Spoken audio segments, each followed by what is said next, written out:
Hello, myself Adi. I am from Team Nebula Esports and I am the IGL of Team Nebula. I think मतलब gun power wise तो मतलब perform कर रहे हैं, मतलब top, मतलब ऑन पॉइंट है, लेकिन मतलब बेसिक गलतियाँ बहुत सारी हो रही है जिस वजह से हमारे जो गेम कन्वर्ट होने चाहिए वो थ्रो हो रहे हैं. बाकी आई थिंक ओवरऑल अच्छा कर रहा है, थोड़ा और मेहनत करने का ज़रूरत है कि ताकि जो गलतियाँ जो है कवर अप कर लेंगे तो आई थिंक आगे जाके आगे वाले स्टेजेस में अच्छा करेंगे. परफॉर्मेंस वाइज तो आई थिंक मतलब 6 देना चाहूँगा. आई थिंक अभी टॉप मतलब उससे ज़्यादा देने का अभी सेंस नहीं बनता क्योंकि बहुत सारी कमियाँ हैं. मेरे को भी पता है, मेरी टीम को भी पता है कि हम लोगों में क्या कमियाँ है. तो आई थिंक वो जब फुलफिल कर लेंगे तो उसके बाद फिर अपन पॉइंट्स बढ़ा सकते हैं. तो हम टॉप 8 का ही कर रहे हैं कि हमको टॉप 8 में ही क्वालिफाई करना है. अगर जीतना है, अगर ट्रॉफी उठानी है, अगर ग्लोबल चाहना है तो टॉप 8 ही है ओनली ऑप्शन. उसके बाद अगर 16 मतलब सेकेंड राउंड में गए तो फिर वो माइंडसेट नहीं है तुम्हारे जीतने वाला. लास्ट डे से जब क्वार्टर फाइनल का लास्ट डे था तब से तबीयत ही ख़राब चल रही है, तो इतना कुछ प्लान नहीं कर पाए. बस जो हमारी जो गलतियाँ ऑन रिपीट चलते जा रही, रिपीट हो रही है, बस उसी पे हम डिस्कस कर रहे हैं, ट्राई कर रहे हैं कि उसको ओवरकम कर ले जल्दी से. आई थिंक जो सबसे मतलब मैंने जितना भी सुना है और प्लस मैं भी जो मानता हूँ कि जो सबसे इजी जो चांस है ग्लोबल जाने का, जीसी जाने का, वो यही वाला राउंड है. क्योंकि उसमें मतलब ऑलरेडी मतलब जो हम जिसके साथ खेले नहीं है वो टीम्स आने वाली है. बाकी जो हम इतने टाइम से, इतने साल से जिसके साथ खेलते आ रहे हैं वो टीम्स यहीं पे है. और आई थिंक यही राउंड हमारे हिसाब से सबसे इजी है जिसमें हम ट्रॉफी जीत के मतलब सीधा ग्लोबल के लिए क्वालिफाई कर सकते हैं. और यही ऑप्शन मैं चूज़ करूँगा जाने के लिए. मेरे को लगता है वेंटर्स करने चाहिए. उससे लोगों को, जैसे सबको भले ही गेम हो या कहीं बाहर हो, लोगों को मसाला पसंद है, तो आई थिंक मेंटर्स करते रहना चाहिए. हेल्दी एक एनवायरनमेंट बना रहता है कि लोगों को हंसी मजाक चलते रहना चाहिए, तो लोगों को भी देखने में मज़ा आता है, इंटरेस्टिंग लगता है. आई थिंक ओजी टैलेंट में एक्सपीरियंस भर भर के कूट के भरा हुआ है, तो उनके पास एक्सपीरियंस भी है और गन पावर भी है. लेकिन जो अभी नया टैलेंट आ रहा है वो अभी एकदम फ्रेश है, मार्केट में नया आया है, तो सिर्फ उनके पास मतलब स्किल्स है, गन पावर वाइज बहुत बढ़िया है. तो उनको जो अभी जो ओजी प्लेयर्स है वो वाला एक्सपीरियंस लेने में थोड़ा टाइम लगेगा. अगर एक बार ही वो एक्सपीरियंस थोड़ा, क्योंकि गेम सेंस चाहिए होता है ना, और ओजी प्लेयर्स के पास आपको पता ही है कितना एक्सपीरियंस रहता है. तो आई थिंक कुछ टाइम बाद जब ये थोड़े प्लेयर्स थोड़े घिसा जाएगा, इनको रगड़ा जाएगा, तो फिर हीरा बनेंगे. ये इवेंट के बाद थोड़ा BMIC में आपको भी पता है गैप है, तो इतने दिन आई थिंक एक मतलब 8 टीम्स को रीड करने के लिए काफ़ी है आई थिंक. तो हम उसके बाद ही फिलहाल हम प्रेजेंट पे फोकस कर रहे हैं. ऐसा नहीं हो कि हम फ्यूचर पे फोकस करें, हमारा प्रेजेंट ही बिगड़ जाए. तो हम फिलहाल प्रेजेंट पे फोकस कर रहे हैं.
Welcome to the underworld, where survival's a struggle. We've got the best 16 and only the top 8 can actually climb outside and head towards the grand finals. We're currently in the survivor stage of BGMI Esports Battlegrounds Mobile India Showdown 2025, and I'm going to be your host, Cast Necro. John alongside with me on the panel, it's Icy Baby 1-2 and I Super Johnny. Yesterday we got our top 8 grand finalists, but now today we're here to find the remaining 8, and of course it's going to be a 2-day journey. Yeah, I mean, the survival stage is 2 intense days of competition. And again, the bottom 16 from the semi-finals are here to compete. A lot of big names still left in the mix. And the question is, what went wrong during the semi-finals? Everything went wrong, that's why they are here. Yeah, unfortunately, they say here, obviously there needs to be a little bit of adaptations, there needs to be a little bit of switches that they need to be doing here. But for all things considered here, one thing that I know for a fact that there is a lot of drop spots that is going to be opened up now this time. Of course, and since we've been speaking what exactly happened in the previous stages, well, of course, semifinals were played right before this one, but currently we're inside of the survival stage. We've got 16 teams, and of course, they will be playing 12 games in total for the span of 2 days. The top 8 directly head on towards the grand finals, and we all know grand finals is where it all matters the most. Exactly. I mean, it is going to be exciting to see the 8 names that move forward from the survival to the grand finals eventually, which is going to be on the 10th, 11th, and 12th of October. I hope everyone's booked their tickets because it is going to be a ball over there. But as we were talking about the survival stages, for the first time, it is going to happen that there won't be groups swapping in and out. 16 teams that are here are going to play all the matches. 6 today, 6 tomorrow. That means it will be a little bit easier to find new strategies, explore new options for the team. But again, all of that needs to happen today, not tomorrow. 1 crore rupees on the line for this tournament, 30 lakhs for the champions, and 15 lakh for the second place, and the third one getting 10. And of course, it's going to keep on descending downwards. But it's not just about the money, it's also about the slot to the global championship, I see. Exactly, and of course, you know, the moment you make it to grand finals, you are guaranteed a change on towards the prize pool, a chunk of the prize pool, I would say here. So I would say every single team, they are going to be eyeing to get into the grand finals for sure. But I agree with you, Necro. The global slot is where everything matters as well, because after this as well, we will be directly heading towards IC, the internationals as well, where you are going to be competing with Korea and Japan for those slots for the global stages. I know, right? That's going to be the, of course, craziest things out there. But then you've also got the individual accolades on the screen. The best IGL, best clutch, MVP, fan favorite player as well, getting some of the chunk, and even the MVP of the tournament getting some stuff for themselves. And then we've also got the points distribution on the screen. Nothing really changing over here. We've been following the same stuff over and over again. Yeah, I mean, it's been same across tournaments, but the way teams have been pushing more for those finishes has gotten a little bit more prioritized, especially in the semifinals. I think we saw that ratio sort of spike up where finishes were heavily prioritized rather than placement points. And that had to happen because the competition got extremely tight, especially during that last day itself. Exactly, but hey, who are going to be the playing teams inside of the survival stage? Of course, the left out 16 from the semifinals. We've got Madkings, Blitz Esports, Phoenix Esports, Vasista, 8-Bit, Cincinnati Kids, Autobotz Esports, and Mysterious 4. Yeah, and based on this 8 as well, Madkings, Blitz, Phoenix, Vasista, and 8-Bit, they were so close to actually qualifying directly in the grand finals as well. There were a lot of power shifts between all these teams here. Obviously, mistakes were made during the semifinals. So now, giving them a second chance in life, survival stage is going to be very, very brutal. Just because, like Johnny said as well, all 16 teams are going to be playing each other without any shuffle. So that means everything is going to be very, very consistent. And on top of it all, it's only 2 days. So that means not enough matches to kind of rethink their thoughts as well. 12 matches in total. They have to play it every single day. 6 matches every single game. So it is going to be a long journey. There's no breaks. There's no time to adapt. It's now a do-or-die situation for them. Especially for Madkings and Blitz, just missing out on the grand finals on the half of that 1 point. That's definitely going to be stinging them quite a bit inside of the survival stages. As I mentioned, Johnny, you've only got 12 games to prove yourself and only 2 days to pretty much bring the numbers on the board, which means the chance or the room for error, it's extremely less. Yeah, it is definitely going to be small. But again, I mean, 50% of the lobby clears the competition. Only 50% gets kicked out. So you have to try your level best to place in the top 50, and that should not be a tough task for the teams that are present here. Because, I mean, there have been massive fall-ups. You look at a team like NINZA, secured 1 chicken dinner, but then you look at their placement points, it is 24 placement points in the 16 matches that they played. True. You get 10 for a chicken dinner. That means in the other 15 games, they only managed to squeeze in 14 placement points. Yeah. That is just a horrible outing. To be honest, NINZA in general, they've been extremely disappointing, but it's not just about NINZA, right? Another team that we had a lot of expectations from has to be Los Hermanos as well, and they have been a complete flop throughout the semifinals. Yeah, hopefully things are going to be a little bit reset for them here. But personally, I'm looking forward to see the champions of 2025 play here. Every single champion in 2025 has pretty much qualified, except for 8-bit. And what I mean by that is that unofficial, official teams, we are talking about OG, we are talking about Team Aryan, we are talking about K9 as well. You know, only one more. I'm looking forward to see 8-bit get into there, and then we see the ultimate champion showdown. I'm pretty sure 8-bit will definitely get there. Before now, we got to also head on towards the stage, and of course, have a look at this beautiful show opener.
को जब पहली बार इन teams ने यहां पे कदम रखा था, इस arena में जब वो पहली बार आए थे, सबका एक सपना था कि वो यहां से ग्रैंड फाइनल्स के लिए क्वालिफाई करेंगे, ग्लोबल चैंपियनशिप के लिए जाएंगे, और उनमें से 8 टीम्स का सपना कल के दिन में पूरा होता नजर आया।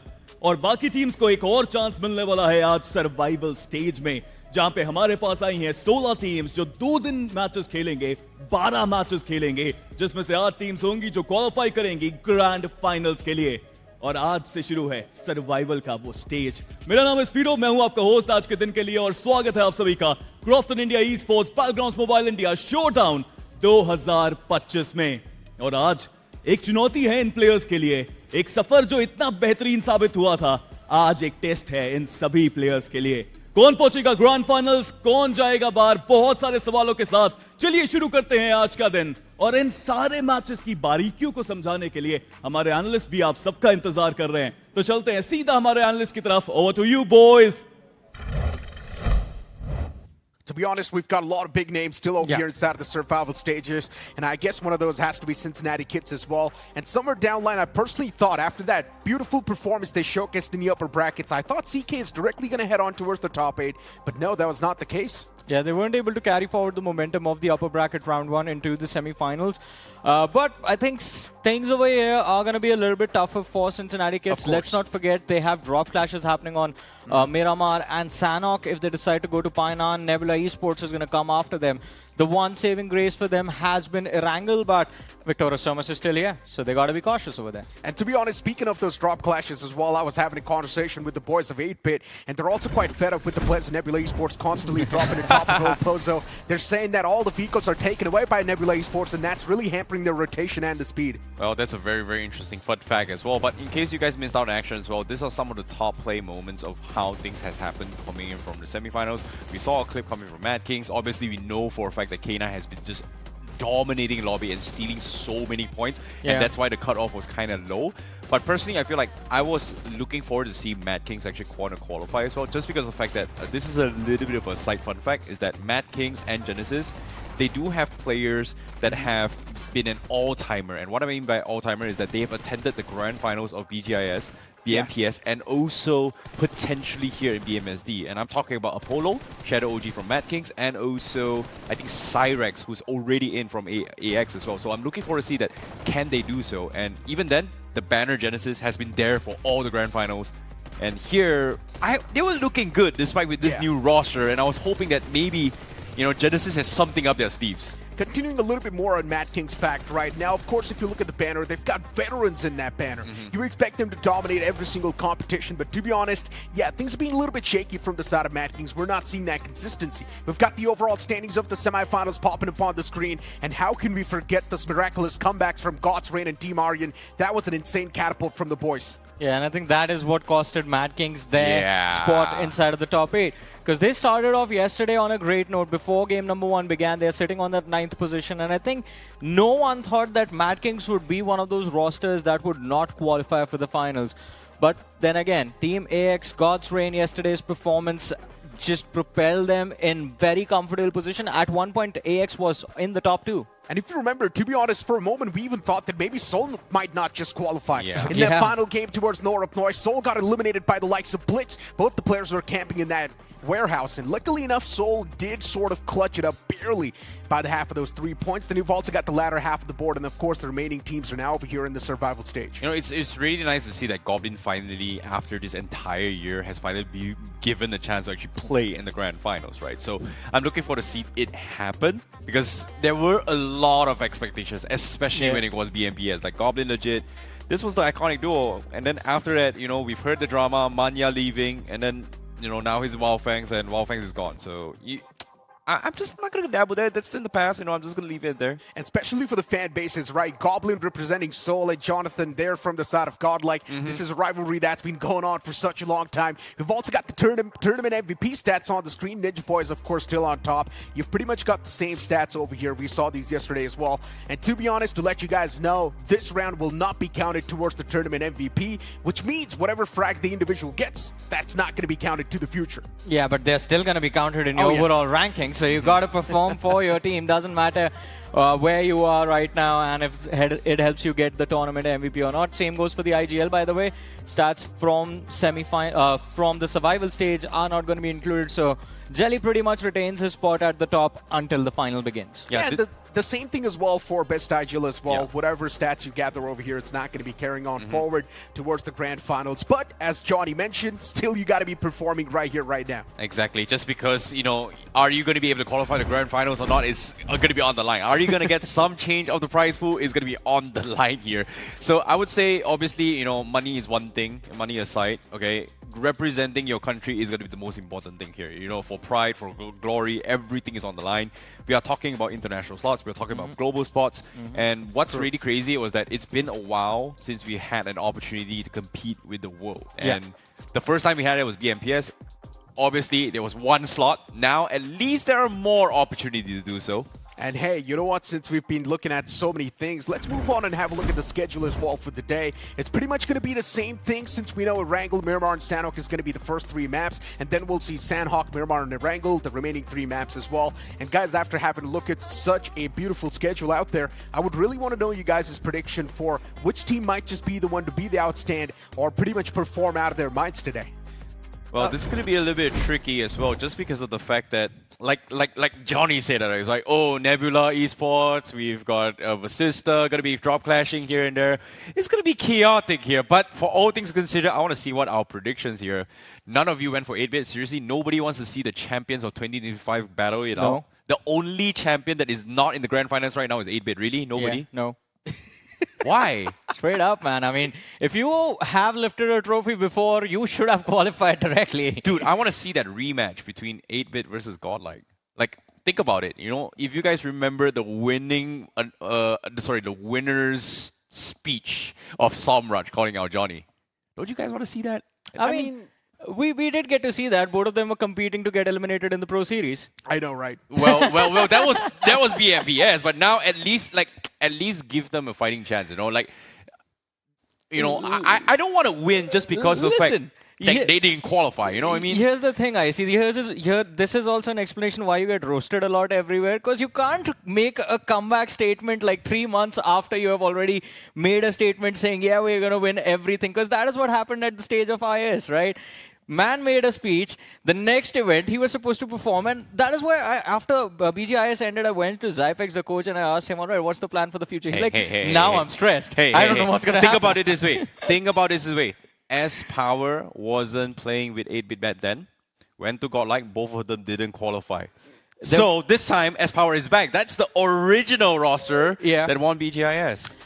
Give me any players, I will still dominate. Someone said it. Necro, who was it? It was Somraj, if I'm not wrong. And yeah, the man, he was not able to dominate the past couple of tournaments. But let's hope this showdown, the man will definitely dominate. And as Johnny mentioned, I completely agree with that fact. He should not have been here inside of the survival stage in the first place. He's a glorified IGL. The lineup he's got, Whoa. I mean, the man's got a lot of stuff. Glorified IGL? Really? He has lifted a trophy. Yeah, so that's what I'm saying. He's glorified.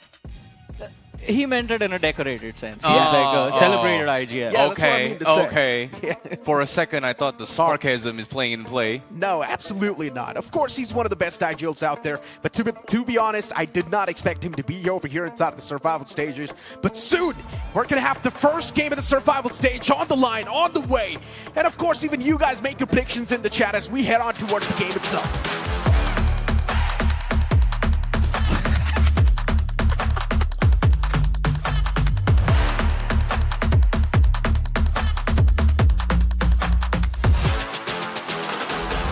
Here he comes, the first game of the survival stage, the match that will dictate the tempo in each and every single team that is fighting for a chance to qualify back into the grand finals. Full resets in play.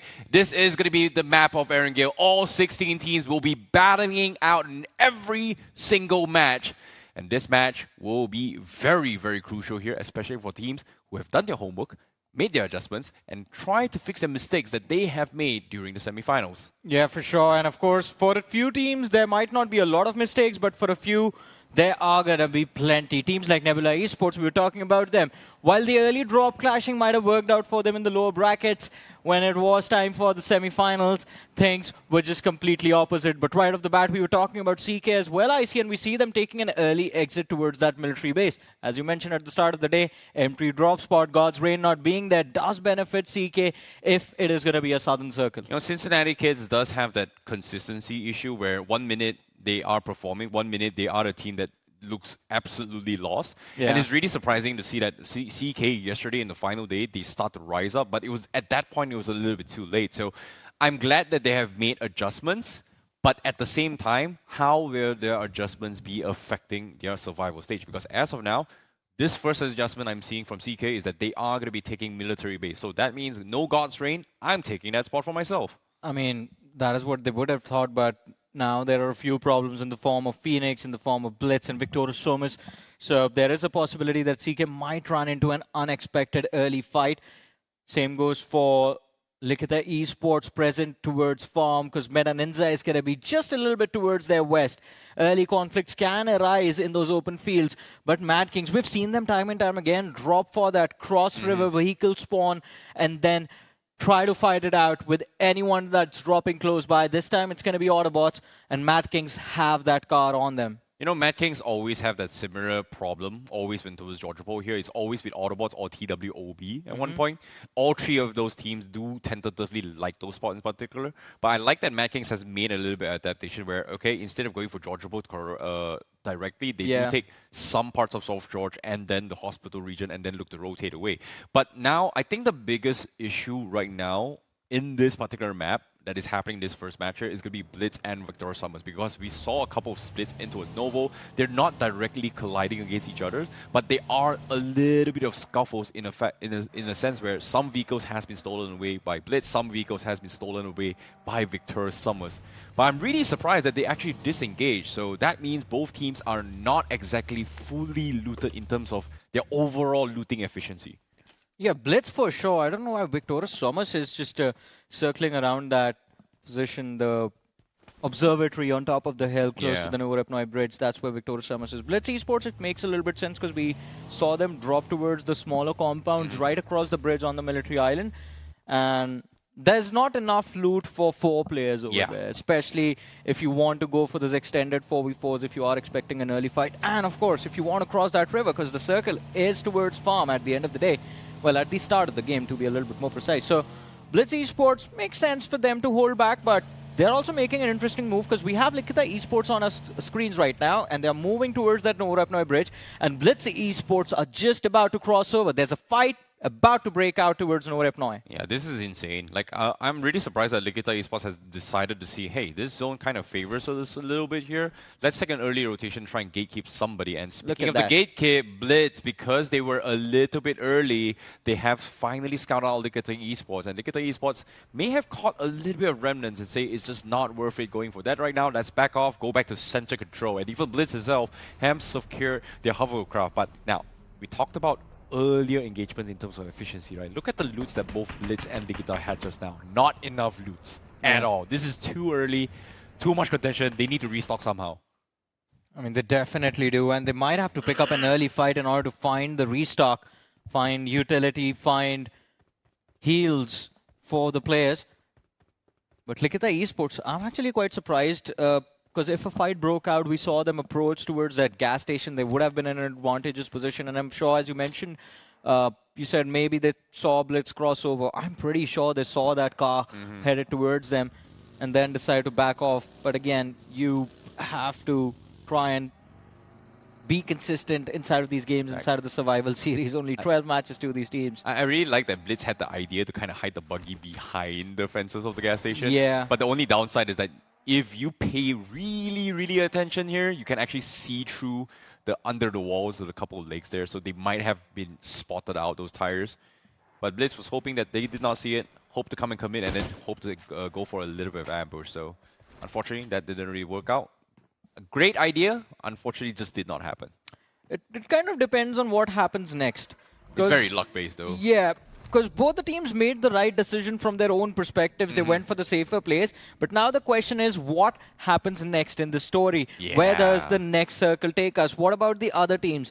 I was recently asked to describe BGMI to a friend of mine who's not from the industry. And he's like, all right, how complicated do things get?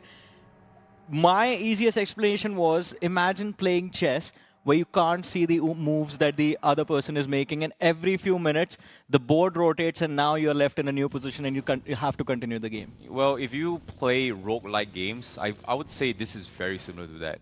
For those of you who do not know, roguelike games means that every single gameplay is going to be different. It all comes down to the choices you make that will affect your overall survivability games. Not just that, it comes down to the choices the other people make as well. True. In this game, you're involved with a lot of other players, so the complexity increases because of it. It increases, and that is why, I mean, we see teams backing off all the time. We see FSC Sports might seem like, yeah, got in a safe position, but that is a safe spot for now. So did you give him a simplified version? No, there is no simplified version There for is. this. Go in the game, just not die. Pretty That's much, survive. yeah. That's the simplest way. It's called a battle royale for a reason. Yeah. It's a survival game. I mean, Just survive. works for us when we play, because we do not have an international spot on the line, and of course we do not have 1 crore rupees on the line. Fair. Well, we've got pride and We've got bragging rights pride. among friends. Yeah, but we just ignore that game if we lose and move on to the next one. That's how we satisfy our pride, ladies and gentlemen, in the normal matches that we play. But I think if we talk about pride, I think Meta NINZA, who were on our screens, their pride has definitely taken ahead with the run that they have had in the showdown. It's very unfortunate, right? Considering that they were so close to actually representing India. They were the runner-ups of BMGS. Yeah. And after just that, coming to BMSD, things hasn't been... Like, we haven't seen... Well, actually, I've seen one time that Meta NINZA is like, oh, this is the strong Meta NINZA. Like, they remember of the dominance we've seen. And after that, everything has just been downhill ever since. Yeah, pretty much. I mean, Meta NINZA, after their run in the IS and the Pro Series, we were expecting them to be the next big thing, the upcoming roster, the next rookies to break out and become all-stars of BGMI, but now there's been a little bit of fall-off in consistency. And that kind of brings to my mind a question that I wanted to ask you, but we talk about Meta NINZA. It seems like they've spotted out Likitha Esports, kicking things off in a brilliant manner, a knock and finish onto Inferno. So the fight initiated in the right way, but the remaining players from Likitha Esports are in the backline, so we can continue the question. I see. From here, who do you think has the potential to actually make it to the finals and win the trophy? Did you see me? Oh, well, oh, wow. That's a tough one. Okay, making it to the finals, my money is still on 8-bit just because I want to see the fact that champions of 2025, because that would define the definition of the best of India. Yeah. Like the best of the best, all gathered to compete for the international slots. And what about winning? Do you think 8-bit can win it again? You know what? I have a soft spot for Godlike. I have a soft spot for Seoul, but again, it's unpredictable. It's competition, right? Like, we've seen 1 minute Godlike was #2 runner-up in BGIS. 1 minute they did not qualify for grand finals. But hold that thought for now. Looks like we do have a little bit of scuffle here. Genesis will be picked off by Gravity, picked off by Los Hermanos as Gravity gets taken out, and he is done for. Yeah, he's done for. Oh, return fire from Hunters was able to catch on. That's going to be a nice trade there. And can they look for more? Seems like Kalan is going to be picked off by Nebula as well. Los Hermanos was setting up an ambush. Wasn't expecting to attract attention. Seems like there is going to be a little bit too many. And they are going to be picked apart. It's just like that. Los Hermanos, they lose 2. And they are going to be losing a 3rd as well.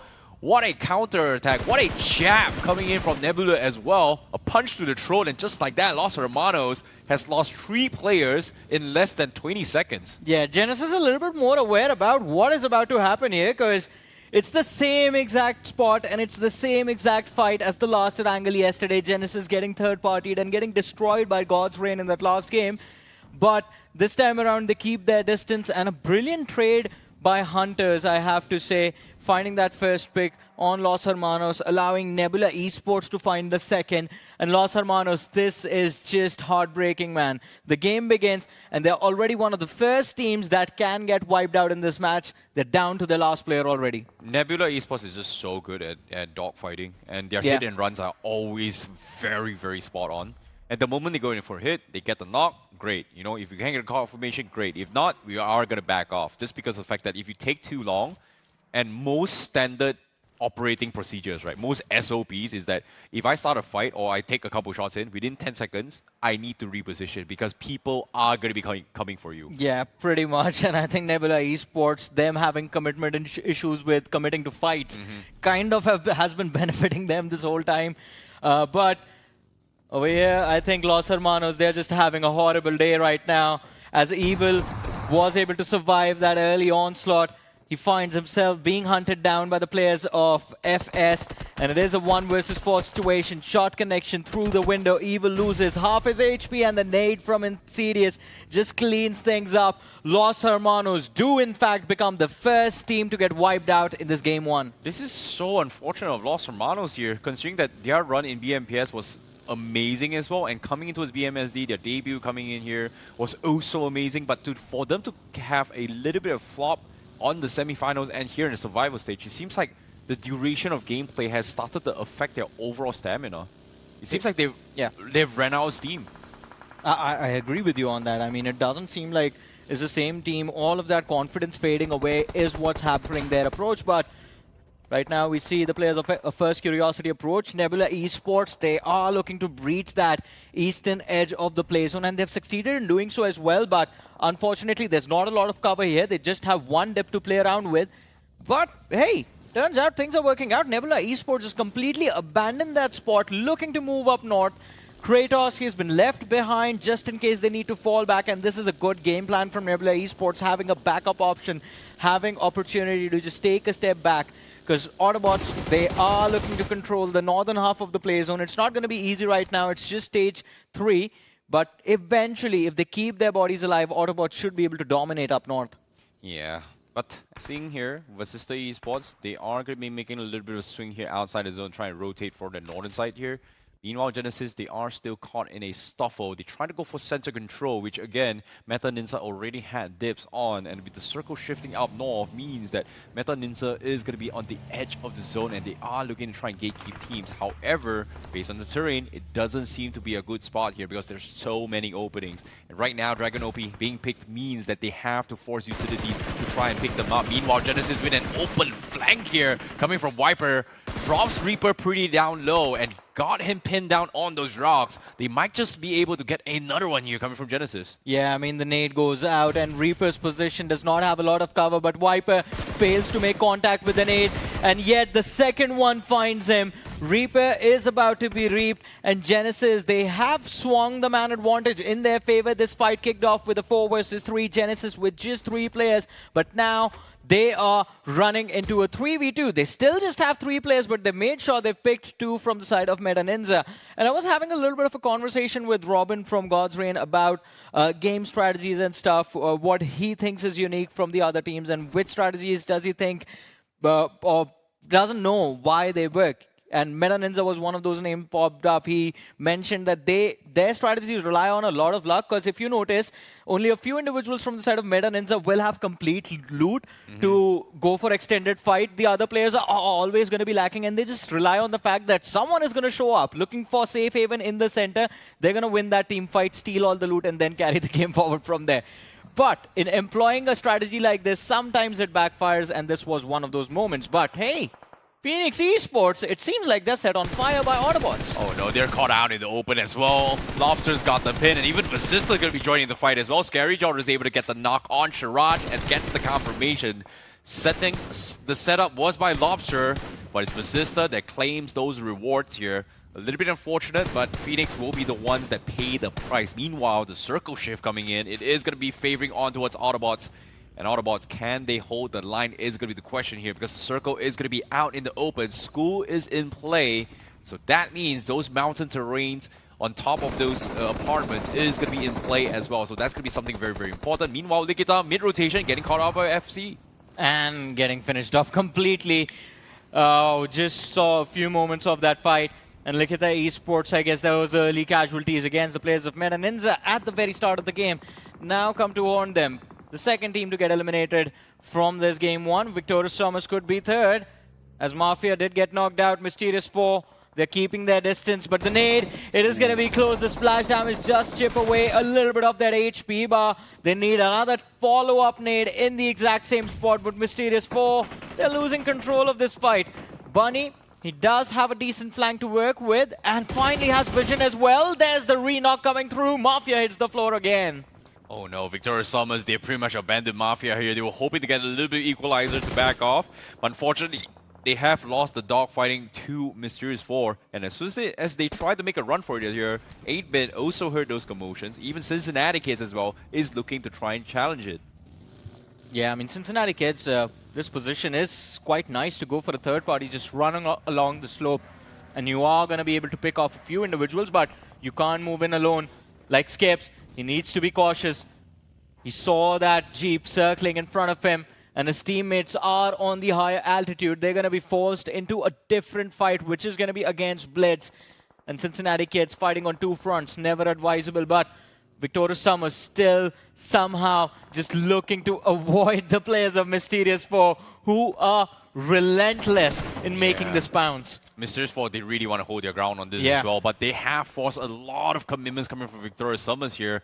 And as of yet, the only way Victorious Summers survives this is they clean them up, get those restocks, because that's a lot of smokes being used, and this is not even stage 5, stage 6 yet, and they're pretty much trapped. Meanwhile, all these commotions being set up, Blitz takes an opportunity to sneak past them. Cincinnati Kids also looking to take this opportunity to sneak past them. Blitz losing a player to CK, but aside from that, everybody is just waiting for people to make mistakes, and especially for CK, they're just hoping for that big major fight before they go for the third party. Yeah, I want to see why Meta NINZA backed off, to be honest, because we see them make that approach towards the slope of the hill. Seemed like they were going to go after Mysterious 4 and Victorious Summers, but all of a sudden the distraction from the summit of the hill pushes them back, and now Cincinnati Kids, as you were talking about them, I think they're going to be stuck on that edge. They did pick off a fight against Blitz Esports. They were able to find a few finishes for themselves. Well, they found one finish, but they haven't really gained the map control they needed to survive inside of the game. Yeah, all things considered, NINZA is only playing with the 2 players roster right now, considering that they were picked off earlier. And right now, Vasista also getting gate kept as well, just because they couldn't find an entry point. Autobotz was able to shut down 2 players, but at the same time, they also trade one off them. So I would say a very, oh my goodness, I am really sorry, guys. On the guys, Vasista Esports has just lost a 3rd player, and that's going to be Toxic that picks Scary Jot off on the sides. Very, very unfortunate run for Vasista in this game. But guess what? The massive fight is about to break down. Genesis pummeling on to his First Curiosity now. Yeah, and First Curiosity, they have taken a beating. Look at those HP bars, extremely low. Genesis has lobbed a lot of utility, and finally it pays off. The first opening knock onto Onut's 2 OP is secured, almost securing the second as well. Crypto barely alive, but for how long? The ricochet catches Insidious, and now Genesis, they're gonna kick things off. The pounce comes through, Hunter spots out the threat further beyond the smokes, and now he's circling around that last man. The shotgun battle will decide his fate. Hunter's falls, the finish is going to be confirmed by First Curiosity, and even though they are down to their last player, this man is not going to give up the fight this easy. But it doesn't matter. First Curiosity, their sandwich and survival from this fight, it's extremely dire. Almost on the verge of getting eliminated with that nade. I think the elimination is secured. Crypto survived for an extra second, but then gets finished off. 5 eliminations for Genesis as Viper finds the last frag from FC. Yeah, this major fight attracted so much attention here. Nebula was waiting for the 3rd party. This is something that they're so good at. And while this is happening, even FS inside was gatekeeping them as well. And just like that, Genesis falls and remaining only Viper on the sides. Meanwhile, on the sides, Vasista also getting eliminated here by 8-bit. While eliminating Vasista, they themselves also getting taken out because Mysterious 4 on the sidelines, on the finish feed, has been on the hunt. They cleaned out Victorious Summers, and now they've cleaned out 8-bit. This is just chaos across the map right now. Yeah, it definitely is. And look at that. Oh, okay. I thought it would run out as he was trying to escape, but doesn't matter. Cincinnati kids.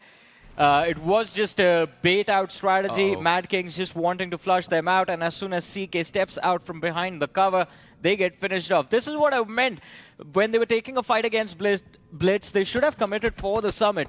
Holding back, staying on the slope of the hill is just going to increase problems for the future, because late game, uphill climb, kind of impossible to make. But now Madkings, they're in a very precarious position. 2-2 split coming for Madkings, looking to take a fight against FS, and Pro gets knocked out in the process. That is so unfortunate as well. FS from the far fray was able to find a small little pixel through the cracks under the car, getting the knock. And now smoke's coming in. FS shifts their focus for other targets as well, as they try to equalize here, especially coming from Madkings. But FS, not too happy. They could not find those conversions, and just like that, they get Pro up, and Madkings is going to be able to get the reset here.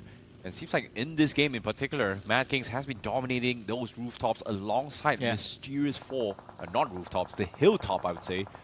And right now, they have to come down from it as the zone is about to shift very, very slowly. FS Esports finally takes a little bit of attention to try and snuff them out, considering the amount of smokes that Madkings has been using. So that means information has been given away that they're not committing in towards a few spots yet. So Touch God trying to go for a little bit of a scouting mission here. Scouts out a couple of members coming from FS, but I don't think they should be fighting right now, considering that the circle is going to shift down south. So if Madkings wants to dodge FS, they have to dodge them now, but if they commit to the fight, they might be caught on the edge on the zone. Well, let's see. Both of them were pretty much on the edge. And Madkings, I think the threat from Mysterious 4 is keeping them at bay, but the smoke from Hero gives away his position to Shadow OG. And as he lies in wait, he sees the vehicle, he's trying to line up the spray. Hero, a head-on approach. This could be brutal, but no shot connections found. And from the back lines, the cover fire kicks in. Shadow is going to get knocked out. The 3rd party comes through from FS, and Madkings, another player knocked out. Pro, he just hides behind the car. He's hoping FS overcommit, and Pro can find a little bit of a trade for his team, but FS, they're being so cautious. This is an advantage for FS, by the way. They are the ones inside the edge of the circle, and that is why the pressure is on Madkings to find a breaching point. And with the knock on Godex, that might just be it. And of course, Roman as well running out of ammunition. It seems like FS is literally running out of juice to sustain this fight. Yeah, but what a shot from Apollo as well, because just like that, they have managed to keep things in bay. They tried to go in for the safe and Shadow OG, and right now, they're caught in a precarious situation. While this is happening here, they saw the smokes coming from Viper. They are going to try and clean them out, but the Molotov from Clutch God actually knocks off Pro. This might be Genesis Viper getting a couple of points. He snatches the points, but he will go down. But with that play coming in play, Madkings will lose another player for a very, very gung-ho push. Yeah, that was a gung-ho push indeed. I mean, with that Molly, we can tell it was extremely miscoordinated. But Madkings already on 8 finishes. I think just a few more placement points. If they make it to the top 5 now, this is going to turn out to be a successful game for them. Autobotz, even though there was a lot of aggression at the start of the match, now it has all faded away. Their strategy to stick towards the northern edge hasn't really worked out, because as the circle moves up the hill, Autobotz were forced into that hill climb situation where they are now getting annihilated by Nebula Esports. Yeah, Nebula, they've done a fantastic job keeping people at bay, but look at the ammunition department. There's not a lot to work with. Meanwhile, off the finish feed, we do see Madkings getting taken out as well. They just could not find an entry point in towards the zone just because FS has got dipped as well. And Nebula has been one of the biggest problems inside the zone. But Levi spots out Naomi in a pixel while he's proning and takes him out. And Kratos was able to hurt those commotions, but does not want to risk taking those shots just because his position might be exposed as the solo warrior. But even then, FS, like we said early on, they are also running out of fuel. In this case, ammunition, and then all-time low, and they need some sort of restock. No ammunition, the throwables are running low as well. The armors are damaged because of that extended fight against Madkings. And now they gotta find replenishments and switch-ups. Roman, this could have been a big blunder. But luckily for him, he does manage to survive.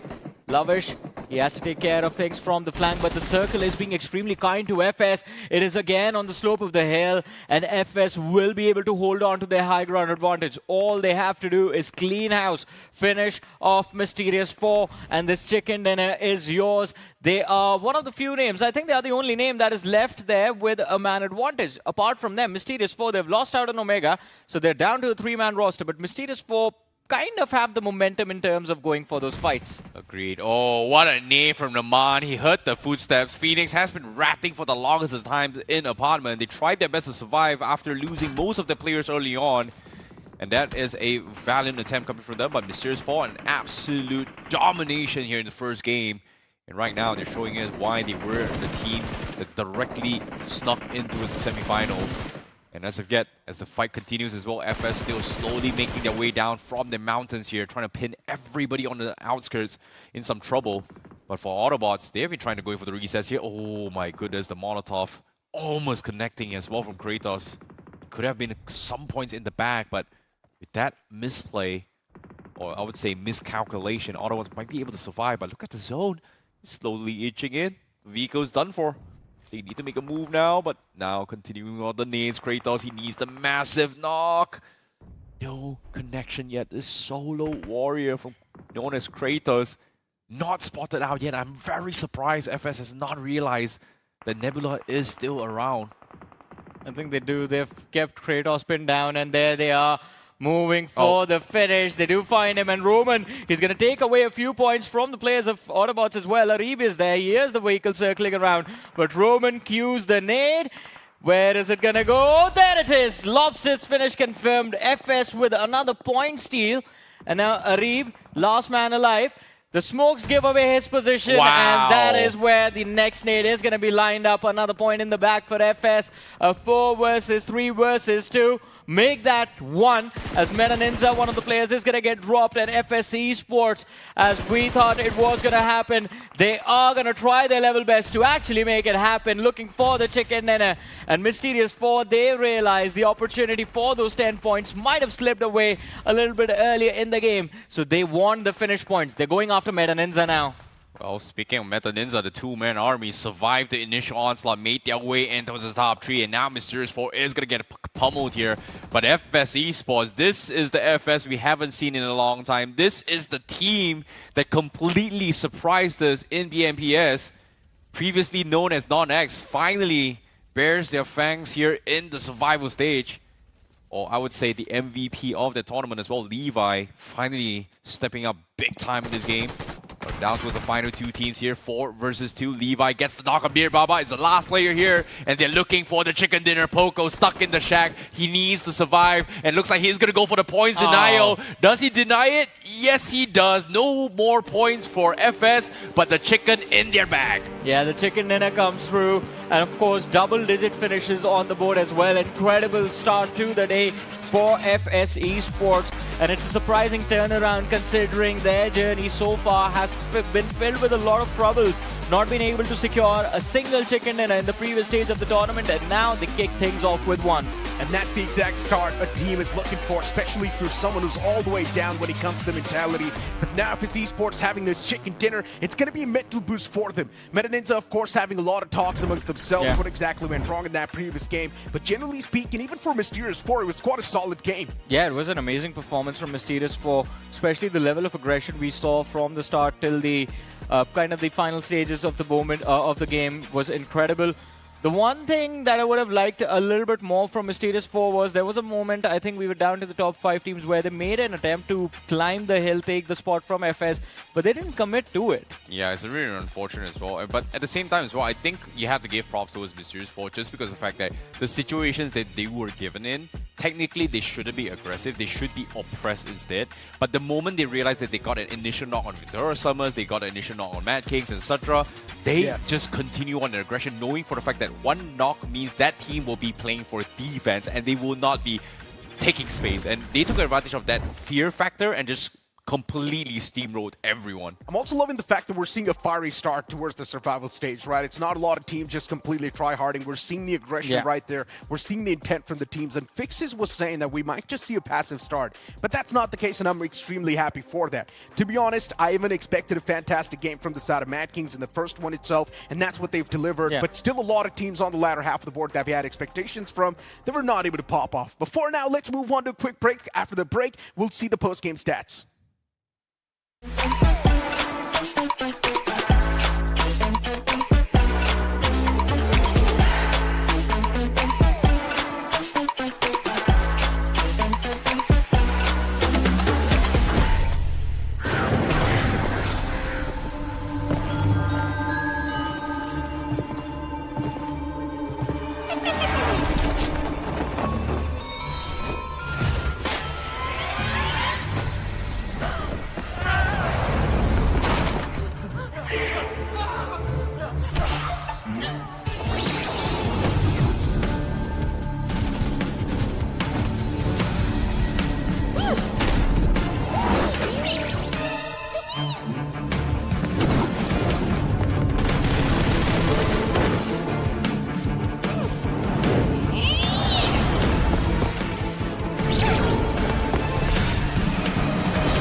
Welcome back after that break, ladies and gentlemen. One game of the survival stage has been done and dusted, 11 more left.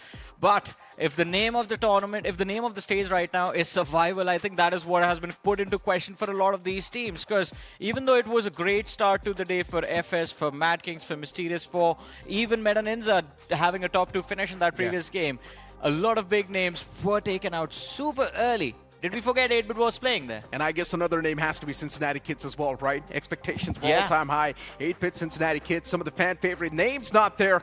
And to be honest, these teams have got a glorious past, and now not being able to live up to that, that's definitely concerning, Icy. Well, I kind of agree as well. But all things considered here, what's really glorious right now is that Genesis Viper is currently the MVP because they were able to completely dismantle Meta NINZA right from the get-go. And of course, you know, it's not the greatest finish that they were looking for here, but we are finally see that past Reckoning Esports during a BGIS run where they were almost the champion as well. Yeah, I mean, Viper was a key reason that Reckoning Esports used to be good. A key emphasis on used to be. True, true. Wow. But as of now, for Genesis Esports, I would Shots still fired. say they're one of those teams that takes a little bit of that time to get warmed up in the playing field, right?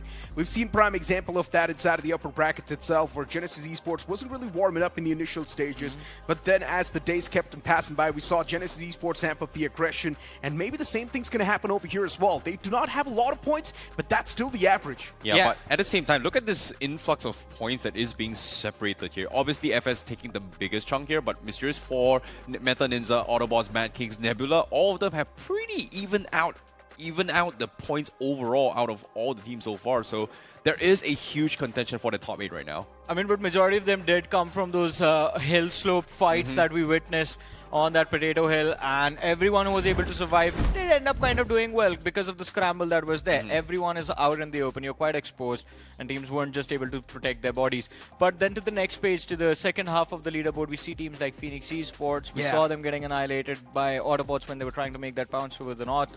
Vasista Esports also forced into an early exit. As you mentioned, a lot of big names. Game number 1, not the start we wanted to see. And for me, a major surprise is going to be Phoenix Esports. To be honest, I expected Phoenix Esports to start things off with a bang since they've got so much firepower. And maybe you can say they've also got a positive momentum since they performed so well in the last day of the semifinals. But now the momentum is not really being carried forward, which is not a good thing. And generally speaking, if this is going to be the start, then Phoenix Esports will take a lot of time to warm up. For all things considered, based on how the outcome went for Phoenix Esports here, I feel like Veyron did as much as he can. He got some placement points as a solo warrior and then somehow survived it. I was like, you know, top 5 some points here, but they were the team that got picked off mid-rotation, one of the earliest, I would say. Yeah, I mean, but this was also the team that out of all the teams that have failed to qualify, Phoenix had the highest amount of finishes. Oh, yeah. So the level of aggression that we have seen from Phoenix in the past is what we need to see again. This time, for some reason, they were playing for survival at the start of the game. That is why the northern rotation, because if you have a flight path that's diagonally dissecting the map, everyone, you planned out the drop spots, everyone's going to be playing the south, you spot out the cluster as well. The only reason you make a decision to charge towards an isolated spot that where you feel it's going to be empty is you want to avoid those conflicts. And I think Phoenix just need to commit to those fights. They're good at those. I guess that defensive and the passive gameplay is pretty much Ash's classic 101, right? As Salty mentions, this man is pretty much the most 2019 IGL that the guy's ever seen, and maybe it's a little bit of that glimmer. I think it comes down to the play style of the zone itself, right? Like, this zone is a very, very clear indication of which teams are comfortable playing dogfighting style and which teams are comfortable playing compound defense, offense kind of play style. Because if you think about it here, from start to end, it has been just, you know, vehicles colliding with other vehicles, trying to go for a bait here. It was a very clear indication who was comfortable. In particular, I'm talking about teams like Autobotz, in particular FS, we are talking about Mysterious 4. They're extremely comfortable for it. Whereas Phoenix, they are so used to that defensive compound defense kind of playstyle and just hope to gatekeep people. So I think if we were to compare to as a different game, a different circle where the circle is like very urban warfare, you would see Phoenix kind of shine a little bit better. Yeah, I mean, we have seen them do quite well in those sort of situations, urban warfare, where you basically find some cover while you try to engage into a fight. But then I had a question. All right, we have a substitution coming in. Beast from the side of 8-bit is going to be out. Aquanox stepping in again. But yeah, my question to you guys was, which has been, I know it's just been one game, but surprising team inside of that previous match? For me, that was first curiosity, by the way. Oh, first curiosity. I would say Mysterious 4. I really wanted to see a fantastic performance from them, and I finally got to see that as well. And to be honest, in general, Mysterious 4 over here in this stage is a big surprise for me. The performance they were able to put up, it was so consistent. I see your name. 8-bit still. 8-bit? Alright, I mean, see, even Somraj is smiling. Why is his IC's pick 8-bit? But hopefully they're going to perform in the upcoming match. Ladies and gentlemen, it's time to kick off game number 2 of the day. Here we go on Miramar.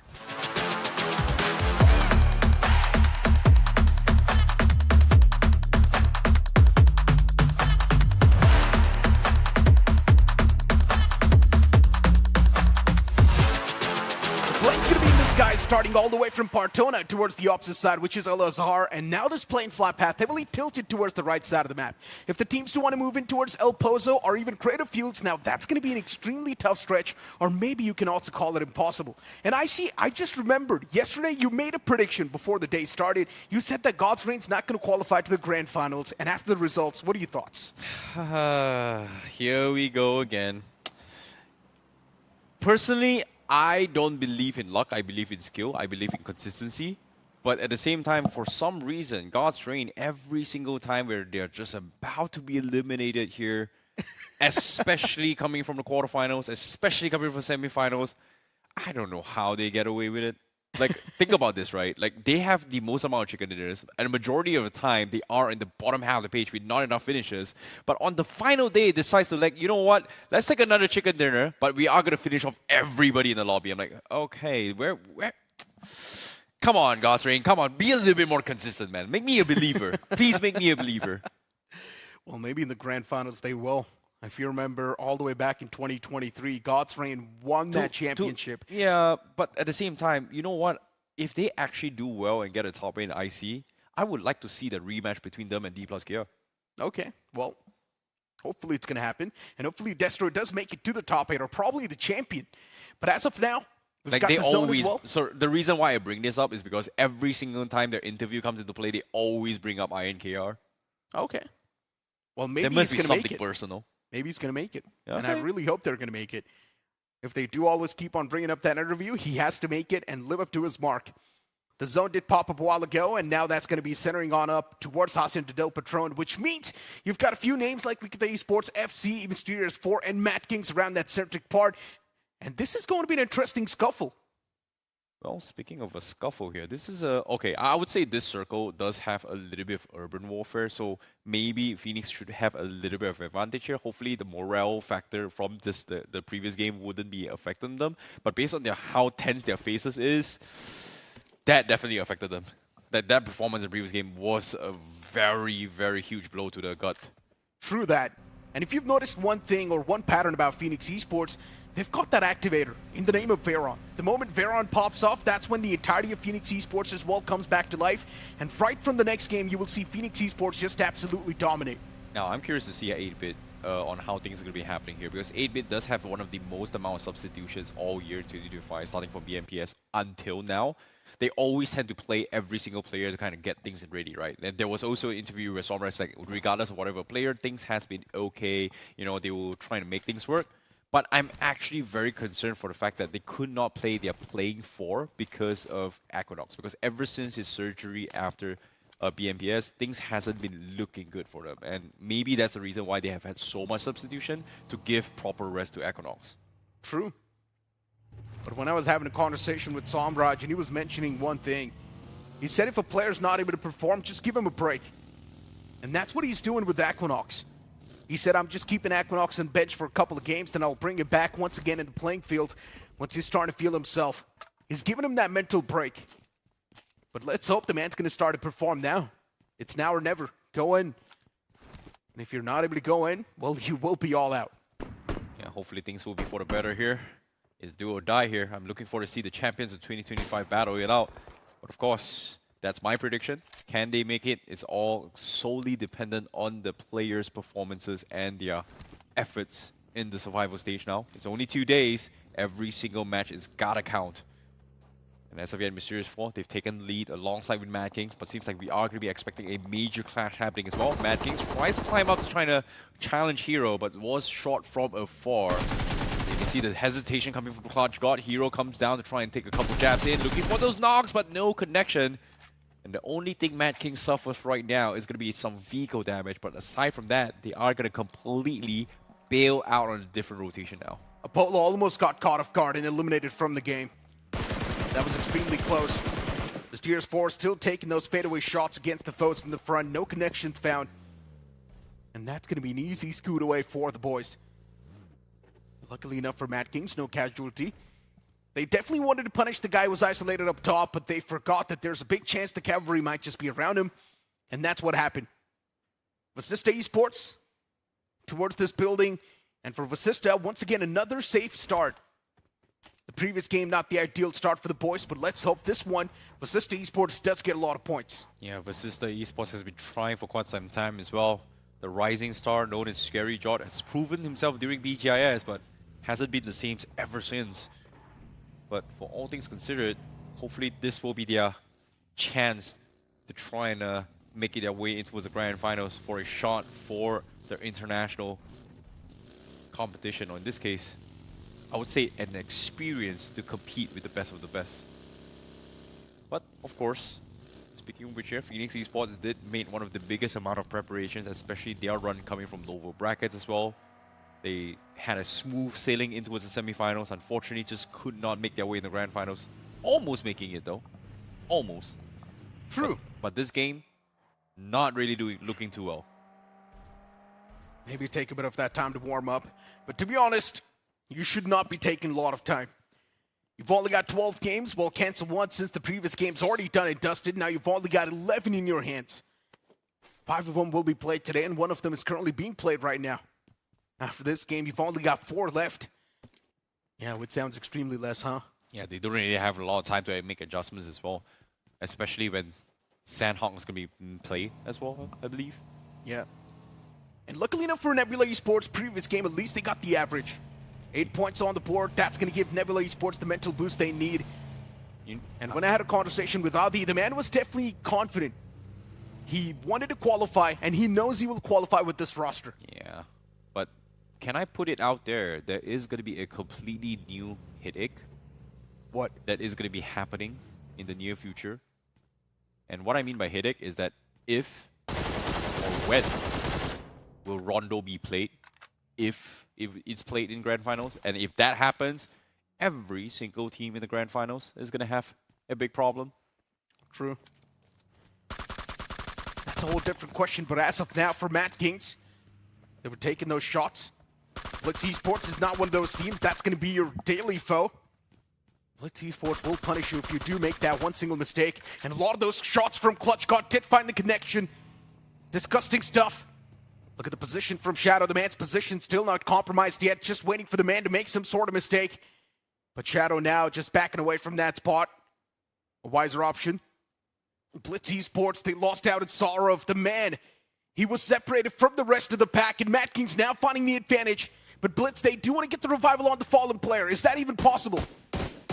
Wow, what a shot from Skips. That is a very, very weird angle, but I think they should be able to commit to this fight. But Blitz, looks like they are going to completely sack him out. A couple of taps coming from Skips is actually connecting as well. He might just actually get the full finish right there. Very, very unfortunate. Oh, last tick. Oh, what a save. They actually got the pick as well. Very close call. Madkings, I don't think they've realized this, but yeah, that's one vehicle down, one knockout, and a lot of utilities being expended. Very unfortunate for Blitz. Smoke's definitely utilized, but it's fine. If Blitz is able to find even one death crate, that's going to compensate for all of that. Now get their hands on the vehicle as well, and things looking good and dandy for Blitz. Okay. Recovery's handed out. And the next zone's going to be taking a curveball shift all the way up north, which means all the teams down south completely caught off guard. You've still got a few teams all the way back in the blue, by the way. For example, Nebula Esports, Genesis Esports, and even FS. Yeah, this is going to be a huge cluster down towards the south side as well. 8-bit looking to try and get first dibs on center control. But seeing how this zone is, it is divided by 3 sections here. One onto his El Hazahar, one onto his Crisdeville, one onto his water treatment. 3 roads dividing it. That means getting the center one is going to be very, very important for the next phase of zone. Meanwhile, Phoenix getting caught out mid-rotation while they're scrambling to get to the zones here. Blitz was able to find one pick off. Ash is down. IGL done and dusted. Now, the rest of Phoenix is going to be scrambling to say, do we fight this or not? Shiraj going to be providing a little bit of cover fire while Veyron needs to somewhat equalize, but Veyron was knocked off. And now Phoenix Esports has to make a tough call. Hard dip or hard commit. It seems like Shiraj says, you know what, it's just not worth it. We've lost you. We need positions. We are out of zone. We're going to make a bail out of this. Phoenix is catching too much hurt. And Blitz Esports, they've somehow found themselves on the right end of the stick. Constantly punishing the players of Phoenix, and all they could do was just back away from this spot. And they've done so. Phoenix is now going to find a bit of that stability in the game. Well, speaking of the rest of the players, I'm not exactly sure how much Siraj and Phantom can really pull off, but Phoenix Esports is struggling. When I had a conversation with the man Siraj, the man was extremely confident on this lineup. He was saying that I am pretty confident with my boys and we will qualify no matter what. But this is not the ideal start for Phoenix Esports. Well, it is definitely not ideal here because the first game definitely affected them in towards game number 2. And considering that Circle didn't give them an opportunity to play defense, things has been really tough. And based on what we know off the map, every single team coming from Southwest and Southeast means that huge congestion down south is about to happen. And even Autobotz, they're going for a wide swing down east to try and take an off-angle approach. They have first dibs, and they did have a little bit of information, a couple of gunshots down south. But it seems like they are scouting for a good spot to try and play for next zone. Just because it is a little bit tricky because it's divided into 3 sections. Either or, there will be a couple of no man's land. And right now, Genesis is going to be calling dips onto its southeast corner to try and catch people on the road. But they're on the edge as well. They're taking their own sweet time, which is a good follow-back plan to go through, being very cautious, but they've wasted a lot of time. It's necessary, but it's very, very unfortunate because everybody else has got first dibs already, and the circle shifts on towards the west side. Autobotz FS, they have to take a longer swing in towards this zone here, but fortunately for them, there is a lot of compounds down Cruz de Ville, which is empty, but that means the moment you go in, well, it's hard to get out. It's such a slow game in Miramar. Building up slowly and steadily, but to be honest, it's too slow. And soon we're going to see that storm. And to be honest, in that storm, a lot of RNG stuff will happen. That's why you're supposed to at least claim a few points before you head on towards the final few moments, or probably in the mid-pack. We're just inside of the stage 3, so that's a good thing. But how is FS Esports going to deal with the entirety of Autobotz? That's my question. FS, they definitely do have the mental edge inside of the fight. And for Autobotz Esports, they're desperate for the points. Yeah, Autobotz, they did get 9 points in that previous game, but probably searching for a few more. As FS Esports, they had a nuclear performance dropped out. And Autobotz Esports, they've probably got a whiff that they're fighting against the entirety of FS. Agreed, but at the same time, Arid providing some serious cover fire here is going to force FS to kind of swing out. Toxic also going to be swapping roles with Arid now for them to actually slowly reposition as well. Great teamwork, great comms coming in. But because of that, FS could not find an opening to actually push through. So they are going to be forced to swing outside the zone once more to potentially find a different entry point. Meanwhile, we do see on the finish speed as well, Madkings are getting a couple shots in left, right, front, and center. And even Blitz Esports is also scrapping for some sort of space. Unfortunately for them, they are able to find a compound to kind of equalize and reset. But it is still pretty close towards the edge of the zone.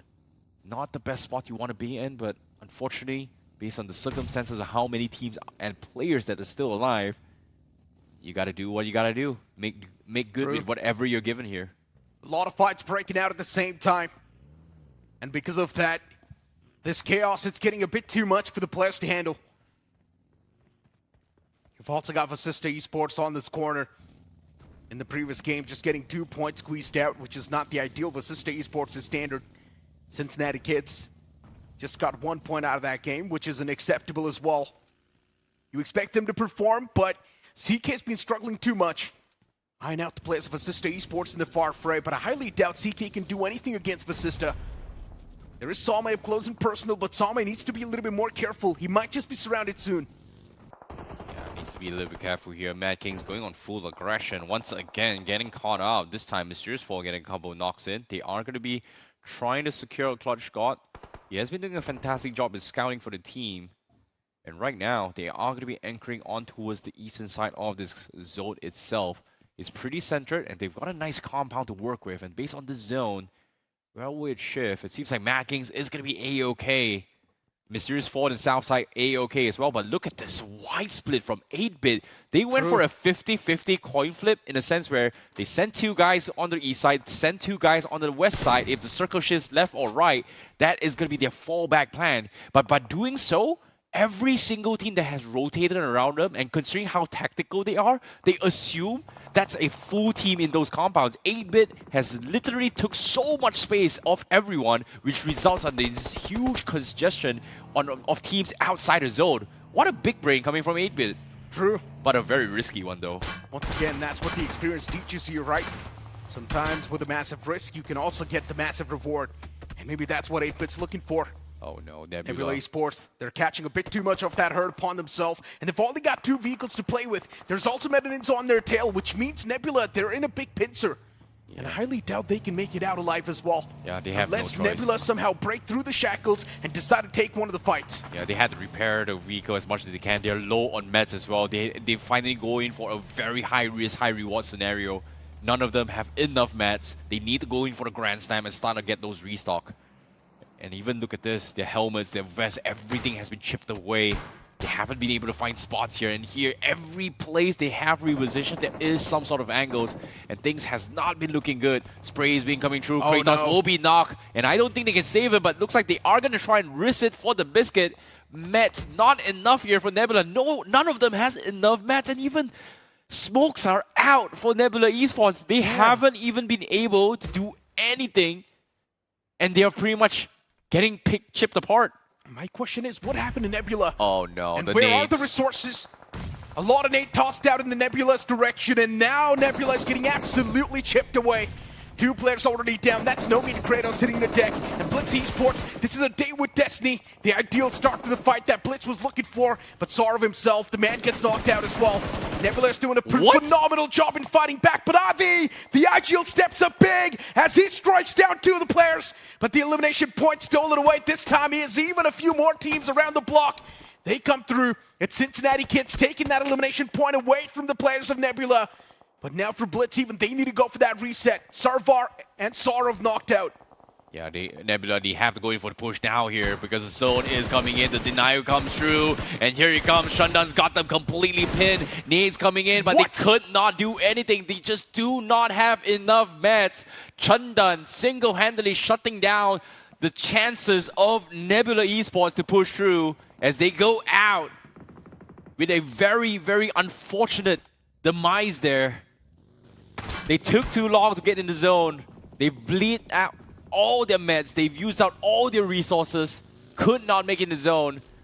Very, very unfortunate run for them. But even then, Blitz also being picked apart as they could not get the full reset. We've seen time and time in the past as well, that late game rotation, it's always been a problem. And Nebula Esports, they pretty much followed up the same footsteps, and now they're not in the game anymore. What? But luckily enough, at least the previous game was pretty good. The next zone shift's going to be extremely important, and it's probably going to be centering on up as well in the open fields. Okay, somebody has got to slam on 8-Bit right now because this 2-2 split is the main reason every single team is afraid on all directions. And it seems like 8-Bit, they've done their job, they've done all the dirty work. The fallback plan for Equinox Rush, the moment the zone shifts in, they are going to be regrouping here. My goodness, they have done this lobby dirty. So dirty. Look at the amount of teams that's just stuck outside the zone just because they secured 2 very, very strong compounds and faked it till they made it. And right now, 8-Bit, it definitely does seem like they've made it. But Cincinnati kids, for them, they definitely do want to challenge that fight against Vasista. And Vasista, they're in dual fronts. Also facing the players of CK in one, and the second one is facing the players of Likitha Esports. And Vasista is getting pinned down to death. Slow and steady death that the players are getting choked.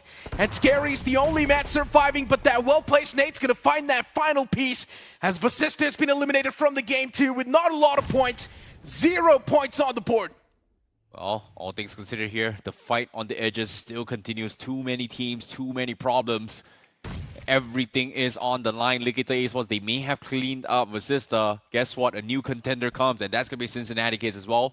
Nade's coming through, but CK says, you know what? Zone is moving. We gotta go. Go, go, go. As they push through from a different angle. They will be out on this fight. CK looking for a different safe spot here, as the zone is going to push them out in the open, where there are only a handful of compounds to work with. Meanwhile, east side Areep, Autobotz has been reduced to only Areep left alone, forced to stay in the shack, and Los Hermanos is looking to try and clean him up. But Rape, he tries to make a mad dash, use the smoke as cover to try and go in for the quick exit. And he's going to be okay. Nope, his vehicle's about to explode, forced to disengage, and Los Hermanos is able to pick him up. Massive mistake from the man. As Autobotz Esports, the man gets confirmed with that one elimination point. And Likitha Esports, look at the boys marching up, getting those elimination points, just munching them to death. This seems like an easy piece of cake. And Genesis Esports with that one finish point secured, of course. They're not going to be too happy. But for Likitha Esports, it seems like this team is on a tear. They're finding those proper connections. They're taking those proper fights. Yes, they do not really have that good position, but it's something they can work with. Well, speaking of working here, they've gotten a little bit inch. Seems like they've gone for a 2-2 split to try and take space. Two teams, or in this case, 2 players to delay FS, 2 players to find space in the next phase of the zone. But FS, they're taking some serious beating. Roman losing his vehicle. Even his teammate is done for as well. He's all by himself. But FS, Insidious and Dreams being scouted out by Cincinnati kids. There's only 2 players, and Saul May is very insistent in trying to take this fight as well. Nade's coming through. Saul May baits out a couple utilities, but as of yet, he's looking for the hunt. Return nades from Skips, try and bait out those aggressions. No connection so far. They're looking for Dreams to try and overpick this for Zeref, and here he comes. Zeref connects those shots, but no knock. Nice little bait from Saul May, but he himself took too long. Anush too OP, was able to regroup with his team, gets an off angle, takes him out, even takes out Skips. And just like that, Cincinnati kids, they may have made the blunder there as they get picked apart. First Curiosity. 9 finishes on the board. FC finally taking advantage of what they're giving. In the previous stage, FC was playing that passive gameplay, but I now love this proactive FC. Mysterious 4, Likitha Esports locking horns. The utility is extremely close, and Magic falls down. Smoker still behind the vehicles. He's got a bit of that cover to play with, but now Bunny, he lays his eyes on top of that guy. Smoker's position revealed, and a few bullets, it's gonna put the man to death.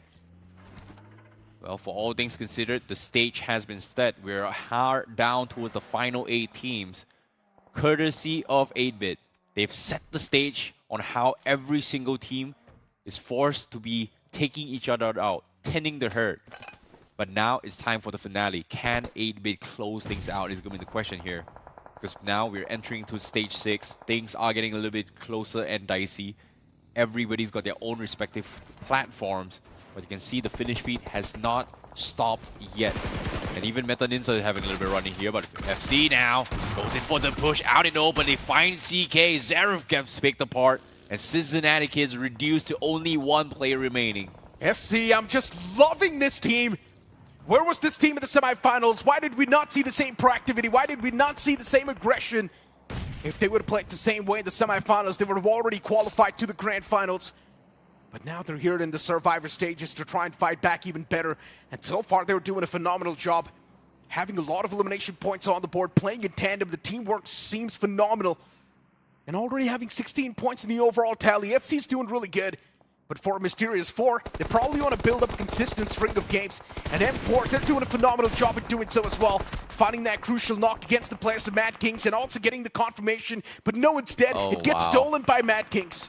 Well, he got stolen away by NINZA. Really, really unfortunate here. While this is happening as well, even Shadow OG was picked off on the sides. Apollo returns a couple fire in, but it seems like first Curiosity was able to scout out this movement. They get the knock on Bunny. Immediately, they send it as well. Hero needs to defend FC.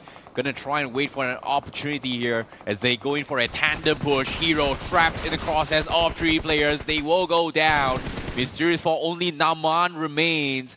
And he is going to be up against the entire force of FC. But where was that angle? Where was that flank coming from? He didn't even spot where Crypto was. And just like that, Mysterious 4, they made the blunder. First Curiosity with 16 finishes on the board right now. Solid stuff. 24 points in total. First Curiosity. As I mentioned, they were supposed to play the same way in the semifinals, and they would have already qualified. Wouldn't have even needed to play these games. Could have sit back in their hotel rooms, relaxed, but they chose to be here, and now they're absolutely dominating the lobby, proving why they were there in the upper brackets in the first place. The next zone's going to be extremely important. It might just be Kerfolic Shift, and it's going to be centering on up once again. 8-Bit, all the 4 players were playing grouped up, but now Equinox is the only man separated from the pack, and he's playing for some intel. Up close and personal against Juicy, and Juicy's barely surviving on a sliver of HP, by the way. Even Insidious catching a bit of that haircut upon himself. Wow. And NINZA, they lose out on that loose straggler. Wow, 8-Bit may have set the stage, but FC has cleaned out everybody on the sides, and they're still 4-man strong. 5 finishes on Crypto, 5 on Anuj, 5 on Insidious, and they're looking for more. They're looking for that 20 bomber, and currently, the record stands with the most amount of points here is held by Seoul with a chicken dinner and 22 finishes. Can FC look to try and break that record right now? Absolute domination from FC. Getting 17 finishes in a stage like this is not an easy job, especially in the final few moments. It's even tough. But FC's making it look easy. Now also eyeing out the players in the far fray. It's Madkings. And for Madkings, they've got that smoke cover to play with. First curiosity, the only person that's lacking any sort of finishes is Dreams. And imagine if even Dreams gets his hands on a 3 more. That's going to be 5 finishes even from that guy. This is going to be a tough one here. But they're so close, yet so far. They need to clean out 8-Bit. Again, once again, they are the biggest masterminds that decided that every single team had to go through that ordeal. They've set the stage. Again, can they close out with a bang? Can they get the finale here? The masterminds of why the game has turned out this way. FC, though, they've lost out on Anuj to OP. The man's knocked out. And now getting the revival is going to be even tougher. But FC, you can see the desperation now starting to kick in. Utilities tossed out from Dragon OP as well. Is this nade inside or outside? It seems like it's inside, and yes, the man just blew himself up. What a major blunder that was from Dragon OP. He messed up big time. I'm not sure what the game plan was. Was it intended? Did he want to deny points? Yeah. Or was that an accident? That was the second time Meta NINZA has denied points so far. Twice in a row. Not giving any unnecessary points here because every single point counts. But FC, one-way smoke comes through from Insidious. They get the knock on Madkings. Oh my goodness, they might be just able to do it here. 2 knocks, time to push. That's FC's game plan. And just like that, 8-Bit, they come in for the steal. They snatch some points, and now it comes down towards the final 2 teams. 4 versus 4. FC looking to try to break the record set by Seoul. But 8-Bit, the masterminds looking to close out the game. S-Power finds the opener. Insidious is knocked. That's the point. Even if 8-Bit does end up getting the chicken dinner, that's not going to be a lot of points. They do not have a lot of finish points. But if FC gets the chicken dinner, that's going to be record set. And FC's desperately searching for it as well, as they do find return knock. That's going to be the first man of 8-Bit down. Even the second one instantly follows up. It's a domino effect. FC, they definitely do seem quite effective, but now the Curious Snatcher getting caught off guard. As S-Power's utilities, they find the maximum value. Equinox and S-Power, these 2 guys, the final 2 pillars, and they're still hanging on by a thread. Dreams is out in the open, the man's already caught a lot of hurt, but the man advantage in the hands of FC, it might just be converted better. Utilities on Prime, and this is where FC, they're also winning the firefights. For S-Power, he did have a lot of that burden on his shoulders, but now it's just Equinox right there behind the rock getting absolutely pinned. Oh, this was like very crucial 1v1 that Equinox needed to win as well. And right now, there's still 2 players left from the side of 8-Bit. 2v2. FC is putting on a little bit of pressure here. They don't want to give those resets. They need those points for themselves. S-Power down towards this final 40 bullets. He's looking for an off angle to try and find an opener once more. S-Power going for an side picks here. FC puts a full stop in. Equinox does have a small little edge to try and pick Raiden up. And I think 8-Bit's plan is try to stall for time. And S-Power is doing a fantastic job at that right now. FC just a little bit panic. That's what it seems like. And S-Power somehow the man's going to get the rest back up as well. This is insane. Mind-blowing stuff from the side of 8-Bit. Fallen comrades back up on their feet. And what just happened? All the 4 players up. Oh no. The fight's down to a 2-on-4 FC. They might just be dominated single-handedly. There's a big chance FC will be overwhelmed. A while ago was FC overwhelming the players of 8-Bit with the utilities, but now FC will be overwhelmed by 8-Bit's man number. That reset should have never came through. The passive nature starting to hinder the players of FC in the final few moments, but they need to unleash their wrath.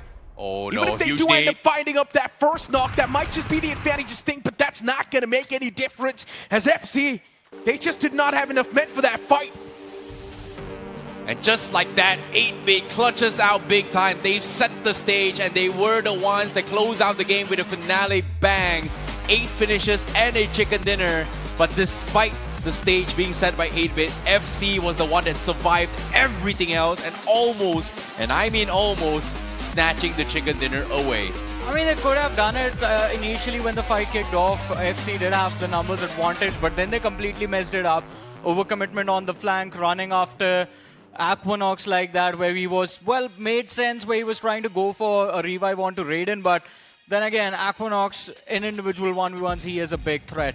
Takes down the man on the flank, and then all the space in the world opened up for 8-Bit to actually fall back, go for the revives. And of course, one big thing, no circle control towards the end for FC. They were put under pressure, they were meant to push up. Dominating that entire game, but then in the final few moments, they ended up throwing the entire game, right? And to be honest, if they would have gotten the chicken dinner, that would have been a record set right there from the side of FC. But they messed up big time. They should have realized the fight was taken down with 2v2, but instead they gave enough time for 8-Bit to go for that reset, and that's where pretty much FC lost. Yep, but at the same time as well, this is pretty much the stats coming from 8-Bit as well. They played a very, very masterful game of macro gameplay. I would say the definition of a chess grandmaster at play at his finest in this game here. Because in the first game, we talked about this circle being a dogfighting playstyle. This was a perfect example of how macro decisions that will affect the outcome of everybody's decision. This was like a huge cause effect that has been set by 8-Bit, stage set by them, FC survived, but 8-Bit closed out the finale. Yeah, I mean, and they walk away with a decent amount of points, all thanks to that. 18 to be a little bit more precise.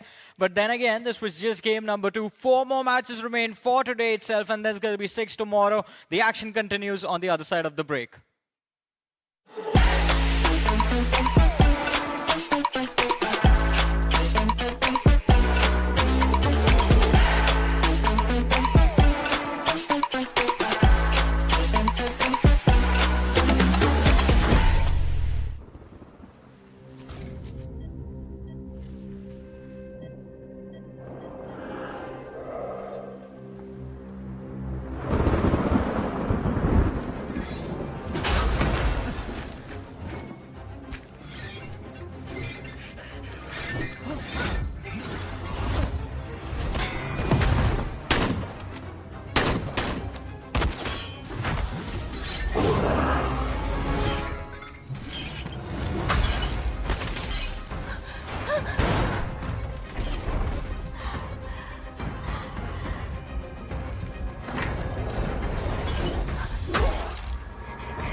Hello everyone and welcome back to the BMSD 2025 survival stages here, where only 8 teams will be joining the remaining 8 that is already in the grand finals, and of course their final chance to qualify for the grand final slot, and also a chance to represent their country, in this case India in particular. But of course, my name is ICBaby12. Joining me is 2 handsome gentlemen. We have Fixers and of course Necro as going to be taking through the commentary on this next upcoming match. First game, obviously, you know, a very, very good game coming in from FS. Second game, a little bit slow for them, but FC stood out a lot in this game. And with 8-bit, of course, securing chicken dinner, how would this affect the overall standing so far? Well, to be honest, for FC, they managed to secure a ton of points. It's not just a lot, it was a ton of points from the side of FC, probably having more than 15 points. That is insane. And I'm just speaking of the eliminations, by the way. Insidious getting 6, Understood OP right there with 5. You've also got Crypto from FC with 5, and then Raiden coming through with 5 as well from 8-bit, and Smoker from Likitha Esports. This entire limelight was stolen by the boys of FC. Look at Raiden, just 184 points of damage and has secured 5 finishes to his name. That's absurd, but I'm loving it. When the time is nigh, all these teams are getting their A game up, especially 8-bit, being very careful through the initial stages. But first, curiosity, man. Anuj 2OP's presence inside the roster has changed everything for FC. Yeah, they were very, very decisive on how they want to play edge zones here. This was a master class performance of just pure survival coming from FC. But at the same time as well, if they actually won that fight against 8-bit, they would have tied the record alongside Seoul. So, could have, but did not happen. But in this bottom half as well, teams Vasista Esports all had a little bit of tumble, which is very, very unfortunate. But with that performance coming from FC, that's so many points, they have shot up the leaderboard in the #1 spot now with 29 points. FS taking the first chicken dinner with 23 points, but 8-bit securing the second game's chicken dinner puts them on #3 right now. Even without a chicken dinner, FC is still on top with 29 points in total. And just look at the amount of finish points they've got compared to the placement points. That's immaculate stuff. But then if you look at the latter half of the board, what's going on with heavy hitters? Victoria Sumus not doing good. Phoenix Esports not doing too good. Vasista Esports in the bottom 3 as well. These names, you expect them to be there in the top 3, but now they're at the bottom 3. Yeah. And this is where we also need to understand for Vasista Esports, so much is on the line. Hector has been given chances again and again. He's already shown those signs where he can go explosive. But when the time really matters that he has to perform, somehow he tends to choke the ball. So at this point, Vasista Esports need to come back with the chicken dinner. If they mess up day #1, I feel like there's nothing to salvage in day 2. I think it's very, very apparent that these 2 games that we've just witnessed are 2 very, very distinct playstyle. One is going to be dogfighting, one is going to be a little bit more macro-oriented, right? But what these 2 games has in common is pretty much rotation issues. And the teams at the bottom here has been caught out mid-rotation multiple times. I'm talking about Vasista, I'm talking about Virtus, Victoria Summers, I'm talking about Phoenix.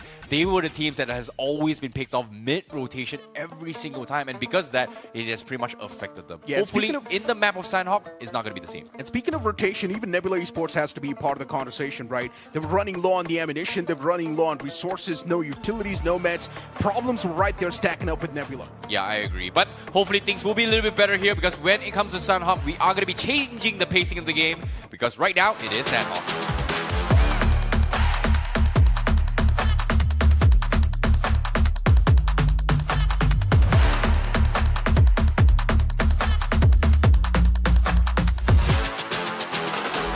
Going to be in this guys this time as well, starting all the way from Sami towards the opposite side, which is hot thin. This plane fly path once again tilted to the left side, but since it's the map of Sanhok, it's not really going to be that much of a difference maker. We might see a few drop clashes, and I would love to see those drop clashes as well, but since so many teams are out of commission, I'm pretty sure these teams will resort to a peaceful start. Yeah, that is going to be a little bit of a bummer, but understanding the teams and how important these matches are, we're going to give all these players that leeway, especially for the likes of Nebula Esports. They do not have to think about likes of Team Seoul anymore. They're already waiting for them in the grand finals, but 8-bit, after that winning game, they surely will have their hopes high. And Sanhok, Somraj and the boys would be hoping that this time a little bit of an aggressive start, but you talk about aggression. Nebula locking horns against Meta Ninzas. Seems like Meta Ninzas in a little bit of a pickle there. Kratos comes in for the rescue, but eventually he gets traded down as well, and Adi gets to be the last man alive, and he gets the deed done as Nebula, without a single casualty, have secured 4 finishes. But look at Cincinnati kids. Adi stepping up big time. This is the only man racking up those finishes, but now CK, they come in with an absolute slam, but Adi still replies back. CK, they mess up big time. How did this happen? This was not supposed to happen in the first place. A lot of the players from Nebula Esports do not even have the meds, and they do not even have the proper weaponry, but they still need to be prepared for this fight no matter what. Kratos, he's got the DBS, but the man's knocked out, and now Adi, the only man to fight out against the 3 remaining players of CK, and Same, he connects that lightning fast shot as Nebula Esports eliminated with 5 points on the board. And to be honest, if you ask me, it's still not a bad outing. What is going on? Some, he's been taken down. It is somebody else from the far off fray. So does it seem it's going to be the boys from 8-Bit. All hell's broken loose, Necro. And nobody wants to cut any corners over here. Somrad spotting out. Maybe Some again wanted to get that finish secured. But Cincinnati kids will do one thing. They will just back off. But 8-Bit, do they press on the matter or do they focus on their loot as Crypto in a little bit of a pickle? Does not matter. Still goes out swinging, but eventually it's going to be Yash who puts him down, and first Curiosity gets eliminated. What is happening? FC, after dominating that game of Miramar, getting eliminated so early in the map of Sanhok. A complete day and a night difference. How did this happen? Gone. I know, right? We expected a fiery start to the map of Sanhok, but this is extremely fiery. To be honest, I'm loving this. It's in a volcanic eruption. And for Mysterious 4, yeah, getting that one finish point, even that's going to be the icing on top of the cake for them. The first game was phenomenal, second game left out, but M4 is still in the top 3. And as the dust settles, only 13 teams remain, with few of them already out of their minds. I do not know what was this. I was surely not expecting this, but now that I'm seeing that, I'm actually enjoying it. Not gonna lie, Necro, because first 2 games eventually took their time to really build up. Towards the end, it got quite exciting, but this time, action right from the get-go. We all love it. But all of that being said, Team Blitz will take that opportunity, will secure that central position for themselves. Likitha Esports and Los Hermanos, way too close to each other. Genesis, they will be rotating from the northern side. Alongside, we've got Autobotz, Mysterious 4. The only good thing about this game that would be that towards the mid and late game stages, we'll have these teams getting a nice breathing room to play around. True that. Probably we're going to see that slot zone as well come in soon. But yeah, to have a little bit of that flashback on how exactly FC were down to just their one last man. This is how Autobotz Esports kicked things off against him. And to be honest, Autobotz Esports is one of those teams that has been dominating throughout the entirety of those previous stages, but this time they messed up. But at least they're getting a bit of that recovery in this game. Getting those 3 elimination points definitely is going to help them. But FC did compensate for this game and the previous one itself, so it's completely fine. 1 game left out, it's all good in the hood. They've still got 30 points on the board. And once again, speaking of the bottom half of the board, I'm really going to bring up the bottom 3 right now. Phoenix Esports, Vasista Esports, Victoria Sumus. The performance, extremely lackluster. 2 games are already done. Yeah, I mean, for Victoria Sumus, they have to pull their socks up. But now that you were actually mentioning about the players of Autobotz, let's be honest, they started off the semi-finals on such a good note. We also had Areeb coming in for an interview where he was of the opinion that Lobster, his health is under the weather and we are waiting for him to recover. So far, they did decent in that fight, but those 2 early casualties, it's definitely going to bother them as Vasista Esports really closing in on Blitz. Vasista Esports need to find some semblance of hope here. Playing around the central areas, trying to play around the compounds. And this is where Vasista Esports need to find that concrete ground, Necro, because when you take a look at the map feed, even the likes of Phoenix Esports are closing in on them really fast. True that. It might just be fight brewing up soon, but to be honest, for Phoenix Esports, the morale's going to be all-time low. Mindset, probably not exactly the mindset you would want to go for a fight. And yeah, once again, speaking of Autobotz Esports, you mentioned the man's under the weather. Look, I understand he's not feeling well, or maybe I'm not exactly sure what sort of health problems the man's having, but he needs to be quick on the recovery, because if he's not, the tournament's not going to be stopping for anyone. But hold on to that thought. Likitha Esports, they've already kicked things off against Vasista. How are these mistakes stacking up on top of each other in Vasista Esports? They're being ducked 6 feet under. Likitha Esports having a bit of that upper edge inside of the fight as they do have the man advantage in the first place. But Silo B, the man still fighting back as he strikes down 2 players. Vasista back in the race, but still things can be messed up. There might just be a quick third party sooner on the horizon. Yeah, he refuses to bow down, but there you have it. Los Hermanos closing in really fast as Vasista Esports right now playing like headless chickens. And all that shall remain from them would just be bones if that grenade connects. And there you go. Hector's finish has been confirmed. Scary Jot surviving by the skin of his teeth. Oh Not my anymore. God. As Shadow, he is just raining down hellfire over here. And it is not over yet. Genesis out of the nowhere. They come chiming in, and Viper certainly getting a couple of knocks here and there. But Genesis having Hunters down, they really need to address this issue. But what on earth are we witnessing in this game, Necro? Some crazy stuff. Some maniac stuff. Fights after fights. Chaotic endings to the fights. What? Genesis Esports wiping out Likitha Esports. Third parties after third parties. This is probably one of the most fiery starts to the game of Sanhok I've ever seen. You know, these sort of gameplays we generally witness in those final days, final matches, where everybody just goes after each other. It feels like we're watching a brawl out here. Everybody's body on the line. Vasista Esports somehow surviving by the whiskers. As Silopi and Scary George somehow will have to conjure something special. But now coming back, look at that cluster forming around that eastern side. We've got 8-Bit also trying to funnel themselves through that southern area, but it is filled with gatekeepers of the circle. So 8-Bit, they'll have to be really smart with their approach as Vasista Esports. Again, trying to find some holding spot. Madkings took entire control of the northern area, whilst FS, they're pretty much chilling. They're letting the entire lobby fight it out, whilst Autobotz, they seem to be under fire. Did you see Victor Sumus? They're all the way back in the blue, backed off all the way towards Ruins. It's fine. And They're now live. they're going They're for breathing. a long rotation. But hold on to that thought. Mysterious 4 now making that pounce. And, well, just like that, it's going to be the confirmation as well. Autobotz Esports losing out on too many big players, as even Lobster's going to follow his own grave. But yeah, back towards that Victor Sumus' topic, right? Yeah. Oh, man. They were really scared of all the chaos that was going on inside of the circle. They backed away instantly. It was a quick U-turn. It's fine.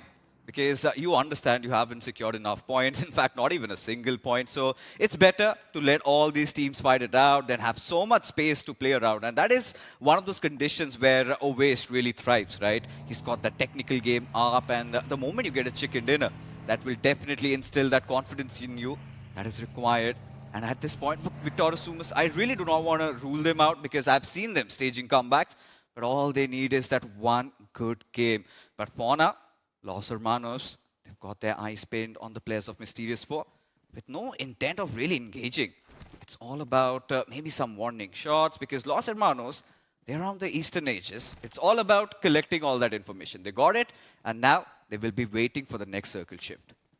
2 finish points already secured, and to be honest, for Shadow, the way he's got those 2 finish points as well, it's definitely quite cheeky. Victor Sumus, an extremely long rotation all the way from the Bridge of Hathin. And to keep this thing in mind, they started their rotation all the way from Sami. They went towards Quarry. They backed away once again all the way from Ruins. And now they're towards Hathin Bridge. Just imagine the amount of fuel they burned in those vehicles. It is fine. Fuel is meant to be burned. As long as you're staying alive, Necro, I'm not complaining. Yeah. All I want for Victor Sumus is to have a good game in this one. The point is, they will survive till the final few moments, but they will not have a lot of elimination points, and they will be eliminated soon. That's fine, right?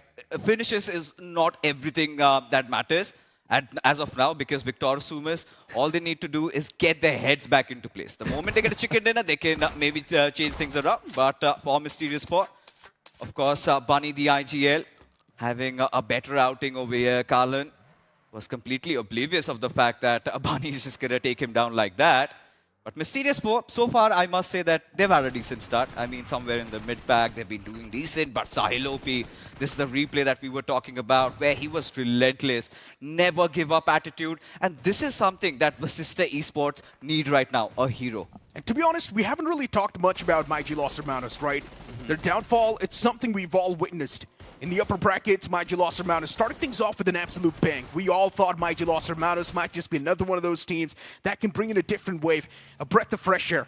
Yeah. But now, the disappointment, it's a bit too much. MyG Los Hermanos constantly lacking in those firefights, the first 2 games done and dusted, not the amount of points that Los Hermanos is supposed to have.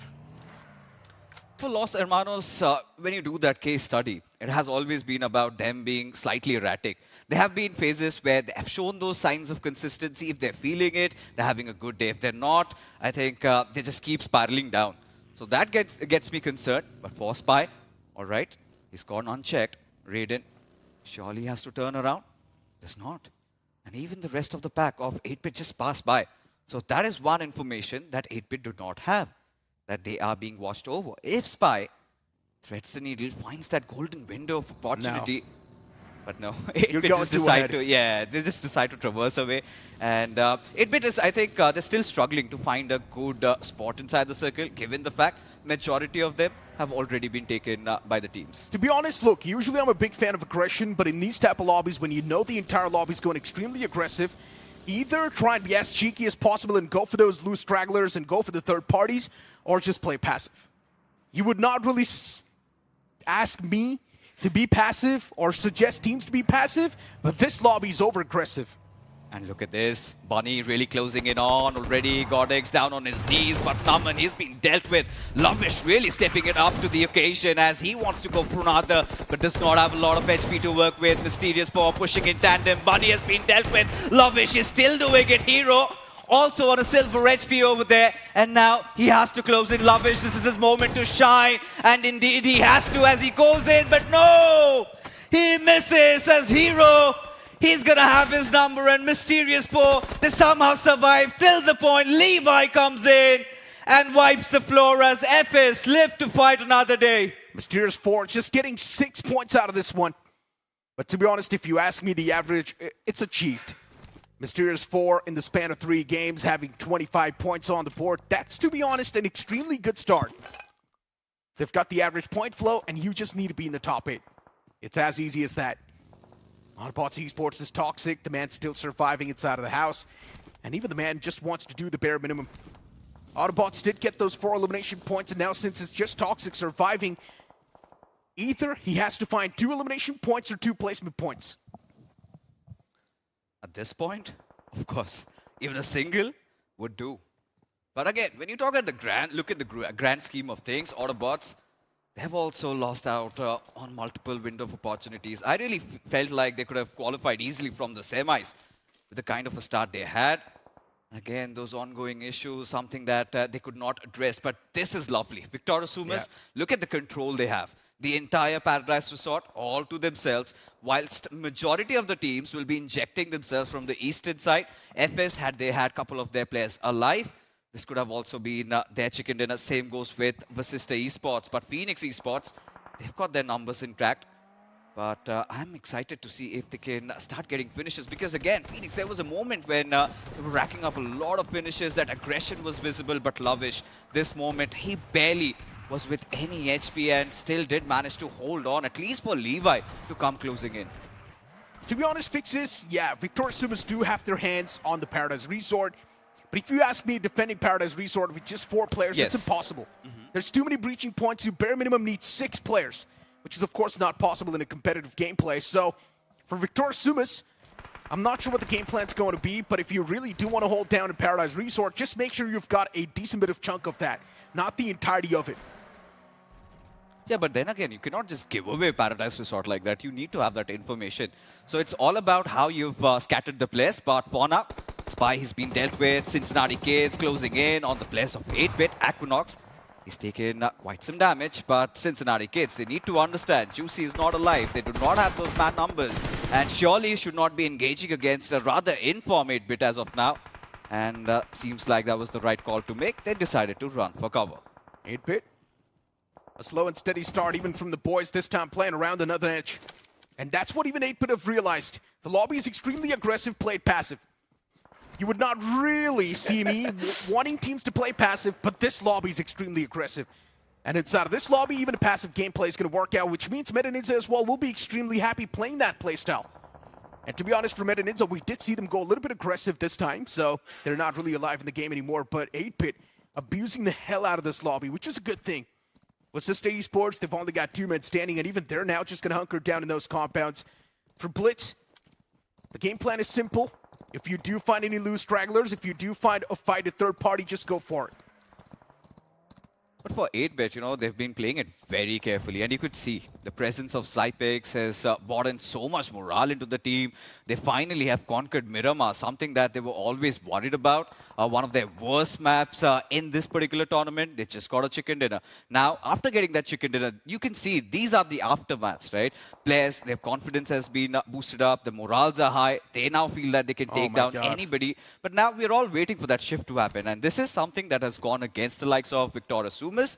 They'll have to now get a little closer to the circle. Whilst FS, they've got such a nice compound to play with had they had their 2 extra players. 4 teams in a really good spot. Victoria Sumus, CK, 8-bit, and FS Esports. And these 4 teams, they need to make sure their defense is going to be on point. One single mistake towards Paradise Resort, you will see Victoria Sumus eliminated. One single mistake from FS Esports, you will see that compound instantly hijacked.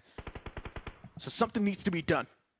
And right now, for Madkings, that's what they're exactly trying to do. They're just waiting for one fight to pop up, so Madkings can instantly go into third party, but that's not going to be the case soon. But Madkings, it was a decent start so far. Pro finding out Toxic, taking him down. Autobotz, they have also taken an exit, but now quickly they got to get those revives up. But look at the circle shift, Necro. Look at Blitz. Yeah. They're backstabbing Madkings. A major fight about to unfold on the screen soon, and Blitz Esports, this fight, it might just be the table turner soon. Madkings' clutch card is already down, and Blitz themselves, they're catching a lot of hurt with the utilities from Apollo. And these nades, they're of course quite detrimental. And you can see the players of Blitz now slowly and steadily backing away, maybe trying to place themselves on the passive angles. But to be honest, Blitz is not going to completely back away. They will engage and they will initiate this fight. Shadow, he's got that fence to work with. He knows where Blitz are injecting themselves from. All those grenades cooked up. Now want to deploy it into perfection as Soham, Nova, Sarwar, they're all caught in a pinch. And there you go, Shadow strikes. Unfortunate stuff, an unfortunate start for the players of Blitz. This was not a third party that Blitz could have executed easily, but now you're in the Blues on the move. They're constantly being forced out of their comfort zones, and Madkings, all they're doing is just hunkering down the line. But even 8-bit is taking those shots against Madkings. A wildcard entry in the fight as this third party from 8-bit. It's proven out deadly for the players of Madkings. And Blitz, you blink it and you miss it. Even they've been eliminated from the game. Madkings can still recover. It's carnage throughout the lobby as of now, as Vasista Esports also want a third party in this situation. But Apollo, he does not want to hold back. Still getting the better out of Sahil OP, but Madkings, they are completely surrounded with no means of escape. The zone also betraying them as they have to get inside the circle. But Scary Jot, he's all that remains of Vasista Esports as Genesis. They're also taking massive amount of damage, but Madkings having a little bit of that breather. Shadow, he's going to be back on his feet, and Madkings, that has to be a recovery and a half. Indeed, it has to be. What? Samraj getting that elimination point towards that final man of Madking. Not exactly the final player, but the knockdown man is now eliminated. And to be honest, you've still got 2 more players standing for Madking, so there's still a bit of that ray of hope with them. Sumus, Cincinnati kids right next to them. They're also trying to find avenues for an entry inside the zone. They know ZF's around, even Veron trying to close in. Mafia, he's got that information, but Veron knows it's not worth the risk. But before that, that little shrapnel damage was enough, and he could not even administer that first aid, as a result of which these unwanted casualties are really hurting Phoenix Esports. They indeed are. And Phoenix, all they can do is just watch the team stack up around them. Oh, the shots. Devastating, but not devastating enough. Phoenix Esports still taking those shots from the far phrase. The Blues constantly moving up. It's also going to be that added pressure on the players. And there we go. A few bullets in the match, once again put back in the grave as Phoenix Esports eliminated with next to none points. The next zone's going to be popping up soon, and this zone, it's going to center on up in the no man's land. It's just FS Esports finding a bit of that fair share. Look at that split from 8-bit. It's a 2-1 split. S-Power having a little bit of an angle, and yes, Scary Jot, he's made those heroic plays, still being alive, making it inside the top 5 with 4 finishes to his name. And seems like Vasista Esports have something to latch upon. As always, intent on closing in, has to get inside the zone, well aware of Skip's whereabouts. as he's got that higher ground advantage. No grenades to play with. Head popped up, but still Oways before he could take any shots. It's going to be 8-Bit who get the bidding down, but Aquinox has been taken down in the process. Surely Oways would want that finish, but it's NINZA, his own teammates, who get it.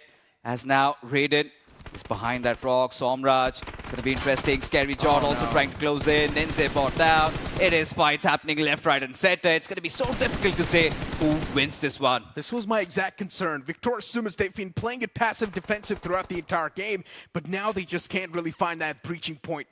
And they've already lost out in too many players. That VS now is just down to that one last man, and I highly doubt it's going to be their game either.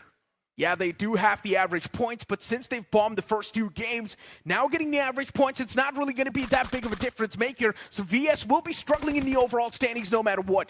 But at least this can be a step in the right direction. 8-Bit as well, losing out on the players, as Somraj is the one to hit the deck first, and then you've still got Raiden in the back lines, and the man's out in the open, and Always, he will put that nail in the coffin, but even Always gets wrapped up, and just like that, it's FS Esports to close things out. What a full circle did we witness from FS Esports. Starting off the game, they lose out on 2 of their players and somehow hide in a corner, hoping that the circle comes on them. And they also know it. They got the blessings of the gods and they converted. Does not matter as it has come in. Second chicken dinner of the day. FS Esports, they're really feeling themselves. First of many, FS Esports pulling one of the most amazing starts here in the survival stages here. 3 matches done and dusted, and FS taking 2 chicken dinners. Well, I would say if they get a third, if I think they get a third right here, they're pretty much, arguably, quote unquote, the first team to join in the grand finals. But guys, to be honest, we all have witnessed a big change of play from the semifinals to the stage over here, which is the survival stage itself. Now my question is, are we seeing the play go up or are we seeing the play go down? It's a big question in my mind. I think here in the survival stage, things have gotten really, really interesting because of the fact that the first 3 games has literally testing all 6 teams. I would say all 16 teams' play style in terms of adaptations, right? First game was all about dogfighting. Second game was all about macro decisions. Third game is all about gunplay because the amount of chaos, the amount of drop clashes that kind of happened in the start here was just unexpected as well. So I would say, I don't know, man. Like after these 3 matches, do they have time to fix whatever they need to do? Because now the roles are reversed. They're going to be playing from Sanhok, Miramar, and then Erangel. So did they make adaptations? It's got to be within this 50 minutes. Listen, I see, as the name suggests, this is a survivor stage. And, you know, teams have finally realized that they're playing for survival. And it's just not survival in this tournament, but it's their careers on the line. If they fail from here, you never know if you are going to see them tomorrow playing together. When are they going to be even playing, or they get a chance in another official? That is also quite murky. So, as you know, times have really started closing in, all these teams are getting their A game up. And I like this kind of play from teams like FS, 8-Bit showing those signs of consistency. But Victor Sumus, you know, Necro was so critical that he was getting scared, he was getting worried about them. But towards the end, I think they really made up for it. Yeah, but here's the point, right? In the first 2 games, VS had 0 points. And now in this game, they've got like, what, 8 or 9 points? To be honest, yeah, it's a step in the right direction. But if you ask me, have they compensated for the first 2 games, the answer is still no. Of course. Yeah. VS still has a big hole that they want to fill, and if they do not do it in the upcoming 2 games, and of course they will need to perform as well in the upcoming 2 games, they need massive games. Well, halfway point here for day 1 of Survivor Stage. Not enough matches left for all these teams to actually fix their problems. They don't really have a lot of time, but hopefully things are going to be a little bit better here. But we've seen chaos, we've seen entertainment. Guess what? We're going to be seeing a little bit more right after this short break.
Welcome back after that short break, and now it's Johnny and Fixes with me on the panel.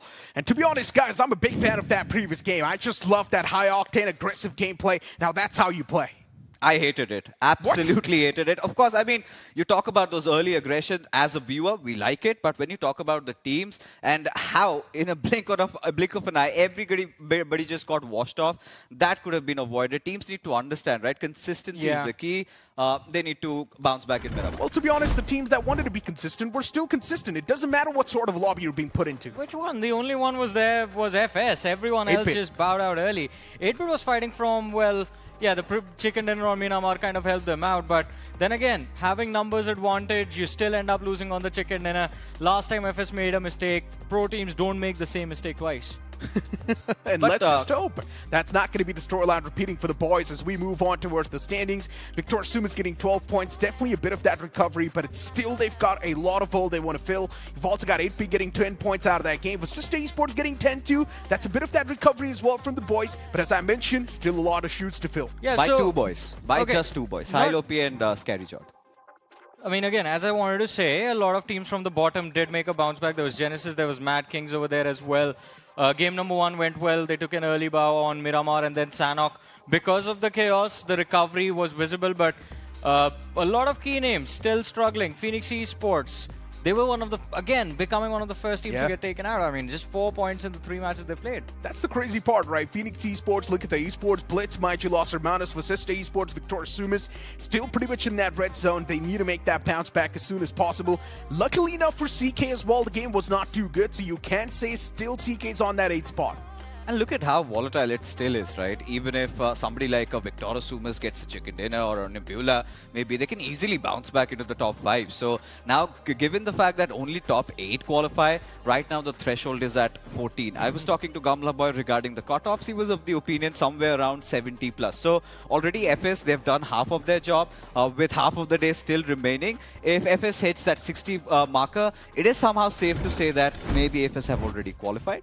To be honest, even for FC, that game was not too good, but especially that's a the risk way they can played. take, Necro. Yeah, I mean, look, it's a compensation that they've already achieved in the first 2 games, right? And FC, I do believe that they've already burned through that cushion. If you still want to be on the safety block, I believe in the upcoming game at least get 6 points. That's the bare minimum you need to get if you're on the first spot and if you really want to stay at the first. I mean, for sure, because right now the cutoff just sits at 14 points, right? So even Phoenix Esports, 10 points from them, CK taking early exit, they're going to push through, but it is just for now. The countdown began with the starting of Sanhok. Before Sanhok, you had 10 matches left. Now you have 9 games remaining. So this countdown is going to build up pressure. By the end of the day, I agree with you. I think that 70-point marker needs to be hit by FS so that they are going to be comfortable tomorrow. But everyone else, I think day 1 needs to, the target needs to be somewhere around 40 to 45 points. And I guess, Johnny, the biggest surprise for me personally has to be Phoenix Esports. What happened to all that firepower that we saw in the previous stages? What happened to that firepower that we saw in the quarterfinals, in the lower brackets? It's just completely missing. It feels like Ashes once again back to the 2019 ways. Yeah, they aren't even making attempts to run into fights. From game 1 till Sanhok, we're just seeing them trying to avoid conflicts, and that has been costing them points. Exactly, and I just really hope that Phoenix Esports definitely do change the way, and maybe at least not exactly go completely aggressive, at least show some initiation from their side. Maybe go for the third parties, even that can help them funnel in those points. Before now, let's move on to the stage for a quick little interview. Thank you so much casters yes मेरे साथ अभी के लिए 8-Bit के Aquanox खड़े हैं और पहले के 3 मैचेस के बाद टॉप 3 में ओवरऑल स्टैंडिंग में अभी जगह बनाई है 8-Bit ने but Aquanox I want to ask a very serious question Sanhok बहुत करीब आए व्हाट वेंट रॉन्ग चिकन क्यों नहीं आया कुछ नहीं हमने एनालाइज नहीं किया मैप जूम इन करके कि कंपाउंड खाली हो सकता है कंपाउंड पे कम बंदे हो सकते हैं तो वहाँ गलती हो गई बट कोई ना ऑलराइट एक्वा हमने कल देखा ज़ाइपेक्स को आते हुए आपके साथ जुड़ते हुए एक कोच जो बहुत दूर थे आपसे दूर से आपको कुछ समझा रहे थे और अब पास आके वो आपका गेम प्ले देख पा रहे हैं लाइव ऑडियंस में बैठ के और अब आपको दे रहे हैं यहाँ पे अपने टिप्स टैक्टिक्स बता रहे हैं what is the big difference जो ज़ाइपेक्स ने आके आपको समझाया ज़ाइपेक्स बहुत मैच्योर है एंड बहुत अच्छे से हमें मेंटर करता है कोच ही है बट मेंटर बहुत अच्छे से करता है मैन उससे बहुत बूस्ट मिलता है हमें कि और अच्छा खेलना है एंड कुछ अलग पर्सपेक्टिव आता है उसकी तरफ से तो एक अच्छा रिफ्रेशमेंट फील होता है सो इट्स गुड कि ज़ाइपेक्स इज देयर एक्वा अब ज़ाइपेक्स आए हैं बट चेंजेस अभी भी बहुत सारे हो रहे हैं आपके टीम के अंदर सेमीफाइनल्स में उसके पहले वाले सारे राउंड्स में बहुत सारे चेंजेस हुए एज अ प्लेयर जो बेंच पे बैठे हैं और फिर वो वापस आके मैच में खेल रहे हैं, कितना मुश्किल होता है आपके लिए इंडिविजुअली वो? मेरा जॉब यही है कि भाई मेरे को आना है, खेलना है और मानना है, तो मैं इतना सोचता नहीं हूँ। बट वही है चेंजेस, बस एक अच्छा एनवायरनमेंट आए, चेंज हो, थोड़ा मूड चेंज हो सबका, तो उसकी वजह से ही करते हैं और कुछ रीज़न नहीं है। बस मेरा जॉब है मानना है, तो मानने के लिए आता हूँ मैं बस। ऑलराइट एक्वा, अभी भी 3 मैचेस बचे हैं आज के दिन में, क्या प्लान रहने वाला है 8-बिट का और आपका पॉइंट्स के अकॉर्डिंग टारगेट क्या रहने वाला है इन 3 मैचेस में? कुछ टारगेट नहीं है, एज इन अच्छा मैच खेलना है तीनों, जितना हम बेटर कर सकते हैं, ऐसा कुछ टारगेट नहीं है, बस बेटर मैचेस निकालना है। Alright, thank you so much Aquanox for joining with me. Aquanox तो बिल्कुल तैयार है यहाँ पे आने वाले 3 मैचेस के लिए, बट मुझे लगता है जितने भी यहाँ पे प्लेयर्स हैं ना वो भी तैयार हो रहे हैं ग्रैंड फाइनल्स के लिए, और वहां पे एक और अवार्ड है जिसके लिए मुझे लगता है आपको भी तैयार होना चाहिए। जी हाँ, फैन फेवरेट प्लेयर्स की वोटिंग शुरू होने वाली है 10 अक्टूबर दोपहर 12 बजे से, तो आप भी जा सकते हैं craftonindiaesports.com पे और आप भी वोट कर सकते हैं अपने फेवरेट प्लेयर के लिए। बट यू नो व्हाट, जो अगला मैच है वो बिल्कुल पूरी तरह से तैयार है, यहाँ पे कोई चेंजेस देखने को नहीं मिल रहे, सेम ग्रुप लगातार 6 मैचेस खेलने वाले हैं and our players are absolutely ready. तो चलते हैं सीधा यहाँ पे कास्टर्स की तरफ, because the next match is about to start. Of course, the upcoming game is going to be there within a few seconds. But guys, as you guys heard, even the fan favorite voting is going to be live soon. Who is your favorite player? Lord Juicy. Yeah, Lord Juicy, man. All support to Lord Juicy. I hope he wins again. Yes. Okay, well, hopefully Cincinnati Kids does make that bounce back towards the grand finals. Right now, CK is on life support. So far, but still, with a couple of more games to go, I'm never going to rule them out, really. Cincinnati Kids, there was a little bit of a recovery. They're somehow lurking around. As long as you make it to the top 8, he's getting there. He's going to win that. I just hope the consistency follows up. That's the only thing that we should all all do. hope, right? And somewhere down the line, CK has been one of those teams that does drop the ball when it matters the most. But I just hope, since Juicy's so confident in his boys in this lineup this time, hopefully the consistency is going to be matched. This team is quite consistent. Mysterious 4, they got eliminated pretty early, but getting those 6 points out of just finishes and still being around the top 3, top 4, if they can keep on doing that every single game, then I'm happy. I mean, yeah, we are in the survival stage. Inconsistency is what got everyone here, boys. Like, none of these teams are consistent. I believe in no one except Lord Juicy supremacy. Well, to be honest, I kind of agree with you. There's nothing really I could say to pretty much add on to that. Yeah, a lot of these teams, they were not playing too good, and that's why they're over here towards the survival stage in the first place. Right. But guys, to be honest, I had a lot of hopes even from the side of Blitz. So far, the performance, it's quite lackluster. But knowing Blitz, they always like to perform when the sword's literally on top of their necks, which is probably going to be tomorrow. Then again, who's to blame? Because Blitz were trying to close in. They wanted to take a fight against Madkings. Out of nowhere, you saw 8-bit also coming through. There was another team that was third-partying them, and then those grenades just followed up. But Madkings, I must say, I think they're getting those finishes in order, and that is how they're supposed to play. Because when you look at that DNA of that lineup, it's all about that aggression. It's all about those fights. If they kind of start playing for position, I don't feel like that will suit their play style. I feel like they should drop down, take an early fight, win it, at least secure those 6-7 points, and they're as good as dandy. To be honest, for Madkings, the previous game wasn't too bad. I would still say Madkings is trying their best to get the consistent point flow. I mean, that has been happening, and as Fixes said, I mean, it's all because of aggression. They're good at those team fights. They're good into those 4v4s. The players are of an extremely high skill caliber, so even in those 1v1s, the odds are going to swing in their favor because of the experience that they have. So Madkings, I agree with what Fixes said, 100%. Go in the game, get those 7-6 points, and after that, it won't even matter if you're kicked out. Because again, 50% of the lobby will be able to push through. All you have to do is just stay in that 50%. There is no trophy on the line right now. Just don't take any unnecessary pressure. Focus, eyes on the prize, and the prize is the top 8, not the first. You do not have to be the first. That's my whole point, right? It does not matter if you qualify on the 8th spot. It does not matter if you qualify on the first spot. Yeah, maybe a mindset shift can definitely be there, but to be honest, you will have some time to maybe go for that reset and then once again be back towards the grand finals. But at the end of the day, it's all about that one slot towards the global championship. That's what you're fighting for. right now they're fighting for survival. Just Yeah. get through this phase, and then you can think about the trophy.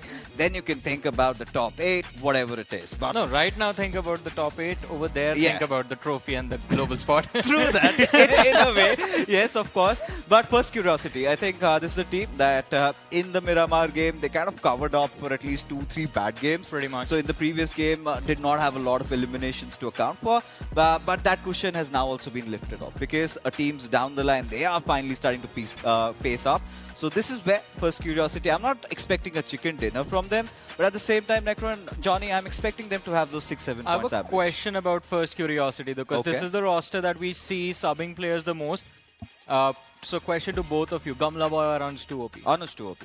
Of course. Anush 2 OP, I feel like the man just packs a bit more of that punch. You will see a lot more aggression the moment we saw that swap coming through as well. I understand Gamla Boy is a guy with a lot of composure. He's one of those players that does have a lot of impactful performances as well. But Anush 2 OP just brings in that extra kick that FC needs. He's the bull of the team. Yeah, looks like a bull as Just well. keep stomping people over. And if you remember the game of Miramar, he Yeah. had 5 finishes to contribute for. And for a sub to come in and make such an impact, I think that's amazing. To be honest, guys, even from Los Hermanos, a lot of expectations are there from the fans. This team has showcased a lot of hopes, and to be honest, those glimmers of hope are now starting to fade away slowly and steadily. Phoenix Esports, this is another one of those banners currently on the latter half of the board. They've played 3 games so far, but good performances are still lacking. But maybe in the upcoming 3 games, Phoenix Esports can definitely bounce back. Even you guys in the chat, do let us know what's going to be your prediction as we head on towards the 4th game.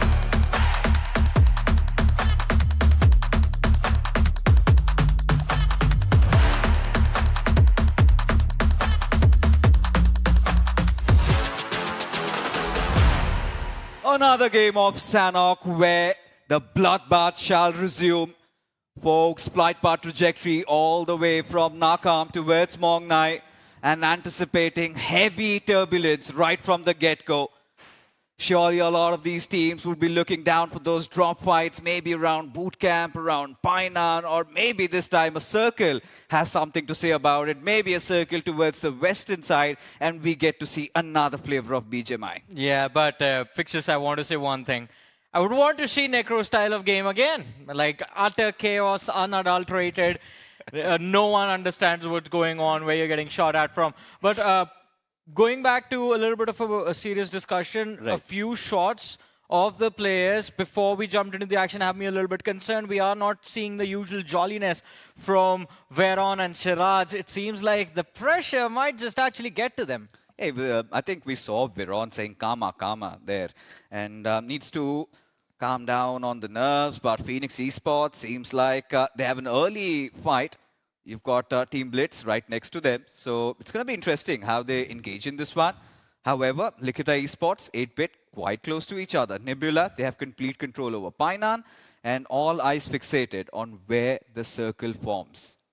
Yeah, right now. We are also waiting for It's that. it's Western Hybrid one. Nice. Yeah. This is going to be interesting now. Vasista Esports. For now, they are in a good position. The only concern is if the circle stage 2, stage 3 takes us towards the northern side, then crossing becomes a big challenge to sort of conquer.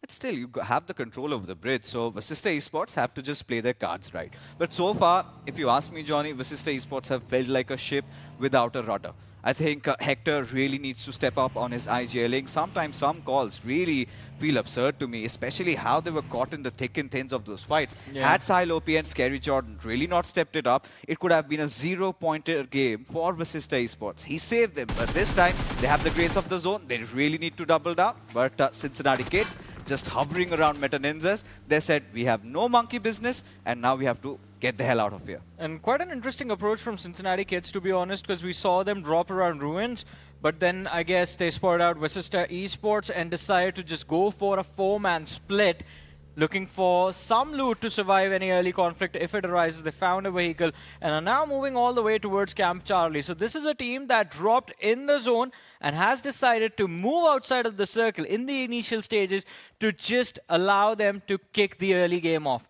It's a safer choice, but the question is now, will you be able to take on the teams that will gatekeep you the whole time you're playing on the back foot? I mean, that's an interesting way to go. I kind of accede with you on that. They really need to count their eggs. But for now, I think we saw FS Esports. So there's this saying in Erangel that every single time that God's Rain get that certain circle, they mess it up.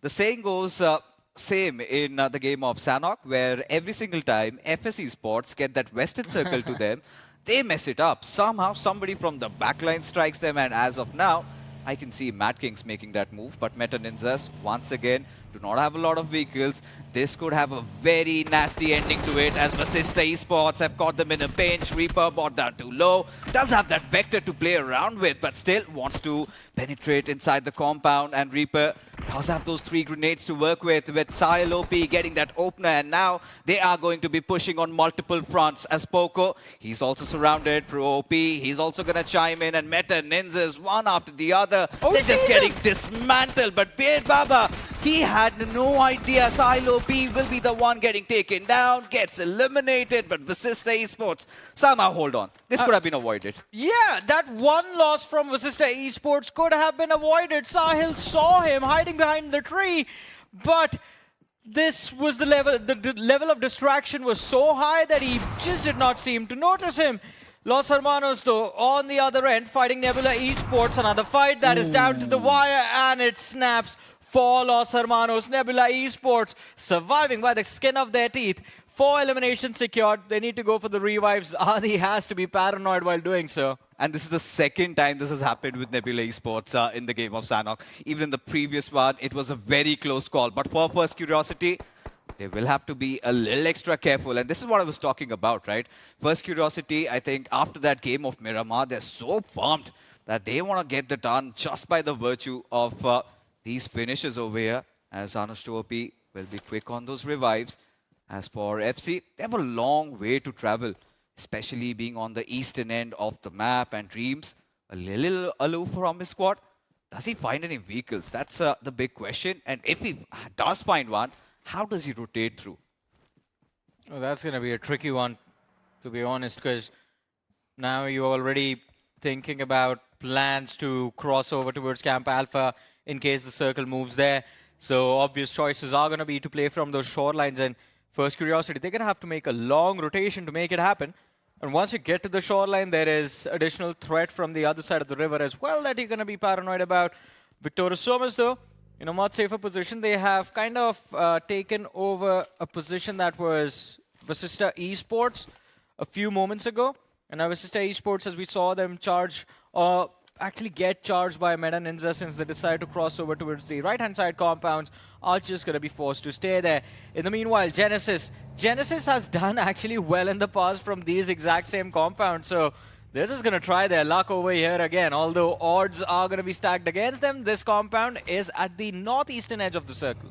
I really feel that this lineup of Genesis is so underrated. Because when you look at the Assaulters, they have the quality. Yeah. You've got Hunters, you've got Viper, Yash. He has been stepping up immensely. And again, having Gravity, we have seen in the official tournaments, always secures the podium finish. But that trophy is something that's missing from his cabinet. So, yeah, Genesis, they still have a long way to go. But looking at where they are, 15 points out of 3 games played so far. Not really very great. And not too shabby either. Yeah, it's a middle-of-the-pack performance. Yeah. But it keeps them in the top 8 for now. One good game can give them the safety cushion for at least one match for them to fumble in the future. But again, it's just getting started, the journey, the competition for the top 8. And 8-bit, even though there was a tumble in game number 1, the recovery from that match of Miramar has kept them in a very nice position, 29 points in the top 3. So 8-bit won't have a lot to worry about. But for this game, at least, they will have to pick up the pace a little bit, still stuck in Painan. The circle is still nobody's. And as of now, we can see Victorious Sumus. They have held on to the junction point. Even Vasista Esports right over there. But Nebula, they have survived an early fight. They've got their hands hot. But how do they cross over the bridge, given that even Madkings have got a nice control? But Phoenix Esports, I think this is one rotation that I really appreciate, because majority of the times we have seen the circle sort of converge over there. So if they play their cards right, I think this could be the game where they stage their comeback, and we know that thing with Sanhok, right? Yeah, it is very unpredictable. And this one as well is going to be unpredictable for sure. And right now, it's just a build-up to that because the circle's still a hybrid one. Decent chunk of all three islands still in it. And that is the one factor that will cause a lot of guessing from the IGLs as to where they want to go, where the circle will go as well.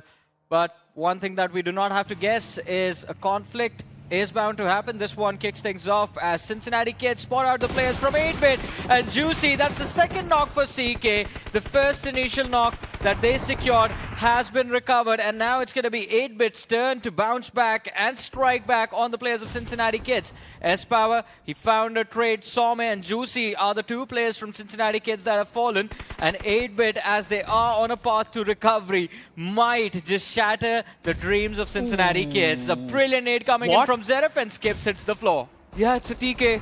Oh, and no. if things could have gotten worse, Cincinnati Kids now really messing things up. Quickly shall get the revive onto it. Some as 8-bit this time having all their players back on their feet. They know they have Cincinnati Kids number. S-Power already prepping up that grenade. In fact, assault from two different fronts. Zeref has to watch out. Has to replenish himself with that first hit. But Some, he needs to answer back. Team 8-bit. At this point, they're just getting Somraj back up, and this is where the power comes in as Some and his teammate, they decide to play together, but Aquinox shall not budge, and there you go, Cincinnati Kids, strings of mistakes, hurting them to the point where they're now eliminated. Massive mistakes, and I think majority of them were clearly comm issues between the players. The communication not really being there. When you need a trade, when you need that backup, you gotta call for it then and there. Delayed is going to result in a TK, as you mentioned. And look at this. This was such a brilliant opening found by Skips. Juicy as well. The charge was a good one, but then this follow-up. Absolutely horrible. No need to charge S-Power like that. You see two players out into the open. Better options for you to pick off. The moment Zeref got picked off over there like that, I think Cincinnati Kids, they must be fuming, especially the moment the friendly fire occurred, because there were still chances of recovery inside that fight. All they needed to do was be a little bit patient, drop down a couple of smokes. Nobody was really interrupting that fight. But seems like 8-bit, without any casualty, 4 finishes secured, and Vasista Esports had an early collision. This is what we were talking about, right? Meta ninjas. And this is something that we've seen meta ninjas do quite often. We've noticed even in the past in certain tournaments, they kind of tend to all traverse in that one vehicle, and we all know what happens next. Yeah, but I'm just concerned. I hope this stops soon, because after that run in the Pro Series, I think the element of surprise for Meta Ninja has faded away, but we have a massive shift coming in from the circle. Now I think the ball is going to be in the courts of teams like Nebula Esports, Vasista, and even 8-bit for that matter, teams that are close to ruins. Oh yes. As of now, Nebula must be really happy about it, but it is going to be such a mad scramble between the likes of Madkings, M4, even FS.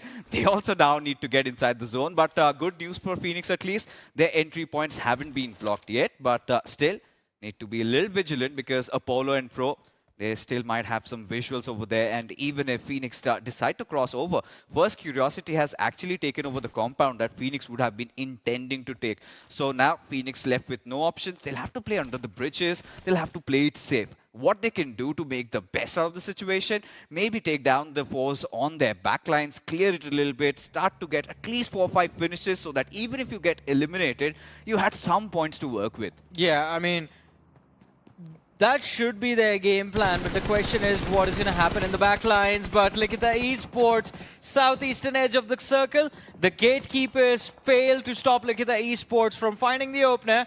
2 players from Genesis kind of in trouble, but 8-bit, they show up in the backlines, and Genesis Esports, I think they might just end up biting the dust, but not before annihilating Likitha Esports. 2 men, turns out, were enough to eliminate Likitha from this game. All right. I mean, what is going on suddenly in the blink of an eye?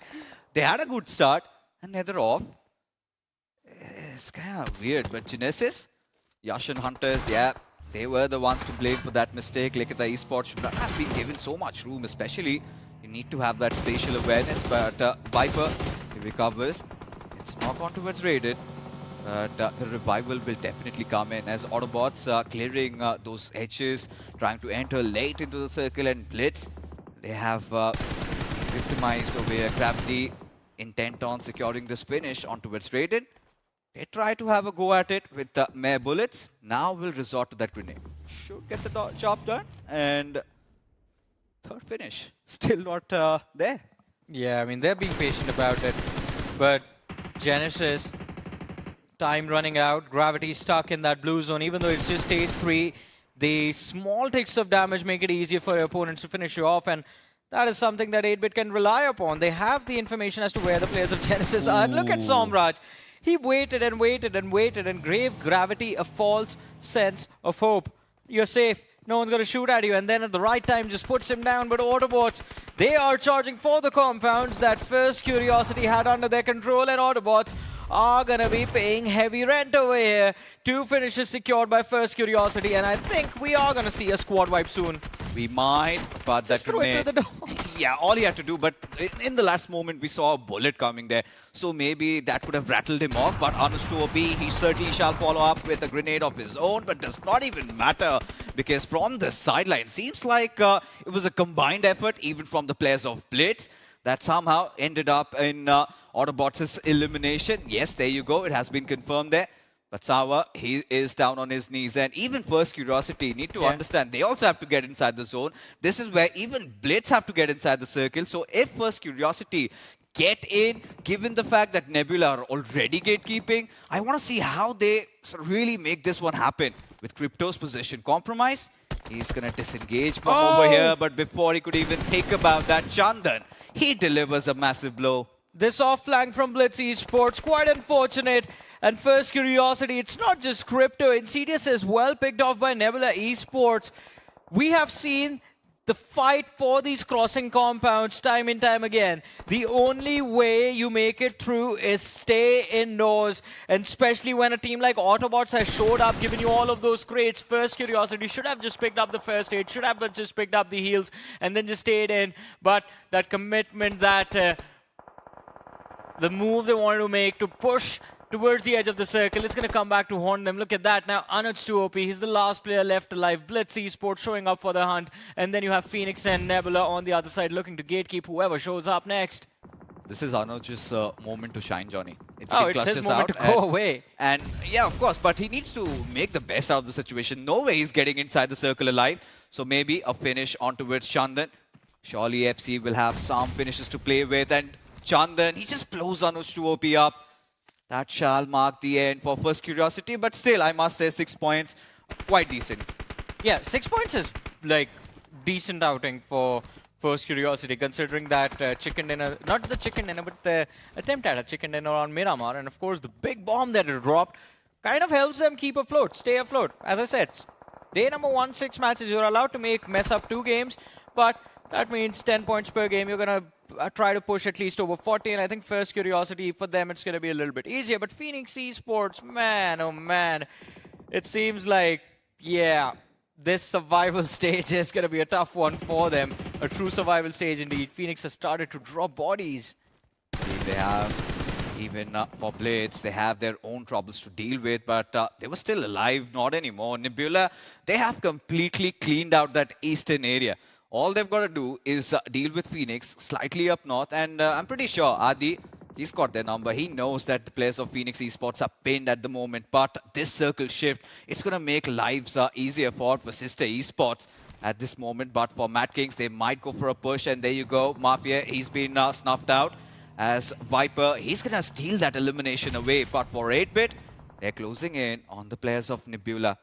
Given they have all their 4 players alive, 6 finishes, 8-Bit.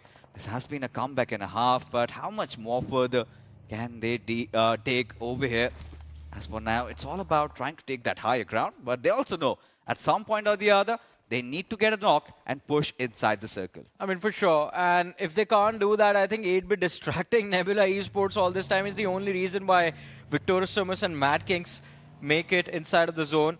And there it is, 8-Bit slowly and steadily just inching towards the summit of that hill, being able to find a little bit of space, but circle, it's still a few meters away, and that's not going to be an easy push. Phoenix, this is a brilliant off position to work from. If 8-Bit do not expect him here, Phoenix alone is going to be enough to find an opening and start the breakdown of Team 8-Bit. 8-bit. Higher ground advantage for Nebula. It's going to be that circle advantage. It's all about who finds that first knock, but seems like 8-bit, they have nothing to do with Nebula Esports. Instead, they want to go the other route, where you have Genesis' Viper waiting for him, but it's going to be Nomi who gets that final knock there over as Phoenix even follows up. 8-bit, their troubles keep on getting bigger as Somraj needs to somehow find a remedy to the hemorrhage as Aquanox. Let's see what he can build from here. Phoenix out in the open. Aquanox failing to punish him. 8-bit could be done right here, right now. It's going to be difficult to bounce back from the spot. Look at that, Nebula putting pressure. You know Viper is also going to start shooting at them as soon as they get out from behind cover.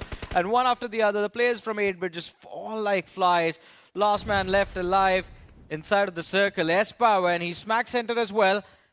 So they have to rely on the miracle worker to get some extra points from this match. But let's see if he succeeds in his goals on the other side of things. Now, next team that will feel a little bit of unnecessary pressure, by the way, it's going to be Madkings, who are right behind Vasista Esports. There they are on the shoreline. And Levi from FS can actually completely ruin the day for them. The spray needs to connect, and he does find the opening. But his position compromised now. A trade is what Madkings would want if they want to go for a revive. They drop Levi extremely low. He puts on that last first aid of his. But now the pressure of the blue. Yeah, all he wants to do is somehow sabotage Madkings' chances on getting this chicken. Levi knows for a fact that he's pretty much done. Could have just burnt himself up, but died to the mercy of the blue. But there you have it, Levi being done and dusted, but now Clutch God getting taken down. Scary Jord, he finds a beautiful opener on that one, but look at Apollo. Instead of just backing off, playing defensive, he decides to go the proactive route. Decides to maybe take a fight against Scary Jord. That was with all that risk as Phoenix from the sidelines, they come in for the cleanup. For a moment, they did not have the grace of the circle, but suddenly they have so much space to work around, and Clutch God could be next on the hit list. And there you go, Ash strikes, Shadow also goes down, and Phoenix Esports, they're feeling quite comfy. Yeah, I mean, Phoenix did a brilliant job. The timing of the third party was perfect. And because of that, Phoenix do end up securing a few extra key points for themselves. But Madkings, what was that, man? They should have just committed directly for the players of Vasista Esports, but instead that split approach towards the shoreline. Again, Fixes, this is because of assumptions being made that the shorelines this late inside of the game are going to be empty. But this is a battle royale. You can't assume anything at any time. And Pro, he's about to get eliminated. The question is, who gets that finish point? He moves towards Victorious Sumus. They've dropped him low. Quite low, in fact. He's going to put on that first aid, but Victorious Sumus, they just back off. Now they start to prioritize their entry inside the circle. Oh, look at Pro. For a moment, I thought that this could have been having an interesting ending over there. Could have been slightly mischievous, but Madkings, they had been ruffling a lot of feathers up, but still no finishes up the alley. Will just make do with those position points as Victorious Sumus closing in on 8-bit as his power, the final player alive, and that's all the hope that 8-bit need at this point. Just playing around the smoke, playing around fire. This man refuses to give up, refuses to bow down till the point that Nebula Esports lob a grenade, and he is also done for. Right now, S-Power is going to be Victorious Sumus. Oasis looking for him on the stage, you know. Got them eliminated, man. Made it easy for the third parties to come through, and just an awkward engagement for Victorious Sumus to deal with. But now Vasista Esports under pressure. Nebula, they have kept their heads low. They have avoided unnecessary conflicts for the last 3-4 minutes. And now they show up 14 eliminations for Nebula. They secure a knock, and Phoenix, he doesn't want to stop. Rising from the ashes, fighting from the last, and charging towards the first spot in the overall leaderboard. Nebula Esports with an impressive winner-winner chicken dinner on Sanhok. 28 points secured. That's a nuclear performance right there from the side of Nebula Esports. And this is what you wanted to see, and finally Nebula Esports, they've showcased it. Where was this Nebula Esports in the previous stage? But now they're finally woken up, and they've chosen violence. To be honest, for Vasista Esports, it should have been their game in the first place. They had the compound, they had every single right to win it, but still in the final few moments, it was Nebula Esports having that man advantage and overwhelming them. And for Vasista Esports, in the early moments of the game, Johnny, you and I, we were both casting. We saw that Meta Ninjas just made a mad dash, and there was a point where they lost out on one of their players, which could have been clearly avoided. Vasista Esports, right from the get-go, they were already one man down. So that is again an added pressure, but still they made the most out of the situation. A second position finish isn't too shabby. But before this game began, we were discussing about this, right? Anybody outside of top 8 gets a chicken dinner, could easily bounce back inside the top 8. And I feel like Nebula, with that nuclear performance, 28 points up the alley, should be easily in the top 5. They're probably going to be on the second spot. That's what I believe. Could be. So for Nebula Esports, they've already secured a lot of points on the board, and they've probably taken over the players of FC as well. And this sort of a remarkable performance, it's also going to bring the wind back in their sails. Just look at Phoenix, the amount of confidence the man had. He was not even scared of the players of Vasista Esports. Single-handedly moving up, dominating the entirety of that competition. And yes, bringing up 8-bit as well, less power, just spoiling those streams. Yeah, and of course, as you've mentioned, Phoenix, I have to say huge props to Phoenix Esports as well. Because I thought their game was done when they were just pinned on the shoreline of Camp Alpha, but to be able to cross through and, of course, ruin the game for, let's just count the number of teams. Madkings, FS, they ruined the game for Blitz, they took the win away from First Curiosity, who were holding that crossing shoreline. So Phoenix Esports, they took massive advantage of the fact that no one was focusing on them and finished in the top 3. That's the whole point, right? And now Phoenix Esports desperately needed a recovery as well. And this game is going to be the initiation of that. Of course, do half the elimination points, half the placement points as well. But now all they need is consistency in the upcoming games. But will that happen? Well, that's for the future. For now, let's move on to a quick break.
After such an electric game of Sanhok, it seems like we need a little bit of a breather to slow things down. Hence, Miramar is going to be up next once again. Welcome back, folks. You are watching the BGMI Showdown 2025. I'm Fixes, joined along with these two beautiful gentlemen with me along here. And now, Necro, now let's talk about stats and figures. All right, 8-bit, they have been consistent. I think First Curiosity made a lot of the situation. Phoenix also did whatever they could. Which is the one team that has really disappointed you? To be honest, I would say Phoenix Esports was disappointing me before this previous game, but now since they've got that recovery as well, I don't think there's anyone else that is clearly disappointing me. Yeah, for the teams that are all the way at the bottom, to be honest, I did not have a lot of expectations from them, but from the teams that I had expectations from, they're already doing pretty good. Phoenix getting 6 finishes out of that game, and of course the man's in the top 5 players as well. I just got a word from Juicy. Why are you ignoring him? I thought you were going to say that Cincinnati Kids was a disappointment to you. Well, look, man, I don't believe Cincinnati Kids are doing too bad. I think CK's still in a fighting shot.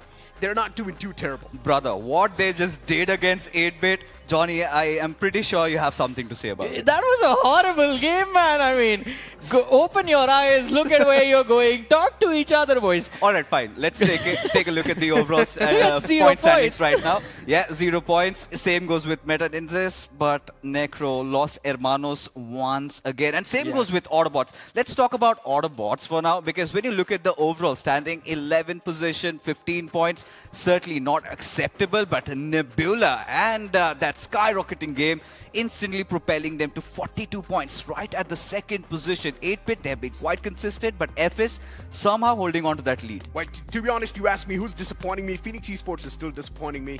They're pretty much at the bottom 4. I thought with that game, maybe Phoenix Esports would have propelled themselves towards that 9th or the 8th spot, but that's not the case. Phoenix Esports is still on the 13th spot. And another name I would like to add on to that list is also going to be Blitz Esports. Blitz Esports, yes, they have been getting third party quite often, but Vasista Esports have also bounced in. Yeah, Vasista Esports, I think this was supposed to be the game that helps them break inside of the top 8, but I disagree with you on Phoenix. They got more points in that one game of Sanhok than the entire match, first 3 matches today. They had 0 points after the first 2 games, right? Yeah, they had 4 points before we went into this game number 4. And I think at this point, 13 points, you have 2 more matches left, you get 5 points per game. Get to 25 if possible. By the end of the day, it should keep you in the fighting position for tomorrow. Best case scenario, hit that 30-point marker. All right, I need your acumen on this, Necro. Tell me, is this lobby going to be fast or is this going to be slightly slow? Oh, it's of course going to be slower. Map of Miramar is always much more tactical, especially these games being over there consistently repeating themselves. We did see the first map of Miramar as well. We did not see any sort of drop clashes coming through. And Nebula Esports was the one to rotate in extremely late. I hope that's not going to be the same thing anymore. But let's move on towards the upcoming game.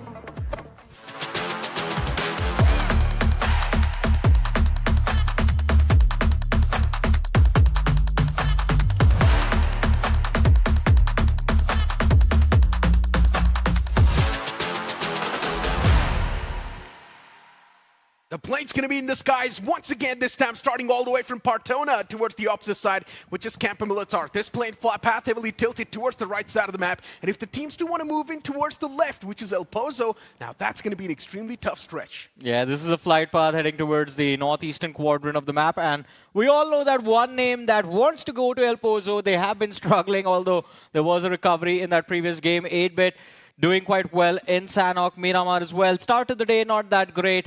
Erangel, not the best outings, but this game as well. Now the question is, do you get to El Pozo before Nebula get there, or are you going to try and pick a fight midway? But hey, Nebula, they switch things up. Instead of targeting El Pozo again, they drop towards Partona and Prison. The funny part is, even in the previous game of Miramar, they dropped all the way towards Valle del Mar, and Nebula Esports was not able to squeeze in a lot of points because they rotated in extremely late. And the only reason why Nebula Esports was eliminated from the game is because of lack of utilities and also meds. And they tend to do well in those El Pozo drop clashes. Every single time Nebula has had a drop clash, apart from like a few drop clashes on Sanhok, because earlier on in the year, they were getting wiped out over there by CK in this tournament. Soul was the one that was wiping them out in Sanhok. Miramar and Erangel drop clashes usually end up working out quite well for Nebula. Yeah, and Nebula, to be honest, the only reason maybe El Pozo is sort of not really contested by them, it's because of the plane flat path, right? Even for 8-bit, they cannot even glide towards El Pozo, so 8-bit as well is going to try to come up with a drop location on the fly. So things are definitely going to be extremely interesting. And now looking at Phoenix Esports as well, all the way towards Chumacera. Even for them, things are looking quite good and dandy. For Phoenix Esports, there's no OG to take care of, so they can easily loot up towards Chumacera. Yeah, but Los Leones, big signs of concern for CK. They've been pushed into the main city towards the center, but we know Cincinnati kids, that 2-2 split is how they like to play. 2 players up towards the northern hill, while we see the players of Los Hermanos with some early control, and then 2 players are going to go for that eastern hill. Might actually have a recap of another Miramar fight from a few days ago where Cincinnati kids picked off Blitz Esports in the exact same position. Looking at the circle as well and the way it's formed out. You've got CK towards Los Leones, Blitz Esports as well on that southern side of Los Leones, Genesis Esports as well, pretty much around that same block. FS Esports playing around Puerto Paraiso, and NINZA all the way towards Valle del Mar. For NINZA, once again, probably the late game rotation is going to be the way to go. But to be honest, speaking for teams like Nebula Esports, after having such massive recovery, there's a big chance either the mentality is going to be extremely aggressive, or Nebula Esports might just now play for the survivability and just get the average points? I think it's going to be the latter. I think they're just going to target the average number of points per game. They're going to go for 5 to 6 points per game. Anything more than that is just going to be bonus. 40 points within the first 4 matches you play is a very amazing start to the day. And now, since Nebula have kicked things off with 10 points per match, going into this game number 5, they have the luxury of slowing things down. And I really, really think, without risking it any further, Nebula need to take this option. Do not lose out a spot in the top 5 on day number 1 itself, and especially when the teams behind you are just picking up the pace. Nebula Esports being extremely proactive. They didn't see him. Just drove past him like that. He's out in the open. Madkings do not really care about what's going on around them. And Evil, a lifeline. The man's still alive. That's a good thing. Los Hermanos for them in the overall standings. They're not exactly alive. And for Likitha Esports as well, yeah, trouble in paradise. They need to do something. Yeah, Likitha Esports again. Not really the Likitha Esports we remember even from the previous round. I mean, they did better than this in the semi-finals, to be honest. Blitz, that opening round performance has gone away. Phoenix as well, Cincinnati Kids. All the teams at the bottom right now are the teams that used to dominate. And then all of a sudden, the semi-finals just completely shattered their dreams. And now we are seeing recoveries from the likes of FS, who were struggling, the likes of 8-Bit, who were a little bit concerned about which playing for they need to go for. But again, I'm a firm believer, might be an unpopular opinion, but Aquanox needs to stay there. You can't sub him out. You need this man in your team. True. And to be honest, speaking for Aquanox, he has been one of the most consistent performers for 8-Bit. Yeah. I don't think performance was an issue that Aquanox was really benched out. Maybe something else that's going on inside of the lineup. It's the injury. He just came back from an injury. He's recovering. He's at about 80-90%, not at 100. So I think 8-Bit, they're kind of forced into the situation where they are forced to have Aqua step out at least 1 game a day or 2 games a day. But whenever he is there, man, you can see 8-Bit rise up. Yeah, it's a day and a night difference. Aquanox needs to perform in the grand finals as well the same way. And maybe that's one of the main reasons why Somraj isn't really giving him a lot of games. Yeah. Of course, that's also affecting the MVP stats for Aquanox. He's not even there, but I don't think Somraj really cares about the MVP. Nope. He just wants that trophy. He wants that slot. But as of now for Autobotz Esports, you've got Mysterious 4 in the opposite fray. Hero, the man's isolated. He's all by himself for Mysterious 4. Mysterious 4 has been one of the most consistent teams out there, but now a fighting chance is not given to them. As Autobotz Esports, they already kickstart things. But hey, Mysterious 4 Hero, before he got knocked out, he did manage to find a preemptive knock onto Autobotz. Bunny, exit! Exit that buggy a little bit quicker. A lot of unnecessary damage taken, but still strikes back nicely with a shotgun. Arib hits the floor, and Omega in the backlines is going to be the game changer. Lobster finds the trade. Bunny fighting for his life. Damage traded out. Lobster knocked out as well. Ralphie falls, and Toxic, he did pick off Omega a few seconds earlier. Somehow, by the skin of their teeth, Autobots managed to stay alive. It's all thanks to Bunny that those 3 knocks were there in the first place. And keep this thing in mind, Bunny messed up. He almost messed up. He did not eject out of that buggy in time. But he still managed to find those 3 knockouts, while his teammates, they could not do anything. The only man that made a mistake over there was Omega. What was he doing? He had clear line of fire. Just get out, either lob a nade or take shots, do something to try and keep Autobots away from charging at Bunny like that. That was crazy stuff. Mysterious 4 almost won that fight because of that one guy. And Autobotz Esports, imagine if you get dismantled in such a way. That's going to fiddle with your mindset. Likitha Esports up against the players of Los Hermanos, and it's Spy inside of that house.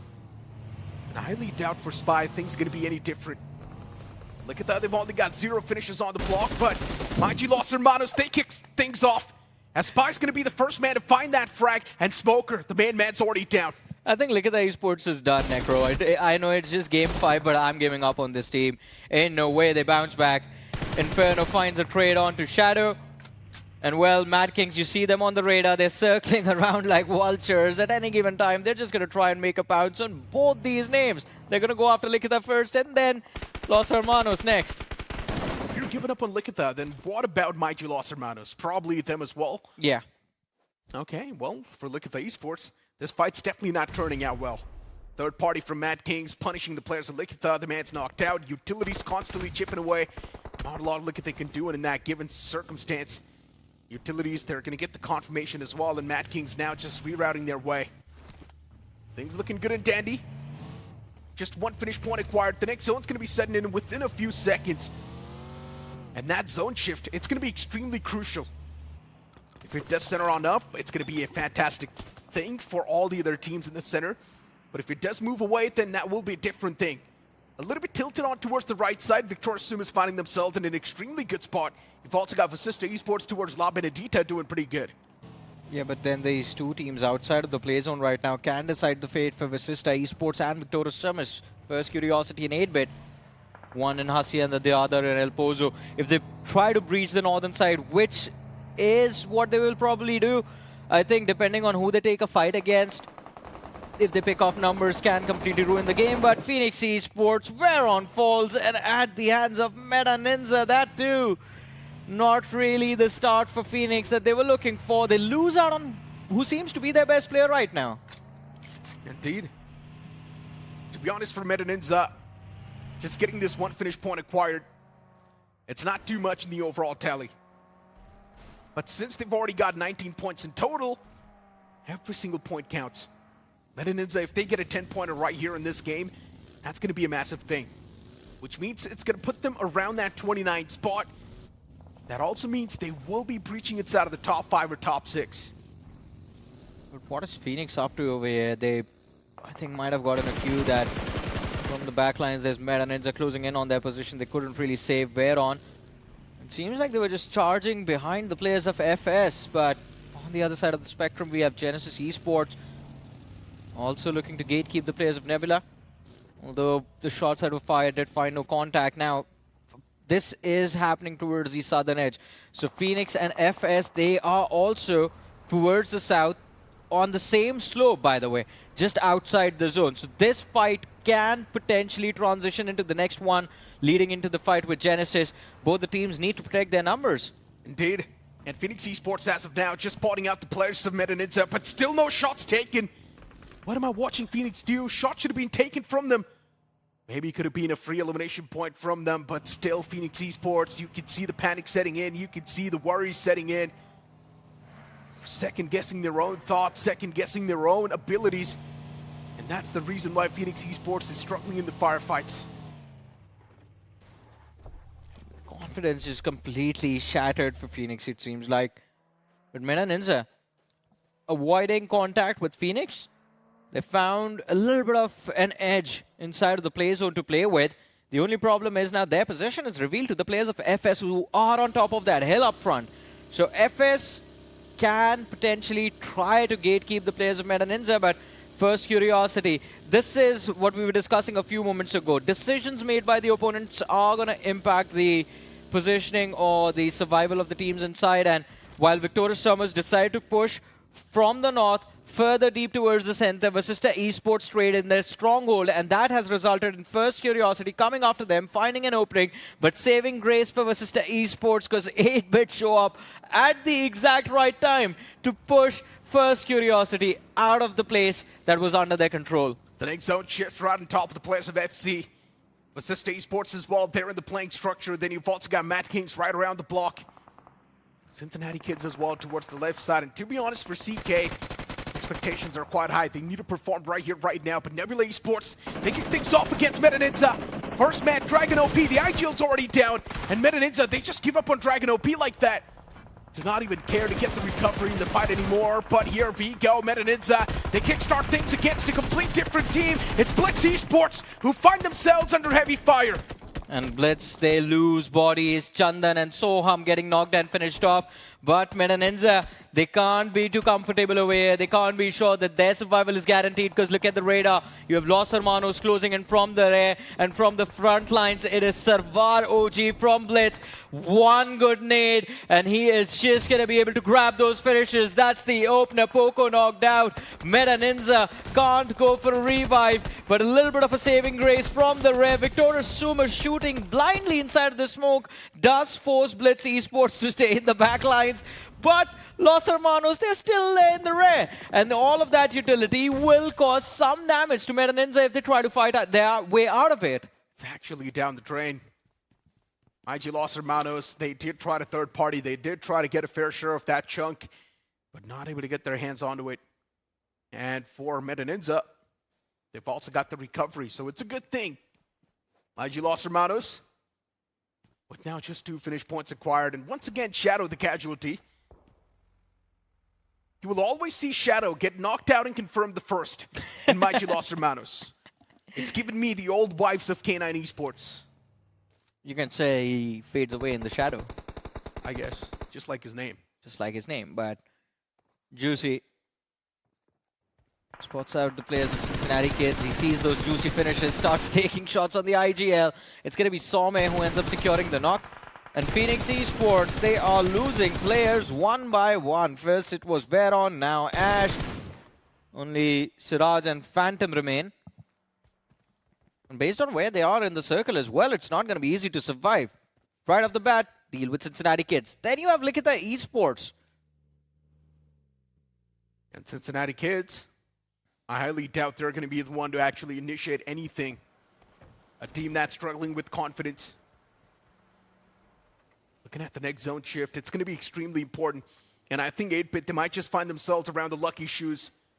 But no, instead it's going to shift right on top of Impala, which means FS Esports. Things will be a little bit difficult. But they can also find themselves in the prime spot if they do fight it out against the players of Genesis Esports. Nebula Esports might just be a problem. But Autobotz Esports, Victorious Sumus, they found themselves in a decent spot. Yeah, and First Curiosity as well. No one is going to charge towards that northern hill. So First Curiosity have the luxury of just staying away from conflicts. But Phoenix Esports, as they try to find a way inside of the circle, they fall into the line of fire of Likitha Esports, a point given away, and now Phantom with a mad dash for his life might just run into the arms of one of these 3 teams. It's a scramble for who gets this point. Victorious Summers, they let him get a little bit closer, but into the arms of Blitz Esports he goes. And bye-bye, Phantom, says Sarwar OG. Thank you for the one finish we have now. What's going on with Phoenix Esports? Why are they bombing games like this? Where's the coordination? Why is there such a massive disconnect? All the questions in my mind and even in the mind of the viewers. Yeah. I think we saw what was going on, because I mentioned this to Fixes when we were looking at the player camps before the game of Sanhok. Usually what you would see Siraj and Veron having a little bit of fun, even smiles across the place for Phoenix Esports. But today all you could see was just panic. Maybe they themselves are not confident in their ability to actually qualify.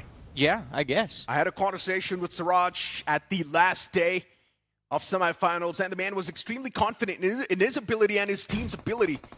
But them not qualifying maybe has just made him second doubt. Or probably the entire team's second doubt about their own abilities.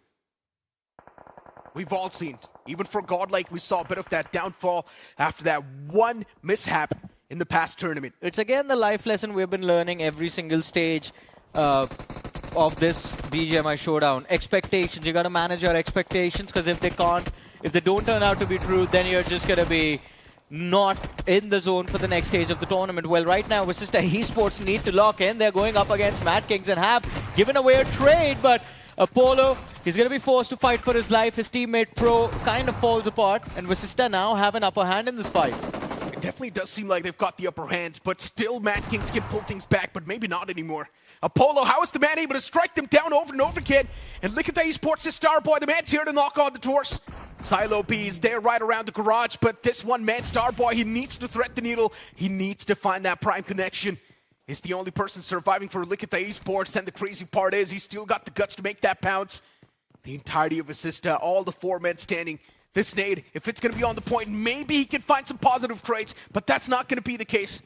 Slowly and steadily moving up in the playing field of Vasista Esports, position compromised. But now they're going to play that defensive structure. And this is where Starboy might just start to struggle. S12 kept close and personal, does catch that whiff of shotgun.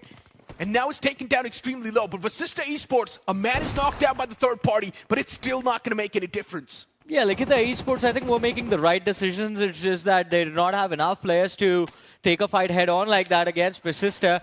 Pro OP is still knocked out, but Vasista Esports, incredible recovery in this match itself. But Nebula, they're going after FS. Finally, the standstill between the two teams fall apart. And FS, they're going to be left bleeding in this one. Nebula Esports doing a little bit better. They are good at gatekeeping teams. And, well, FS Esports at this time just are going to be some practice to them. Love is spotted out. RD wanted to go for a spray, but backs off instead. And now completely sees the man, running on the flank, cooks up the nade to perfection, lobs it out, some damage dished out, hoping for the finish, but Lovish with the shotgun armed and ready, and Adi's gonna have to settle his difference with a UMP. Oh my god, look at that heroic entrance. Crazy stuff. Nebula Esports, just as usual. They are just absolute mad lads, maniacs inside of the fight. Did Nomi just commit like that just so Adi could get that frag?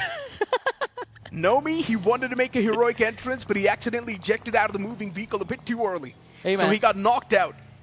His name was Nomi. I think he just wanted that man from Vasista Esports to know him. I guess that's what the game strat was. But hopefully they have known him. To be honest, for FS Esports, now looking at them, having those 6 finishes on board. And then you've also got Levi. His vehicle smoke. FS Esports, they need to make it quick. They need to head on towards the hideout.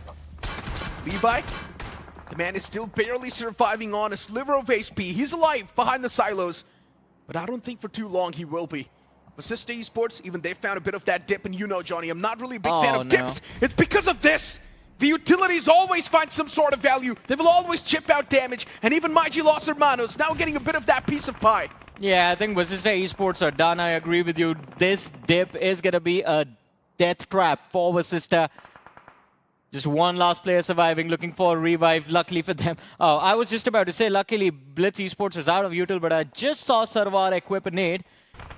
I don't know what they're waiting for anymore. But first curiosity, they stayed towards that northern hill a little bit too long. They should have moved out a few moments ago. And, well, 8-bit is going to catch them off guard eventually. And first curiosity not able to find their way or fight their way out of this. Now down to 2 players. Crypto stuck towards the edge, and Reem just moves in hoping for survival. Doesn't really get it. Gets finished off by Autobotz. 8-bit spawning out Crypto in the open. He could not do anything. Helpless, poor guy. Yeah. Sacrificial lamb, or maybe you can't say the entirety of FC sacrificed in this game. 0 finish points acquired. 0 points actually in this game in total. FC is now dropping down that consistency, but since they already had so many points in the first couple of games, you can't say they've compensated for it, but Yeah. FC needs to perform no matter what. I think the safety cushion for FC has just gone away because, as I said, by this time he should be over 40 points. They are still in the mid-30s, Yeah. and majority of them came from the first Miramar of the day. So this game should have been a recovery, but looking at where the circle is and where the other teams are, I think we are in for a victorious Sumus comeback from this match. Definitely a chance. And you know what, Johnny? Looking at these type of performances from the teams, it really makes you think, was that game of Miramar just a fluke? I mean, it could have been. We've been wondering that about a lot of these teams, but I'm just surprised Vasista Esports are still not eliminated. For some reason, they're still alive, but I guess time will run out for Meta NINZA. The charge from Evil does not care, just pushes them in their face and gets those finishes. Okay, 5 for Los Hermanos. My question is, what was Meta NINZA doing? They're going for a revive. I think they were going for a revive, talking on themselves, and that is why they did not hear Evil show up. That's a major mistake. He should have stopped that revival the moment Yeah. he heard that vehicle approach. But he was still sticking that no matter what. That decision was made too late. I think by that time, they just saw Evil swing in and out from the corner. That is when he cancelled the revive. But you have to realize there is going to be an animation process for your weapon to unholster. That little show is more than enough. Yeah. And now for Nebula Esports, with these 4 finish points already on the block, Nebula, they definitely do need to get things a little bit more on board. FS Esports is Levi, is right there too around Impala. Then you've also got Victor Sumus. 8-bit as well playing around that northern edge. To be honest, for Victor Sumus, as you mentioned, it definitely does seem like it's going to be their game. But here's the main problem. This might just be God's Reign all over again. Victor Sumus will get the game, but with not a lot of elimination points. It actually could be, because right now they just have 2 eliminations. And eventually, since they've stayed in those buildings for so long, I think they are going to be running out of ammunition as well. That is going to be a big point of concern, because towards the end game, Victoria Sumus is going to be approached by the likes of 8-Bit, by the likes of Autobotz. If the circle takes a western shift again, and of course there's Blitz, there's Vasista Esports. You have to try and secure these finishes, and finally they start clicking those heads. We have one finish point extra added to the players of, I think Victoria Sumus did secure one more point to the name. Yeah, they go from 2 to 3, but they're going to have to get a few more, otherwise 8-Bit is just going to steal everything. Look, to be honest, you need bare minimum 8 elimination points to have a decent game in your hands. Yeah. That's what I believe. So that way you can have 18 points in total when you get a chicken dinner. Even if you do not really get a chicken dinner, it's still going to be a decent bit of points on the board since you had 8 elimination points to contribute. That's still going to achieve the average no matter what. And Victoria Sumus is one of those teams that can definitely do it. But right now, a lot of these teams in the survival stage, they're just getting compromised. They're not really the one to believe in themselves, and that's a major problem. All right, now I think VS is set up for success. 4 eliminations secured. You keep your head down, wait for the top 3 teams to be surviving, or actually just wait for one more team to get eliminated, which might just be Blitz, and then you start proactively checking those windows for the action. Although problems can arise from the fact that Nebula and 8-Bit and Autobotz are also there with complete rosters remaining. As of now, Blitz is the only team that is going to be a little understaffed. Just 2 players left, and they are in for a 2 versus 4 versus 4 versus 4 in this endgame. To be honest, the way the circle is forming up as well, it really does seem like for 8-Bit, it's going to be a tough rotation now to make it in. Circle moving out in the open. VS is still inside of the circle. It's because the compound. But 8-Bit, now they need to force out of their comfort zone. And that's where they're, of course, going to catch a lot of that hurt. And for Nebula Esports, it's a date with destiny. Yeah, I think that's brilliant. Kratos moving for those silos and Phoenix making sure he checks on the players of Autobotz proactively. It's just a brilliant move. This might just help Nebula move inside of the top 3 of this match. All they have to do is just try and avoid getting taken out by 8-Bit and the players from Autobotz. Autobotz are going to be flushed out from their safe haven in the next 10 seconds. Same goes for 8-Bit.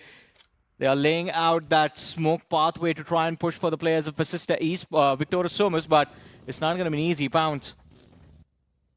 Well, that's a good skin. Keeps you hidden in the desert, I guess. Slow and steady moves. And Victoria Sumus, they're just waiting for someone to make that pounce and make that mistake. And 8-Bit, it does not seem like they've got a lot of options available either. So 8-Bit probably doesn't want to make that pounce no matter what. What are they doing? They lay out the smokes but move on the flank instead. And that is going to result in them colliding against Autobotz. Spray committed, but Arib still managed to close in. The remainder of the team is showing up. And Arib, he has bought his teammates enough time for them to show up. And then it is going to be Autobotz to kick things off. Arib does get knocked out, but 8-Bit are going to be down to 2 players. Somraj, he's 1 man knocked out, left alive, but there's going to be too much pressure on the lads of 8-Bit. They need to recover, and they need to recover now. Because Victoria Sumus, they want to commit for this third party. Victoria Sumus not exactly third party. This might just be them digging their own grave. They had the right opportunity to eliminate the competition as soon as possible, but VS still held on to their ground, which means 8-Bit now gets a second shot at life. That also can mean 8-Bit can't stand a chance to eliminate VS soon, the moment they make that pounce. Target prioritization for VS completely off. I 100% agree with you. Clear your backlines first and then focus on the fight up front. But Victoria Sumus, they got distracted by Blitz, they got distracted by Nebula Esports. But hey, again, we can't really rely on the decisions being made by 8-Bit as well, because for some reason, you look at the radar and 8-Bit has walked into a sandwich between Nebula and VS.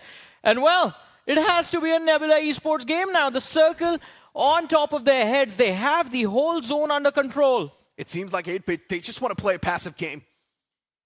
They want to try to avoid as much smoke as possible, but that's not how you play.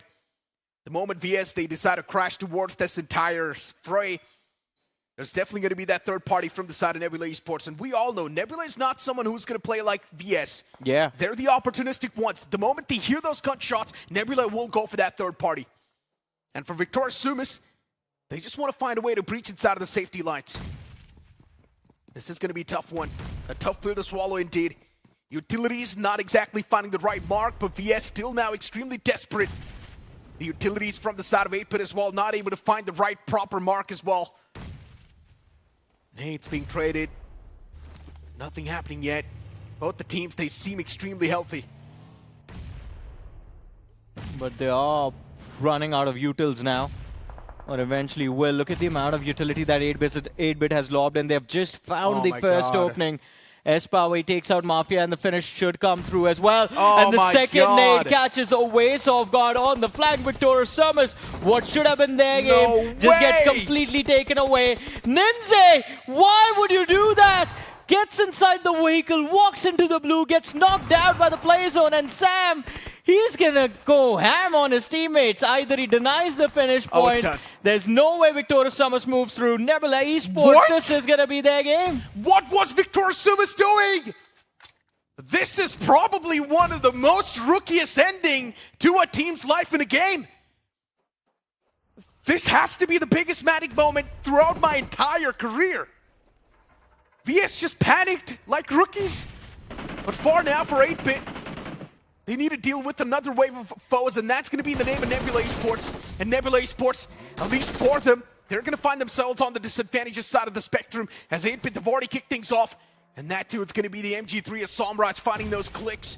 Utilities from Nebula, not finding the right mark as well, but still the man advantage in the hands of Nebula, which is a good thing. Yeah, I think pretty much Nebula Esports also know this is going to be their game. All they have to do is just take out S-Power. And to do that, Nomi shows up with that hovercraft. It goes off, it blows up, but that's not going to matter. They've closed the distance. And now it's just time for the cleanup. 8-Bit, all of that utility committed on the players of Sumus leaves them with nothing for the endgame. And Nebula, on the other hand, will still have a few nades, a few Molotovs left. 8-Bit, the only option left in their backpacks is just to go for a head-on charge. They have about 1 minute and 40 seconds left before the blue zone collapses. And 8-Bit, their backs are against the wall. 8-Bit, luckily enough, at least they got the recovery. But the moment I say so, the nade, it ricochets off that hovercraft, and Somraj goes down. Big man not there in the game anymore, but still the revival's being stuck, and S-Power, he just wants time. And Aquanox, he needs to buy it. But how can he really do so when you've got the man of Nebula Esports, Adi, buying the off angles as well? He's constantly being a threat, possessing that threat. He wants to threat the needle. Aquanox moves out in the open. Not a big fan of Aquanox's position either. But he's definitely played this for ego. Aquanox, he caught a lot of hurt upon himself. Somraj is back upon his feet. Aquanox is barely surviving.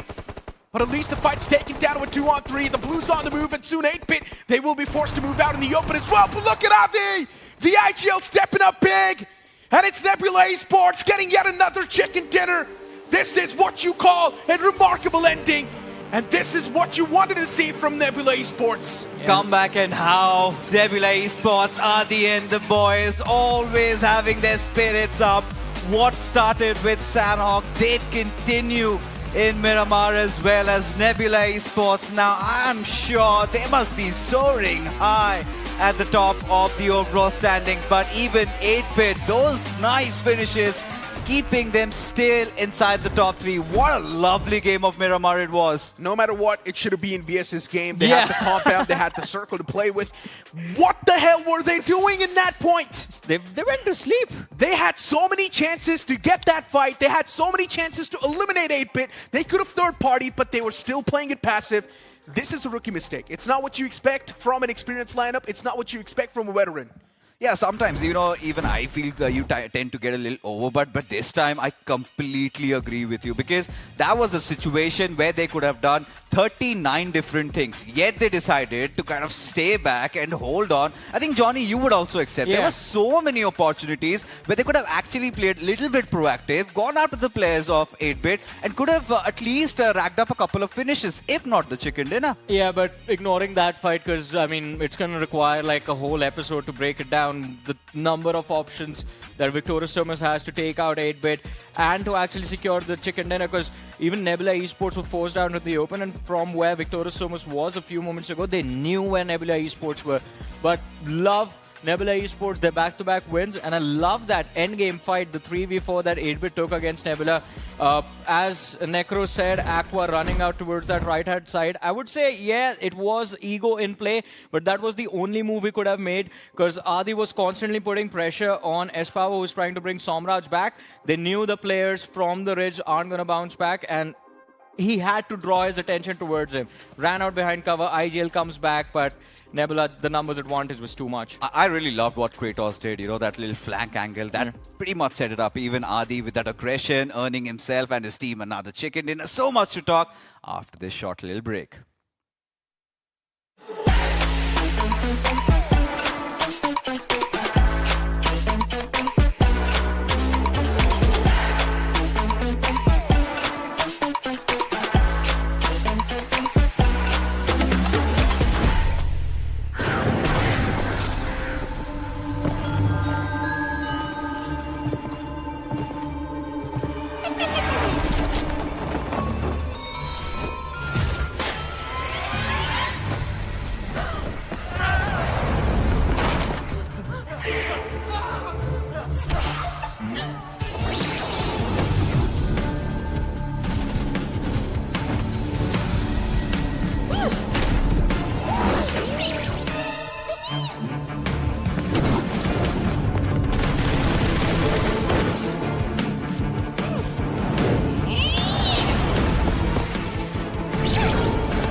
Five games done and dusted for the day, and now it is time for us to head towards the last match of the first day of survival stages. Ladies and gentlemen, it is going to be an interesting one because that previous game of Miramar has resulted in a lot of questions being raised. Yeah, these guys are looking on camera waiting for an introduction. That's Necro, that's IC, you see us every single day. And of course, it is going to be interesting to see now the shake-up is going to happen at the bottom because with that previous game, we saw VS kind of make a bounce back. They were there in the top 5, but 8-Bit and Nebula, now the wind is going to be in their sails. The point is that we're seeing a constant vacuum created from the teams at the top, which is not a good thing for the teams at the bottom. If that's going to continuously happen, which means the cutoff is not going to go higher, and even the teams at the bottom, they're going to struggle for points. Well, speaking of struggling for points here, like you said as well, there is starting to have that vacuum, right? In particular, it's been being sucked up by 8-Bit, Nebula, and also FS Esports. So that means, like you said, right, the cutoff is going to be very, very low. But based on how all these 5 games has gone so far, that means 3 massive games will pretty much set you into the top 8 as of yet. So I'm expecting by the end of tomorrow, somewhere around 60 to 80 points is where the cutoff is going to be. Yeah, pretty much. I think it can head there, but right now, as Necro just said, the vacuum at the top is the one thing that can change it all. Depends on how this last game goes and, of course, how tomorrow kicks off. But there are a few teams, then again, that have constantly been bad today. Phoenix Esports being one of them. Yeah, and probably for Phoenix Esports, I'm not exactly sure what's going to be the saving grace. For CK as well, just getting 2 points in this game too, Johnny. For CK, we did see some signs of life in the past couple of games, but now CK is once again back to the basics, and they're constantly dropping down their numbers in the overall standings. Started the day with 14 points. After 5 matches, they are at, well, not started the day, but I think they were able to secure... Before 2 games, they had 14 points, and after that, just 2 points in the last 2 matches. And 2 actually happened in this Miramar itself. Sanhok was nothing. So CK is moving in the wrong direction pretty much. Yeah, but at the same time, they're still not out of it yet here. Because like we said as well, the three teams that has that vacuum here, Nebula, 8-bit and FS, they're pretty far off. You need like 2 massive games to kind of catch up to them. But from FC onwards, which is on the 4th position, 36 all the way towards the 12th position here, I would say 1 massive game for either of these teams, it will propel them into the top 8. So it all comes down to consistency. I feel like based on the underperforming teams here, Madkings has been somewhat consistent, but they need a massive game if they want to retain the top 8. I think I'm glad you brought FC because Necro and I were talking about this during the match itself. They are in shambles now all of a sudden. That safety cushion from the first Miramar of the day, well, there it goes. It really makes you wonder if that game of Miramar was a fluke or it was actually intended, because the amount of elimination points FC had, they still struggle to close it out. Well, it is going to be exciting to see how they close out, or if they actually do this last game of the day. Ladies and gentlemen, let's head towards Erangel.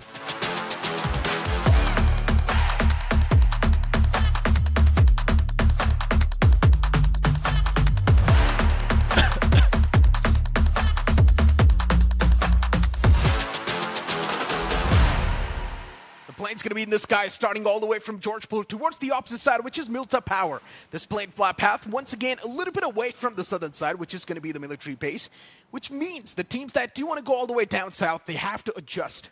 Well, after this match here, it is going to be the starting point, or in this case, it will set the baseline for tomorrow's race of a potential comeback. So it is going to be a do or die situation for some of these teams. And like I said, this is the survival stages here. The first 3 matches is all testing their waters, you know, giving them that starting warm-up. You know, we've seen like 3 very, very unorthodox play styles right from the get-go. And after that, game 4 onwards, you can start to see teams starting to get a little bit used to, you know, like instead of playing passive, instead of playing afraid, they started to bounce back. And in particular, that team is got to be Nebula. Without a doubt. I mean, for Nebula Esports, now they're on a whole different league. They probably need, like, what, 15 more points to qualify? Everyone is anticipating the cutoff to be more than 70, but they're also seeing it's going to be less than 75. So if you want to cross that 75-point marker, Nebula Esports needs around 15 points, which should not be tough for them, and that can probably happen in this game itself. That means tomorrow, Nebula Esports can be the one to play the spoiler for a lot of these teams and kick them out. And Noah Nadi, he definitely intends to do it. Yeah, I wouldn't be surprised to see 8-bit doing something similar as well. But based on how the flight path has started as well, and the circle going for a hard shift down towards Primos, Very Pure, and Quarry, it is a very clear sign we are going to be seeing long-range battles and a little bit of ambushes here being set up by some of these teams. A couple of compounds still available. If the circle shift down towards Very Pure, those I would say those compounds, the south of Quarry, which is directly center of the circle, is going to be very, very crucial for zoning. I know for a fact that Meta NINZA loves heading towards that spot here. They've won a couple of games just by holding those compounds. But the question here is, can they make that in time, considering how far away their flight path is towards this zone? So, well, how much time can they save? Because based on what I'm seeing right now, Meta NINZA, they're already making their way down there. They should be able to call dips onto the center circle right from the get-go. Victor Sumus next to my Los Hermanos and towards NINZA Power. This is going to be interesting. Drop location switched, which means either my Los Hermanos can be the one to get caught off guard, or VS will be the one to get caught off guard. Yeah. This is going to be interesting. I think VS is going to go towards Novo. Nothing super crazy coming from there. Phoenix is going to be playing on Zarki once again. But I'm curious whether or not if Autobotz is going to be looking to try and cut off Phoenix's exit strategy right from the get-go from Zarki. We've seen it happen once, but do they want to farm out some free points is going to be the question. And considering that the circle is not going to be inside military base, I think they have the luxury to try and commit for a couple of picks, or maybe in this case, a hit and run before they go off. Meanwhile, Raiden here is going to be getting chased down here by Vasista Esports. And he's on the run with the bike, but unfortunately the bike does not provide a lot of cover. And Vasista Esports does have that additional speed boost while driving downhill to catch up to them. So very, very nice first pick here coming from Scary Jot. At least the good thing is for 8-bit that they've already got a lot of points on the board, so it's not really going to be affecting them. They've got the cushion to work with, and 8-bit, they still have got 3 more men standing, which means this 3-man squad, they can definitely get the enough points to pretty much head on towards that qualification bracket and qualify towards the grand finals. Meta NINZA 0 finishes so far. Once again, a peaceful start from the boys. It's just the start of the game, so you cannot really expect a lot from this banner. But I'm loving the fact that NINZA is also shifting that aggressive stance, which is a good thing. Yeah, it's definitely a good thing as well. They've got first dibs on the center control, but at the same time here, Cincinnati kids, they are going to be making their way down towards military base. They've barely actually looted up, so I would argue right now Cincinnati kids should be the last team to actually enter for center control. In this case, fighting for space inside the zone. It's been 4 minutes so far, so I would say they are going to be the latest team as of yet. But as we see the zone as well here, Vasista Esports seems like they will get first dibs on that center compound down south as well. NINZA completely ignoring it here. They are going to be expecting to shift back towards Gatka. 8-Bit finally makes their way down south. They've lost Raiden, but looks like we are going to see a little bit of contest here between 8-Bit and Vasista Esports. So if 8-Bit is not too careful, comes crashing onto Vasista Esports, they might be waiting. They might be walking into as an ambush being set up. But at the same time, if they do realize this, they can look to dodge and head towards Primos as well. There's a chance Nebula could actually try and spoil the day for FC. But even Nebula is now once again deciding to reunite. The two players were extremely in close proximity of FC. The fight could have definitely happened. 8-Bit being quite proactive. They're already done with the loot and now heading towards Quarry. Want to get their hands on a decent compound as soon as possible. S-Power's just driving around, scouting out the grounds as well. He's given the clear information that the compound's clear, so 8-Bit can move up around the centric part. Yeah, it's a little bit unfortunate as well. They scouted out Vasista Esports. That's the first place they actually checked first.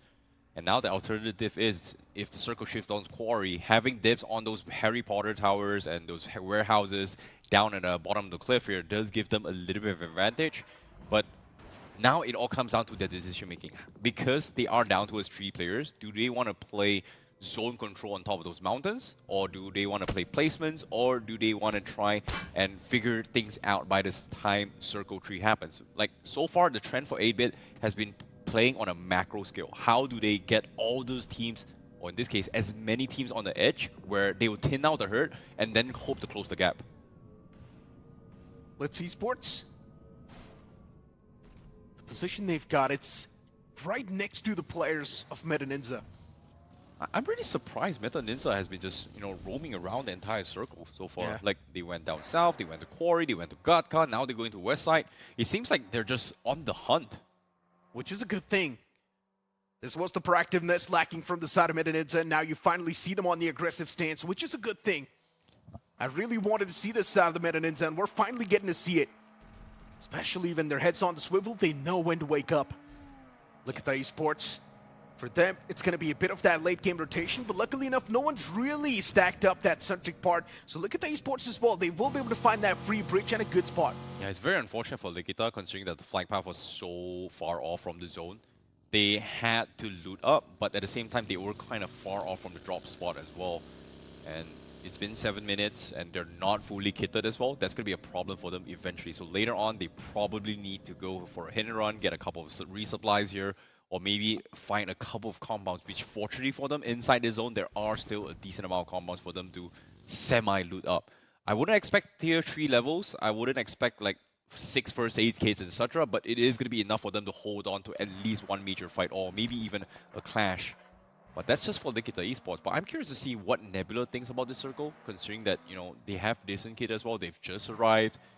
And again, they're making this prediction that this circle is going to be on towards Gatka. And we've seen Gatka circles a lot of times now, especially this entire BMSD. So I guess based on history, based on the probability of reoccurring, based on chaos theory, there is some sort of a pattern. They are going to be making their gamble. That is going to be in Gatka. Definitely a chance. Veyron as well, driving around with the boys, and Phoenix Esports should be part of the conversation too. They're underneath the players of IG Los Hermanos, and Los Hermanos, they've already lost their form. But for Phoenix Esports, it seems like it's a team with still a lot of life, but they're just not able to showcase it properly. What exactly is holding back the boys of Phoenix Esports? We're not seeing the same aggression, we're not seeing the same firepower from Phoenix Esports anymore. The fights, they're choking. And to be honest, they're just not really taking a lot of fights in the first place. I feel bad for Phoenix because of one reason. Because Phoenix is technically one of those teams that has played literally every single stage except for the upper brackets. And I would say burning out is starting to do, or in this case, being worn out in this situation is starting to take a toll on them. To be honest, you cannot be worn out when there's Yeah. a slot for global It's championship on tough, the line. you There's know. no excuse like that. It's tough. You just can't. At the end of the day, you have to represent your country on the international stage, and if you're worn out right now, yeah, then maybe you don't deserve it. Well, it's not tough. It's tough to say, but I get where I get where your point is coming on. But seems like they are going to be having a little bit of run in here. They are driving past. Genesis was going to be scouted out as well. They're pretty much out in the open. And just as I say this as well, the circle actually shifts back up north, so we might expect a Quarry Gatka ending. And the swarms on the west side of Quarry is going to be a death sentence, so I think a lot of teams are going to be looking to dodge those areas as well there, because the western side of those mountains and Quarry does have a lot of off angles that can pick teams apart through the swarm area. True. And of course, mobility becomes a huge issue there as well. Without a doubt. FZ Esports on the screen at 4FS. I'm not sure what exactly the game plan's going to be. They found themselves around a decent spot. It's still the off-centric area. But soon we're seeing so many teams just stack up right next to each other. Problems will start to rise. Well, speaking of problems right now, FS Esports seems to be taking their own sweet time here. What's going on? What happened to the high action gameplay? Seems like on Game 6, everybody's starting to play a little bit more tactical now. Even Los Hermanos, they're going to be playing edge zone this time, coming from the north side. They might run into Mysterious 4, who's also kind of late to the zone. Seems like Mysterious 4, they're taking a little bit of precautions here, trying to figure things out on what to do from the north side, just because North Gatka does have those mountain ridges, where Mysterious 4 is going to be happening at. But seems like the bunkers is going to be occupied first. Curiosity, Cincinnati kids is going to be drive-by and they get picked apart. We've seen this exact same zone before played by OG. Oh, no. But I'm curious, is anybody going to be climbing up those radio towers? Is going to be the question here from FC. I don't think so. It's such a nice off angle, but it's so risky. Yeah, that's the whole point, right? While you're making that climb, you're also putting yourself in, and of course, a disadvantageous spot. So you would not want to do that, especially this late inside of the game. You could have set yourself up for success in the early stages, but not right now. Cincinnati kids, a bit of a slow start once again for the boys. They need to buckle things up as soon as possible. You've got Zerov, Juicy. I mean, every single person in this lineup, you know they pack a lot of punch. They do have a lot of experience as well. But Skips, the main man, the main playmaker, is not there in the game anymore, which means CK is already handicapped. Yeah, it's a little bit unfortunate, but it seems like the circle is going to be shifting here. Oh my goodness, he shifts down south, and Vasista's got to be very happy about this here. Those compounds is going to be dictating everything from the southern region, and even the open fields on the northeast corner has to bow down to them. And you can see immediately Vasista Esports double down and says, you know what, we have to get back to those compounds. We have to hold the fort here, because every single team will have to rotate around them. And meanwhile, for the north side of Quarry here, we are going to be seeing a huge cluster, especially around these warehouses where 8-bit has lied in. Nebula pretty much going for a crash. Kratos was picked up, but Phoenix and Naomi is in the vicinity. Equinox and Stormrush pretty much pinned into the smaller shack as well. But they need all 4 players here. 8-bit, do they want to try and fight this, or do they want to go for an exit strategy here? Because S-Power is also rotating on the outskirts. Nebula lost out on the big man. And that's going to give them a lot of disadvantage inside of the game as well. 8-bit. Still in the close proximity, still in the close fray. Stormrush? And 8-bit just wants to back away from that spot, which makes a lot of sense as well. But FC from the back, now they're putting in a lot of work. Somraj as well, he's right there around the corner. So FC, they can definitely find a free elimination point if they look around. My goodness, 8-bit, they tried to get a little bit greedy as well here. They tried to go for the 2-2 splits concept, but Raiden was down. Somraj is still staying here to try and keep Nebula in check, but he was abandoned by the Equinox here. So he needs some sort of backup. He doesn't have vehicles, Somraj and also S-Power. Seems like S-Power says, you know what, I've got your back, I'm going to drive by and pick you up, but instead he gets picked off. Oh no, that was an opening, and now Nebula is able to shut Somraj out just like that. They dismantle 8-bit, they take 2 players left, and only Equinox remaining. They made the wrong blunder here. They went for a very risky play with only 3 players instead of 4, and they paid the price, and now Equinox has got to do a lot of heavy lifting. This game is definitely down the drain for 8-bit. You can't even say anything about it. 8-bit lost out on their man early on, which was Raiden, and now the 2 players as well getting completely eliminated from the game. Systematic dismantle coming through from Nebula Esports, but look at Mysterious 4. Even they've taken heavy beating upon themselves. It's Autobotz Esports in the nearby fray. And Autobotz Esports, after getting those confirmations, even they're going to be feeling too good. Mysterious 4, we're having a conversation about this team being extremely consistent, but now look at them just dropping the ball back to back. Yeah, a little bit unfortunate, but at the same time, Autobots, they do find a couple of freebies. Mysterious 4 losing down towards hero left, but they're still outside the zone. And like I said as well, pushing towards the swarm areas from the western side seems to be very difficult. You can even see the hesitation coming from Hero to directly go in for the rush. But it seems like he is going to wait until the stage 4 happens and people start to abandon those hilltops and quarry before he makes his entry point. It's a very risky gamble, but hopefully things are going to be okay. But as of yet, Autobots, they make their entry point. Meta NINZA is still docking onto the north side of those quarry region here, but the circle actually shifts back towards quarry. So that means Vasista has to get rid of all those control on those compounds. But before they do that, they have to make a call. Shut down every team trying to come in or push in first. Blitz Esports, even they found themselves in an awkward spot, but look at Genesis and Likitha right next to each other, and even 8-Bit's going to be the one to partake inside of the fight as Equinox. He was able to find that knock, but he was not able to convert that frag, which means the elimination point stolen by Starboy. That's going to be a free +1 on the board for Likitha Esports. Another team in the run, and Likitha, today's day, it's been absolutely horrible.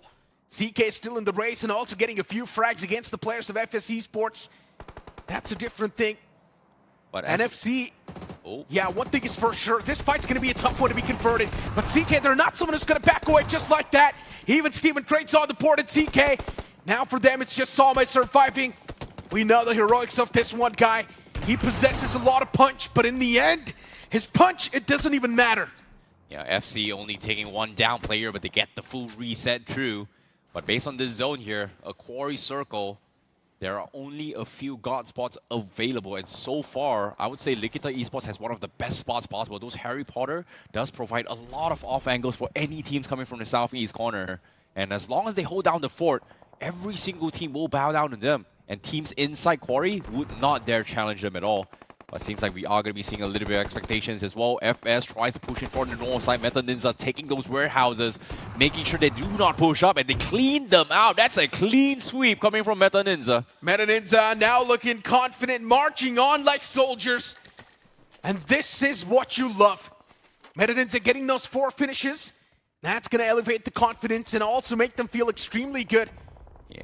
And they're also doing a fantastic job in being the guardian angels off this edge line, camping out any team that wants to make it in. Towards the northern side of Meta NINZA, they've got full control. And now they also want to punish the players of Autobotz Esports at the same time. Dragon OP finds himself in such an awkward spot. And you've got Reaper, he wants to make that rotation out from the awkward spot. But Meta NINZA, they still provide perfect cover fire. Solid stuff from Meta NINZA. Team play, it seems on peak. Yeah, this is why people want to dodge the swamp area as well. Autobots actually heard those gunshots, immediately bailed out.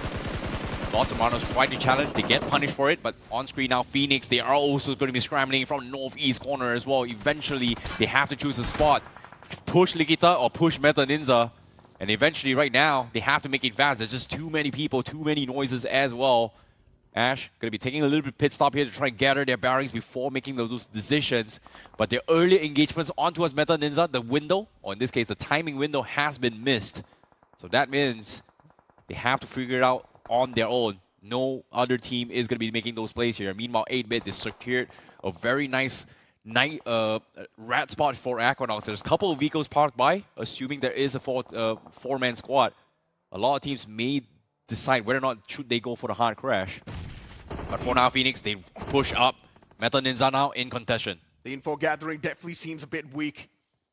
Phoenix Esports, they want to take a fight against the on-prime Meta NINZA. And Meta NINZA having the high ground, it's already an uphill battle for the players of Phoenix Esports, but unless if Veron pops off in a different level, then maybe Phoenix Esports can stand a chance to make that comeback in the fight. We all know Veron, he's been the guy to make the main plays for Phoenix Esports, and whenever Veron pops off, the entirety of the team, they come back to life. So Phoenix Esports is really counting on this one single star. Yeah, he's only got one nade left as well. He's trying to get an off angle. Meta NINZA, they're just hunkering down, playing safe. Not taking unnecessary risks. They're waiting for Phoenix to make a mistake. Pull them in. Going for the hook and sink. Bait them out. It seems like Dragon OP's got a nice angle as well, even Poco. They've got the entire warehouse locked down, every single angle completely marked. In Phoenix, seems like because they could not find those openings, they've used up so much utilities. Looks like they are gonna rotate away to find a different angle to push through. Fantastic defense from Meta NINZA. But now Phoenix Esports weighing their options. They are going to try and make a jab onto Likitha Esports. Seems like there is an opening, as Likitha Esports is still kind of widespread here. And as you can see, Harry Potter and the opponents is going to be forcing their angles and focus on Phoenix. As Starboy in the front lines getting crashed in. Oh, and no. the Molotovs comes through. He's going to try and zone them out. Will they be able to get the pick? I'm not a big fan of this, but Starboy, Wow. he already kickstart things. That nade's going to find the most value, the maximum value. And Likitha Esports, they instantly spring themselves back to life. The utilities from the side of Phoenix Esports is not able to find a lot of success. Yes, Phantom as well gets caught off guard. And somehow Likitha Esports is just running on top of them, stomping them apart. And even Ash gets eliminated. That's some light work from Likitha. Phoenix Esports, rookie mistakes made by them too. That's some insane god spot coming from Likitha as well. They even committed for an off-angle flank just to make sure that Phoenix gets completely shut down. Beautiful stuff coming from them. Meanwhile, Nebula, they finally going for the crash onto the compound here as well. They saw a couple of vehicles. They're expecting 4-man squad, but Equinox, he's just laying low. He's not doing a lot of things. And guess what? Because of this push, Likitha tries to capitalize on this, and this might be a fighting chance here for Equinox. Can he get even more points here?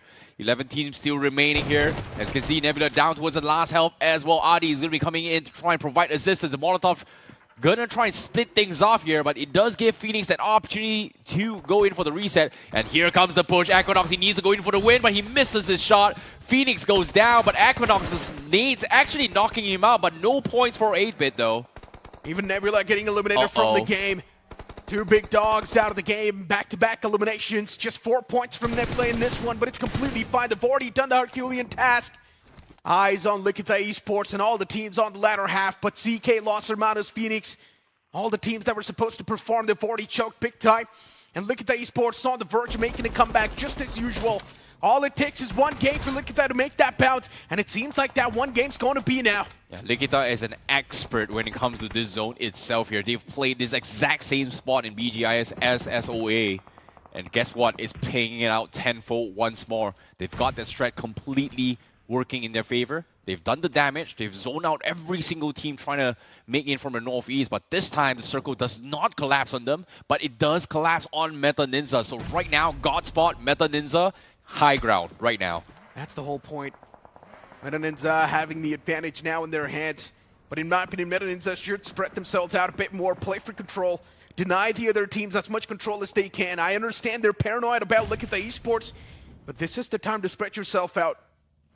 It's time to get your hands on the high ground and maybe be a little bit more proactive. But Blitz Esports, they're going to find that opener against Autobotz. It's an important opener as well, by the way. And Blitz for them too, this game was extremely important. And they decided to perform with the swords literally on top of the next final game. And Blitz, they could have done a lot better. And they, of course, do extremely well.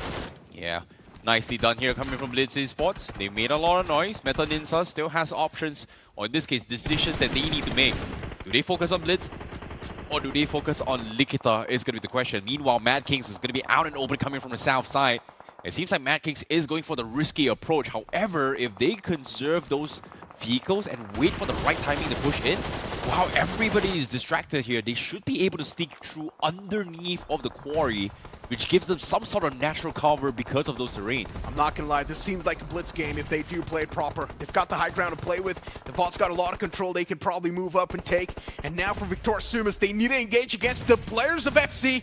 And FC's already able to find those return trades. They found the knock, but unfortunately for FC, just do not really have enough men surviving for this fight. And Victor Sumus is constantly abusing that fact. Even behind the players of FC, there's another team that's just stacking up around that fray, and it's also going to be the boys of Madkings. Oh no. And Madkings realized there is that one man up close and personal. This nade, it's not going to find the right mark, but Madkings, they're desperate for the elimination point. Yeah, Madkings also realizes that in order for them to survive to the end game, they need to clear out everyone on the south side, and with that nades comes true, that is going to be another point in the hands of Madkings. However, there is Far East, there is still Victor Summer, so the only way Madkings survives this is they need to wrap things out in the south before Meta NINZA decides to look down from above. which in this case, this is going to be a long drawn-out foul. It's a 4 versus 4. Victorious Summers still deciding. Zone is right in the corner. They do have a little bit space to work with, but Madkings still a little bit hesitant to try and commit to this fight just because they do not have the low ground. Wait, what? Someone from Blitz just died to fall damage. Uh-oh. I think they fell down. Yeah, that's what I'm saying. What? Especially when you know you've got the advantage, you make mistakes like that. Okay. Blitz Esports, you can't afford it right now. But Victorious Sumus, they're catching a lot of that hurt upon themselves. Sam, the revival's being stuck on top of him as it's NINZA who's going for that stick. This is smart from Madkings. Like, they know for a fact that those angles that Victorious Summers is playing right now is exposed to Likitha Esports. All they are doing is just literally keeping them at check, make sure they don't move from that spot, and Likitha Esports will do all the heavy lifting for them. The next zone shift, it's going to be quintessential. And it's probably going to be centering on up right on top of the players of Blitz. And if that does happen, Blitz will have the high ground to play with, and that's what exactly happens. Oh my goodness. But even NINZA is going to be the one to possess a lot of threat. As I mentioned, NINZA, they should start spreading themselves out, but they're still camping that same spot. Yeah, they took too long. They gave away control. Now Blitz is going to be the ones that focus on the top side. But meanwhile, Likitha Esports, they had to shift their focus on shutting down Vasista Esports. This was a little bit of replay here, which was missed, but a well-placed nade from Likitha Esports from above was able to shut them down. And just like that, Vasista Esports was dismantled by not one, by multiple teams, including Victorious Summers and Madkings. For Victorious Sumus, at least the past couple of games being a little bit decent. They're not really getting a lot of points, but at least they're getting enough points to keep them alive in the Survivor stage. They need some points for sure.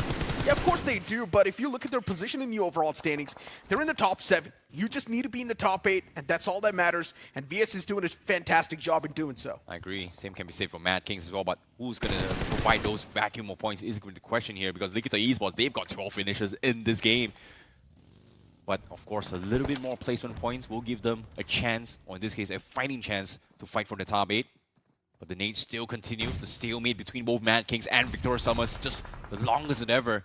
But with the zone pushing in, Madkings has to reposition. They have to give space to Victorious Summers now, just because they have to think of other teams. As of yet, you can see Likitha Esports, they're setting their sights on this fight as well. They're looking for those openings. But Likitha seems like they are distracted because Meta NINZA also has to push in the zone. And now they have to shift their focus back to the north. This seems like a nuclear performance from the side of Likitha Esports. 12 finishes already on the chopping block, and they still want to shut down Meta NINZA. A push up close and personal as Beard Baba gets eliminated. Likitha Esports, now you can feel them tasting the win. They have gotten extremely close. The only team that's going to be an authority in the way has to be Blitz. But even if they do find one single knock against Blitz, that's going to be the opener for the good. It's been a while. Oh my goodness, a beautiful nade from Smoker as well. What a 180 switch up coming from Likitha Esports. It took them 6 games, 13 finishes in the bag. Will they be able to break the record is going to be the question here. 22 finish and a chicken dinner. Highest amount of point by Seoul thus far. And this might be an opportunity for them right now. We've all known whenever Likitha Esports wakes up, you will see a consistent string of good games. And right now, it definitely does seem like Likitha Esports have woken up, which means tomorrow we will see a lot of consistency follow up from them. And as of now, they've also done a fantastic job in holding off the players of Meta NINZA. And the only reason why Meta NINZA does not stand a chance to win is because of their own faults. But hold on, Victorious Sumus now getting pounced on by Madkings. This high ground advantage is definitely helping the boys, but yes, they somehow break through the shackles. Almost taking down the entirety of Madkings. It's still Clutch got surviving in the back lines, but now the man's going for the revival. Oh no, Madkings was hoping that Likitha Esports would do something about this, but guess what? It took too long. They're forced to go in for the push, and as soon as they collide, all those juicy points were stolen away by Likitha Esports on top of those mountains. But now with the reset come through, Clutch got re-knocks onto Sam, and Victorious Summers with the zone pushing in. They do not have much choice. Seems like they are going to make it for a hoorah run in as they make a mad dash to rotate away. Likitha Esports is going to be the point of interest. They're going to be playing from under here, but Likitha Esports, they are going to take advantage of this, going for the push. The shotgun comes through. Inferno in the front line, but he misses the connection. And Victorious Summers is able to hold on. Starboy still alive, but eventually Likitha Esports, they fail to survive this. Madkings takes a jab, and Likitha Esports is out. What a choke that was from Likitha. That one man whiffing so many shots. Inferno is the man to blame.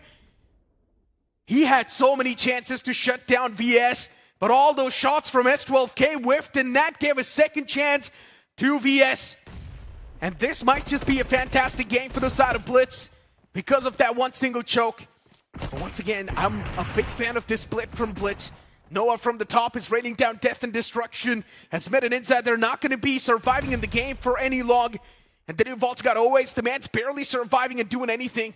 It's a 2v2 battle as Always. The man is barely surviving. He doesn't even have a lot of HP. He needs to patch himself up, and now he's popping that first aid. Beautiful stuff here coming from Victorious Summers here. Was it luck? Was it chance?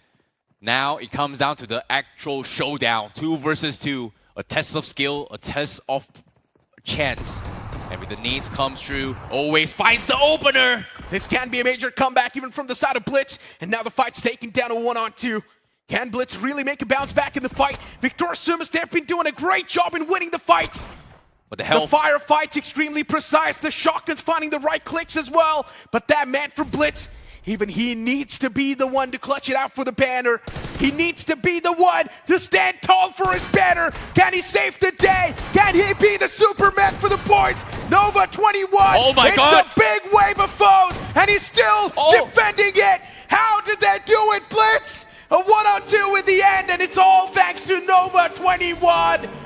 He goes supernova, and he saves the day. Fantastic isolation coming from him.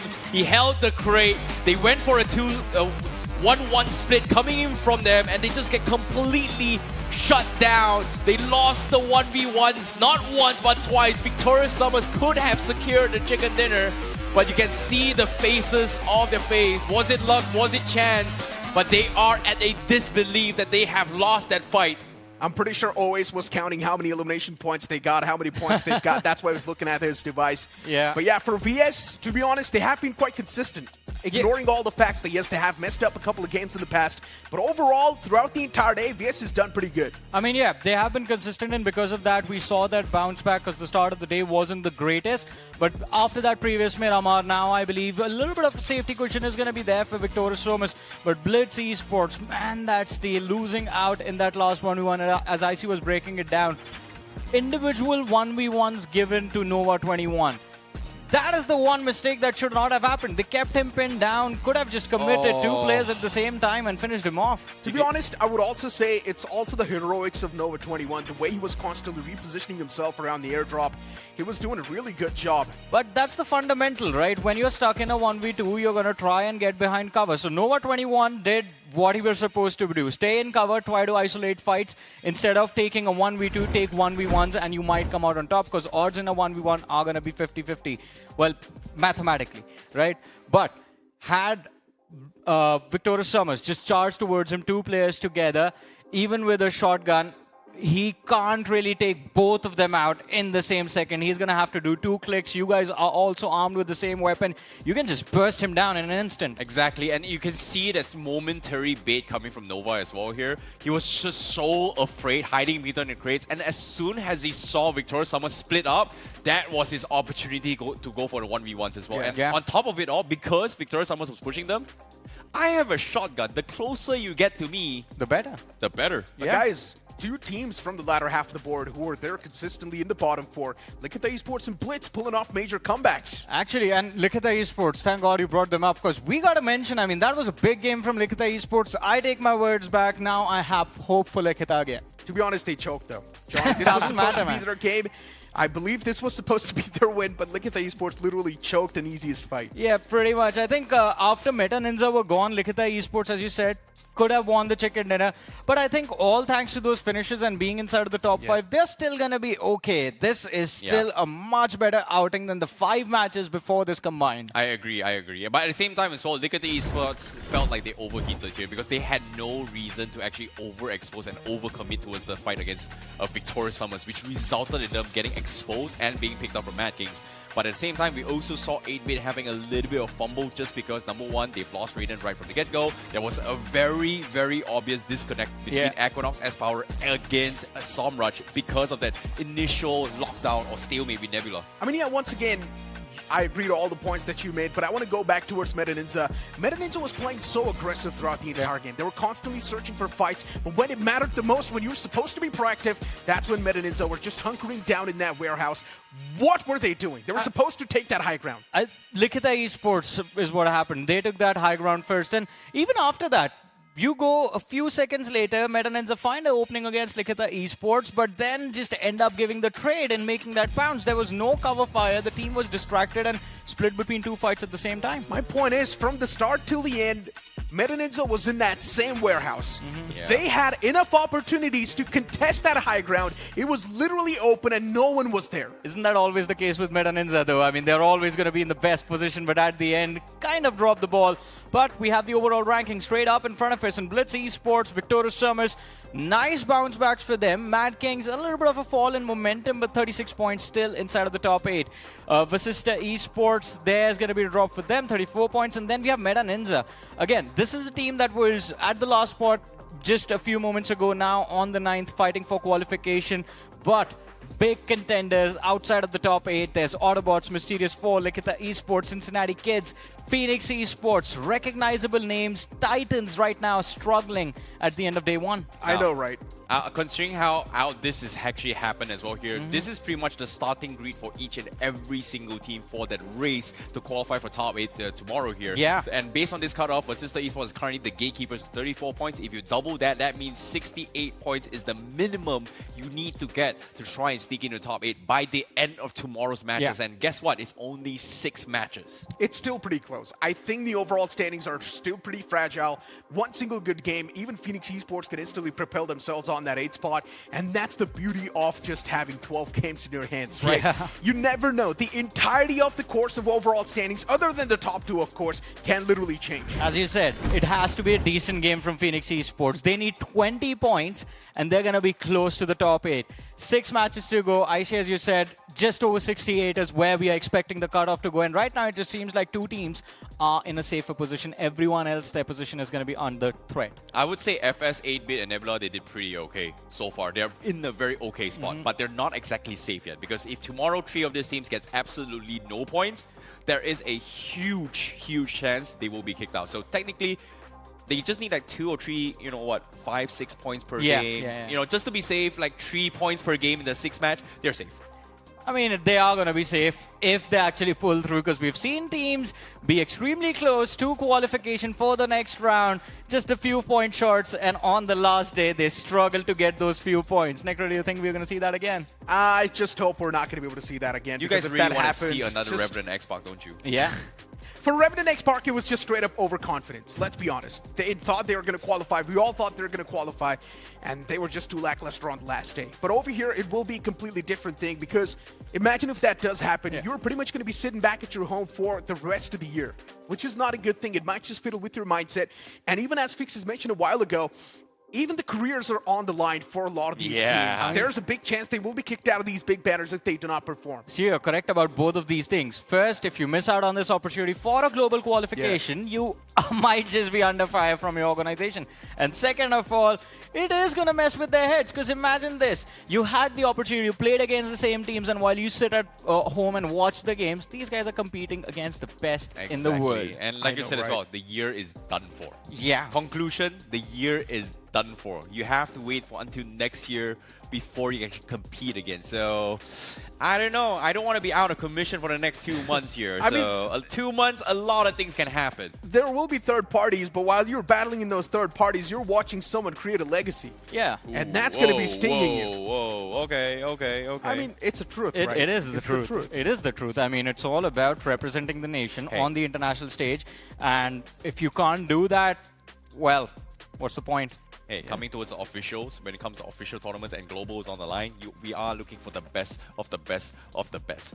There is a lot of dark sides on the history of esports. There is a lot of dark side, you know, people not struggling to compete, you know, not even blah, blah, blah, yada, yada. But again, that's the nature of competition. There will always be number one, number two, and of course, there is a saying as well. People always remember number one. People tend to forget number 2, 3, 4, 5. So unless it holds a lot of value, a lot of people watching this broadcast are going to relate to that, because there is a number to finish that held a lot of value to all the esports fans over here. And that's the thing, right? That we have waited for an opportunity like this for a long time. It's finally presented itself. Yeah, 3 years. And it's finally here. You can't miss out on something that a man, a legend, recently waited and waited and waited, didn't give up. Finally, he felt like, all right, I'm running out of time. Might as well give the next era or the next generation a break. He took a step back, announced his retirement, and now it's time for all of these lads to prove that he was right. They have what it takes to actually go there and just completely destroy the competition. hey man, what are you talking about? Jonathan is still around. What? I'm just messing with you. That's a joke only you would laugh at, I see. I'm sorry. But anyways, ladies and gentlemen, if you guys want a chance to, well, for IC to shut up, well, you can vote for your favorite player. Go on to craftonindiaesports.com and vote for the fan favorite voting. It is going to be live on the 10th of October at 12 a.m. So do not miss the mark. Necro, are we going with Lord Juicy Supremacy? Well, hopefully, if he qualifies, then maybe we will be going for it. But to be honest, there's also a big chance even Jonathan's going to be the man to be the fan favorite player. It's not even a question. This man Are you sure he's not going to be Goblin? No, so the thing is that the last time there was a fan favorite voting, Juicy was the man who won it all.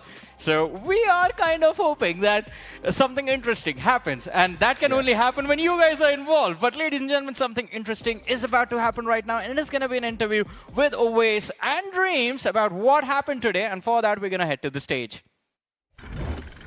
Thank you so much casters. Yes, मैं इस समय बहुत excited हूं और मेरे साथ जो दो ऐसे व्यक्ति खड़े हैं जिनके पास एक्सपीरियंस की कोई कमी नहीं है. Dreams from FC and Owais from VS. First of all Owais, मैं आपसे जानना चाहूंगा, last match it was so close. क्या गलती हुई आखिरी में? एक 1v2 क्लच हुआ आपके सामने.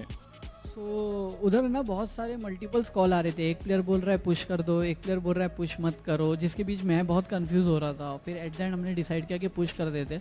और मेरा उधर एक फायर होता है ना, जैसे डीबीएस में डबल क्लिक करना होता है, तो मेरा गलती से एक क्लिक हो गया और लास्ट में मेरे एक गोली बची थी जिससे वो मरा नहीं. मतलब वो मिस हो गई तो वो मरा नहीं. अगर डबल क्लिक होता तो शायद कुछ और होता. Indeed, it was a very close game by the way. But Dreams, शुरुआत आपकी आज के दिन की कमाल की हुई थी. आपके पहले 2 मैचेस बहुत अच्छे गए थे, लेकिन उसके बाद प्रॉब्लम्स बनी है. क्या हुआ आखिरी के कुछ मैचेस में? मतलब वही था कि हमने सोचा था कि आज पूरा दिन, मतलब लास्ट ऐसा हम #24 फिनिश किए थे, तो हमने सोचा था कि इस बार पूरा फाइट लेके खेलेंगे. ज़्यादा फाइट अवॉइड नहीं करेंगे, जो ले सकते वो लेंगे. तो अभी वही एक मैच में तो गन फाइट में मर गए सनॉक में, और मतलब वही फाइट लेने का ट्राई कर रहे थे, बट 1-2 मैच में नहीं निकली, तो इसलिए थोड़ा. ऑलराइट, ये जो सवाल है वो दोनों से मैं पूछना चाहूंगा. बहुत सारे चेंजेस हुए हैं आपकी टीम्स में रिसेंटली, और लाइनअप्स भी अभी कुछ समय पहले ही बनी है. आई वांट टू नो कि किस हिसाब से आप अपने सब्स्टिट्यूट का इस्तेमाल करते हैं मैचेस के अंदर. क्या वो मैप बेस्ड होता है या फिर कोई और अलग रीजन? मैप बेस्ड तो नहीं होता है, कोई अलग रीज़न ही होता है. अगर या प्लेयर डाउन है या प्लेयर से थोड़ा गलतियाँ हो रही है तो चेंजेस होते हैं. वैसे पर्टिकुलर इसके अलावा और कोई रीज़न नहीं होता है. What about you dreams? ऐसा तो कुछ नहीं, मैप बेस्ड रहता है. बस वही कि सारे प्लेयर अच्छे ही है, बस जिसके साथ थोड़ा ज़्यादा अच्छा लग रहा है कि इसको खेलना चाहिए तो वो हिसाब से खिला रहा हूँ. ऑलराइट, अभी आपके 40 पॉइंट्स हैं, आपके 41 पॉइंट्स हैं, and I want to know कि आपके हिसाब से कट ऑफ कल के दिन में कितना जाएगा, एंड आपका पहले कुछ मैचेस के लिए टारगेट क्या होगा? आई थिंक कट ऑफ 70+ तो जाएगा ही. और हमारा टारगेट ये होगा कि आज की हमारी जो स्टार्टिंग की 2 गेम थी, दोनों 0 पॉइंटर थी, वो ऐसा ना हो. स्टार्टिंग में हम लोग सही से खेलें, क्योंकि बाद में प्रेशर आएगा अगर हम स्टार्टिंग में ऐसा करेंगे. तो जो वो 2 गेम थी उसमें हम अच्छा कर सकते थे, बट थोड़ा बहुत ऊपर नीचे हो गया जिसकी वजह से 0 पॉइंटर आया. तो कल 0 पॉइंटर ना आने की कोशिश करेंगे. ऑलराइट, ड्रीम्स आपके लिए? आई गेस कट ऑफ 73 तक जाएगा, उससे ऊपर नहीं जाना चाहिए. और बाकी वही आज हमारा भी एक मैच 0 पॉइंटर, एक मैच 1 पॉइंट आया, तो वो ट्राई करेंगे वैसा ना हो, हर मैच में थोड़ा एवरेज पॉइंट आए तो हम इजी क्वालिफाई कर सकते हैं. ऑलराइट, एक्सपीरियंस की कोई कमी नहीं है इन दोनों के अंदर, but thank you so much gentleman. I hope कल का दिन आप दोनों के लिए बहुत अच्छा हो. Thank you so much. यार, कमाल का मैच हमने यहाँ पे विटनेस किया, कमाल का दिन हमने आज का विटनेस किया, जहाँ पे सर्वाइवल स्टेज पे टीम्स अपने सर्वाइवल के लिए लड़ती हुई नजर आई एंड इट वाज इनक्रेडिबल जिस तरह से सबने यहाँ पे प्रदर्शन करके दिखाया है।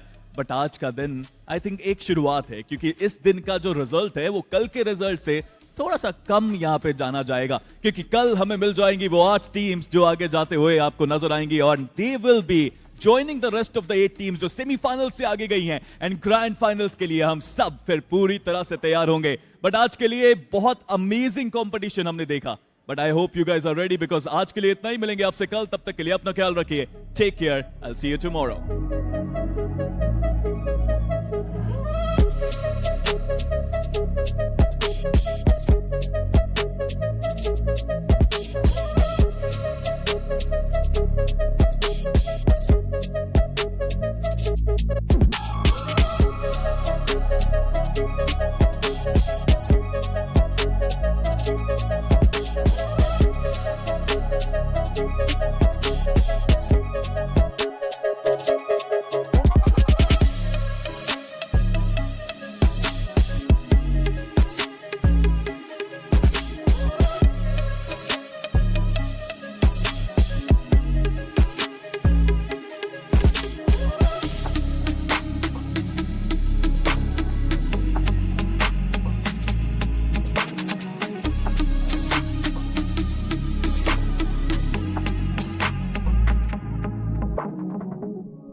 Roll out.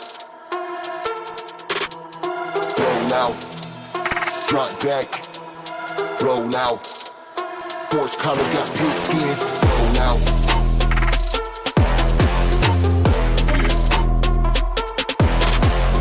Roll out.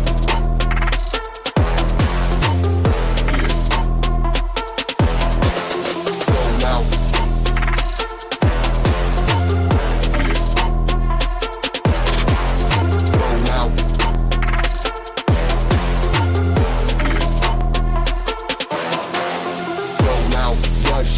Drop back, defend on the gridiron, got leather head, no horse collar, got pig skin.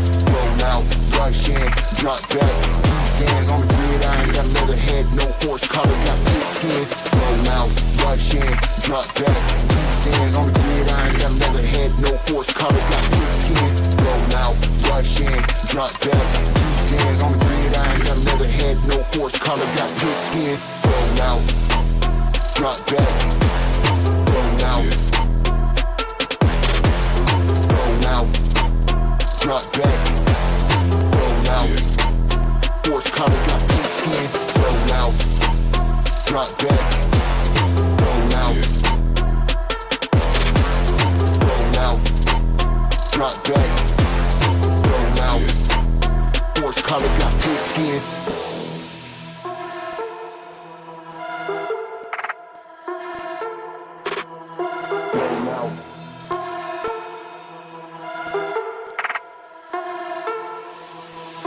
Roll out, drop back, roll out, roll out, drop back, roll out, horse collar got pig skin, roll out, drop back, roll out, roll out, drop back, roll out, horse collar got pig skin, roll out. Drop back, roll out, roll out, drop back, roll out, horse collar got pig skin, roll out, rush in, drop back, defend on the gridiron, got leather head, no horse collar got pig skin, roll out, rush in, drop back, defend on the gridiron, got leather head, no horse collar got pig skin, roll out, rush in, drop back, defend on the gridiron, got leather head, no horse collar, got pig skin. Roll out, rush in, drop back, defend on the gridiron, got leather head, no horse collar, got pig skin. Roll out.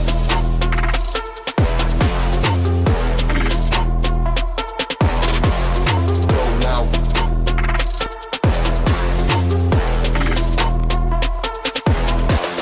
Roll out.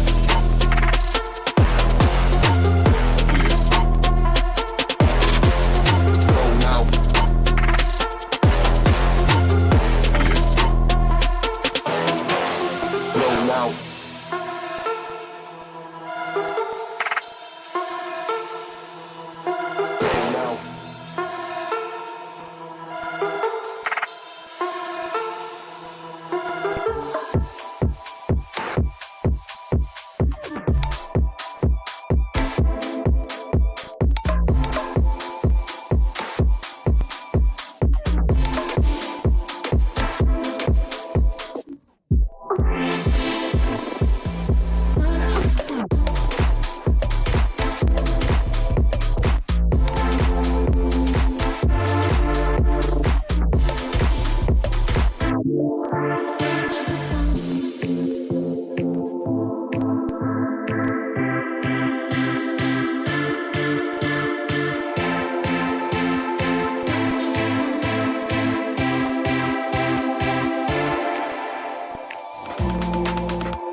chest off. B tell me that I'm ill cause I'm messed up. Underdog, 016 Leicester. Bro's got a job on for man like Leicester. I'm a big ball in my name in the S off. Key up being left, ain't nobody pressed off. Send a big man west with a test off. Rotten, I'm sick, don't watch, I'm on fest off. Built too many lines like too many times. Key to key, G, I got too many rhymes. Got the sick flow, man's blowing this time. Ahead of my time, where the way I go. If you don't know about KW, then I suggest that you get to know. I don't want no silver. Boy, I want the gold. My flow goes silly like Jester. B tell me that I'm ill cause I'm messed up. Underdog, 016 Leicester. Bro's got a job on for man like Leicester. I'm a big ball in my name in the S off. Key up being left, ain't nobody pressed off. Send a big man west with a test off. Rotten, I'm sick, don't watch, I'm on fest off. Built too many lines like too many times. Key to key, G, I got too many rhymes. Got the sick flow, man's blowing this time. Ahead of my time, where the way I go. If you don't know about KW, then I suggest that you get to know. I don't want no silver. Boy, I want the gold. My flow goes silly like Jester.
Roll out. Roll out. Drop back. Roll out. Force color got pink skin. Roll out.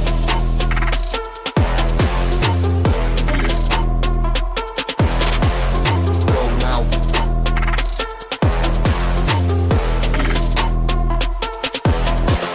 Roll out.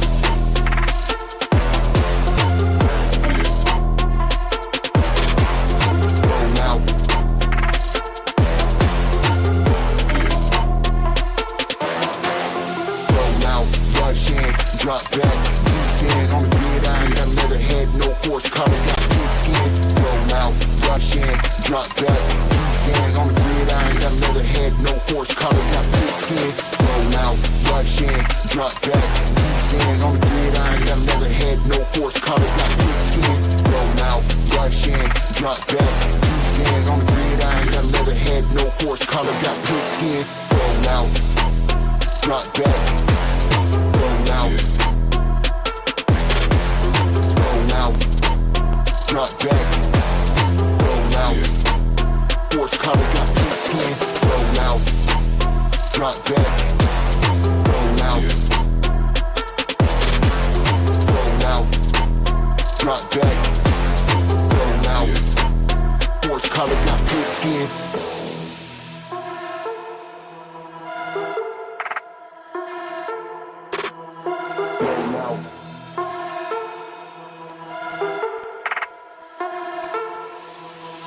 Roll out, drop back, roll out, roll out, drop back, roll out, horse color got pink skin, roll out, drop back, roll out, roll out, drop back, roll out, horse color got pink skin, roll out. Drop back, roll out, roll out, drop back, roll out, horse color got pink skin, roll out, rush in, drop back, defend on the gridiron, got leather head, no horse color got pink skin, roll out, rush in, drop back, defend on the gridiron, got leather head, no horse color got pink skin, roll out, rush in, drop back, defend on the gridiron, got leather head, no horse color, got pink skin. Roll out, rush in, drop back, defend on the gridiron, got leather head, no horse color, got pink skin. Roll out.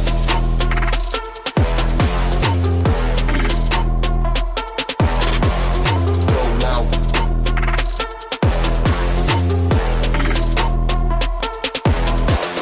Roll out.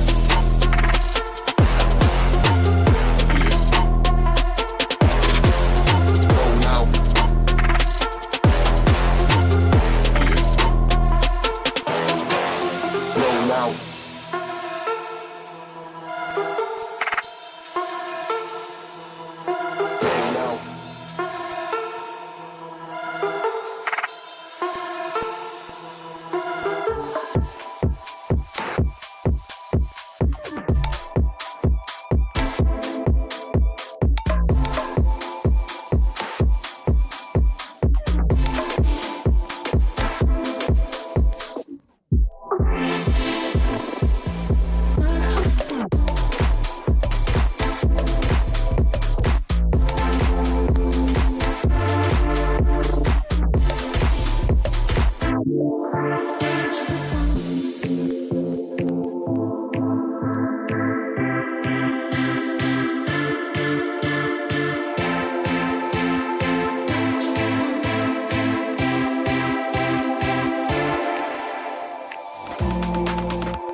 My flow go silly like Jester. Beat tell me that I'm ill cause I'm messed up. Underdog, 016 Leicester. Bro's got a job on for man like Leicester. I'ma keep all in my name in the Esther. Key up being left, ain't nobody best off. Send a big man best with a test off. Rotten, I'm sick, don't watch, I'm on fester. Built too many lines like too many times. Key to key, G, I got too many rhymes. Got the sick flow, man's blowing his time. Ahead of my time, where the way I go. If you don't know about KWE, then I suggest that you get to know. I don't want no silver, free boy, I want the gold.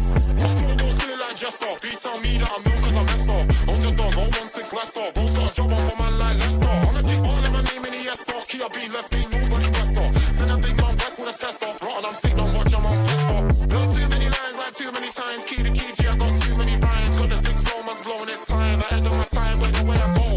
If you don't know about KWE, then I suggest that you get to know. I don't want no silver, free boy, I want the gold. My flow go silly like Jester.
back, roll out,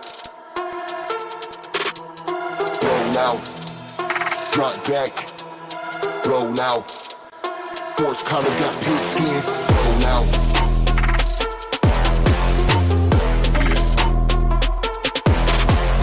Roll out.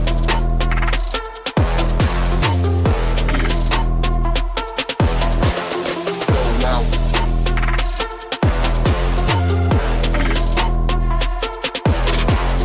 Roll out.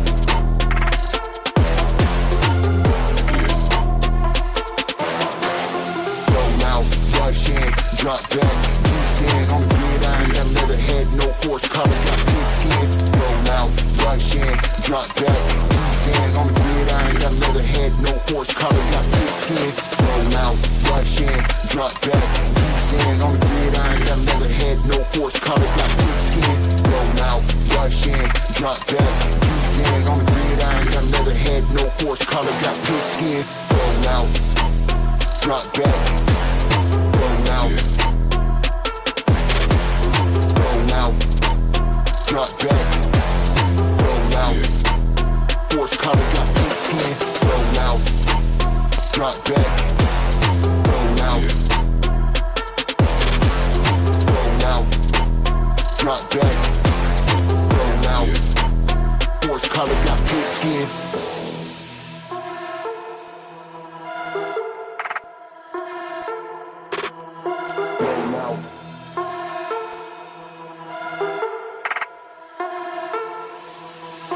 Roll out, drop back, roll out, roll out, drop back, roll out, horse collar got pig skin, roll out, drop back, roll out, drop back, roll out, horse collar got pig skin, roll out. Drop back, roll out, drop back, roll out, horse collar got pig skin, roll out, rush in, drop back, defend on the gridiron, got leather head, no horse collar, got pig skin, roll out, rush in, drop back, defend on the gridiron, got leather head, no horse collar, got pig skin, roll out, rush in, drop back, defend on the gridiron, got leather head, no horse collar, got pig skin, roll out, rush in, drop back, defend on the gridiron, got leather head, no horse collar, got pig skin, roll out.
jester. B tell me that I'm ill cause I'm messed up. Underdog, 016 Leicester. Bro's got a job on for man like Leicester. I'm a big ball in my name in the S-Star. Key up being left, ain't nobody rester. Send a big man west with a tester. Rotten, I'm sick, don't watch, I'm on fester. Built too many lines like too many times. Key to key, G, I got too many rhymes. Got the sick flow, man's blowing his time. Ahead of my time, where the way I go. If you don't know about KWE, then I suggest that you get to know. I don't want no sumo. Boy, I want to go. My flow goes silly like jester. B tell me that I'm ill cause I'm messed up. Underdog, 016 Leicester. Bro's got a job on for man like Leicester. I'm a big ball in my name in the S-Star. Key up being left, ain't nobody rester.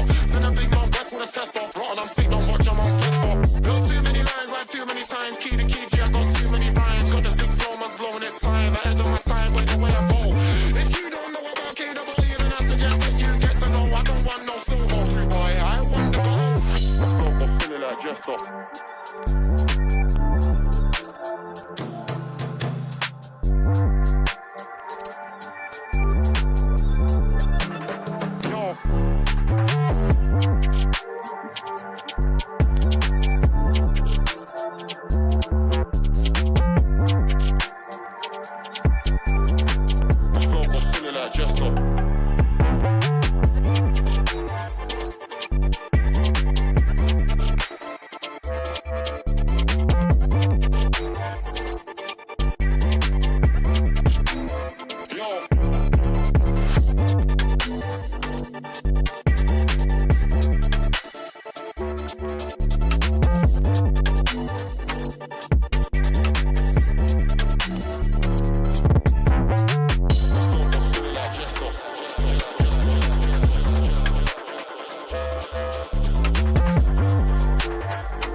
Roll out.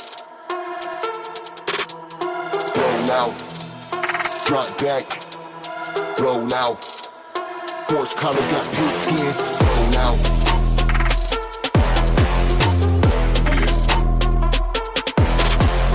Roll out.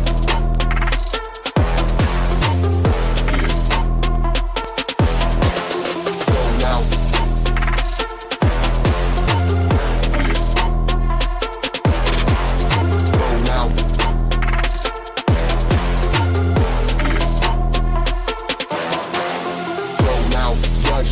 Drop back, defend on the gridiron, got leather head, no horse collar, got pink skin. Roll out, rush in, drop back, defend on the gridiron, got leather head, no horse collar, got pink skin. Roll out, rush in, drop back, defend on the gridiron, got leather head, no horse collar, got pink skin. Roll out, rush in, drop back, defend on the gridiron, got leather head, no horse collar, got pink skin. Roll out, drop back. Roll out, roll out, drop back, roll out, horse collar got pink skin, roll out, drop back, roll out, roll out, drop back, roll out, horse collar got pink skin.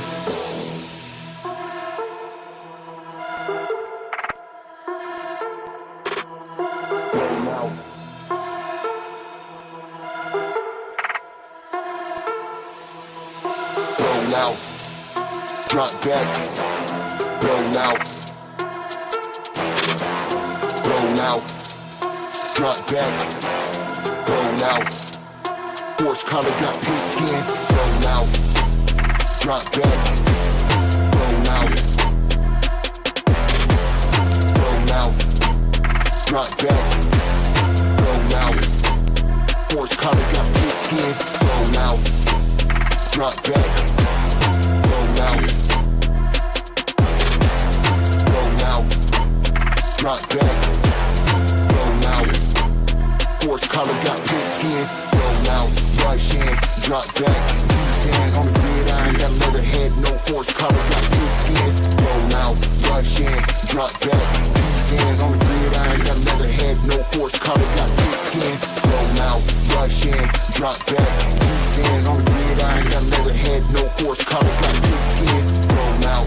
Rush in, drop back. Defend on the gridiron, got leather head, no horse collar, got pig skin, roll out.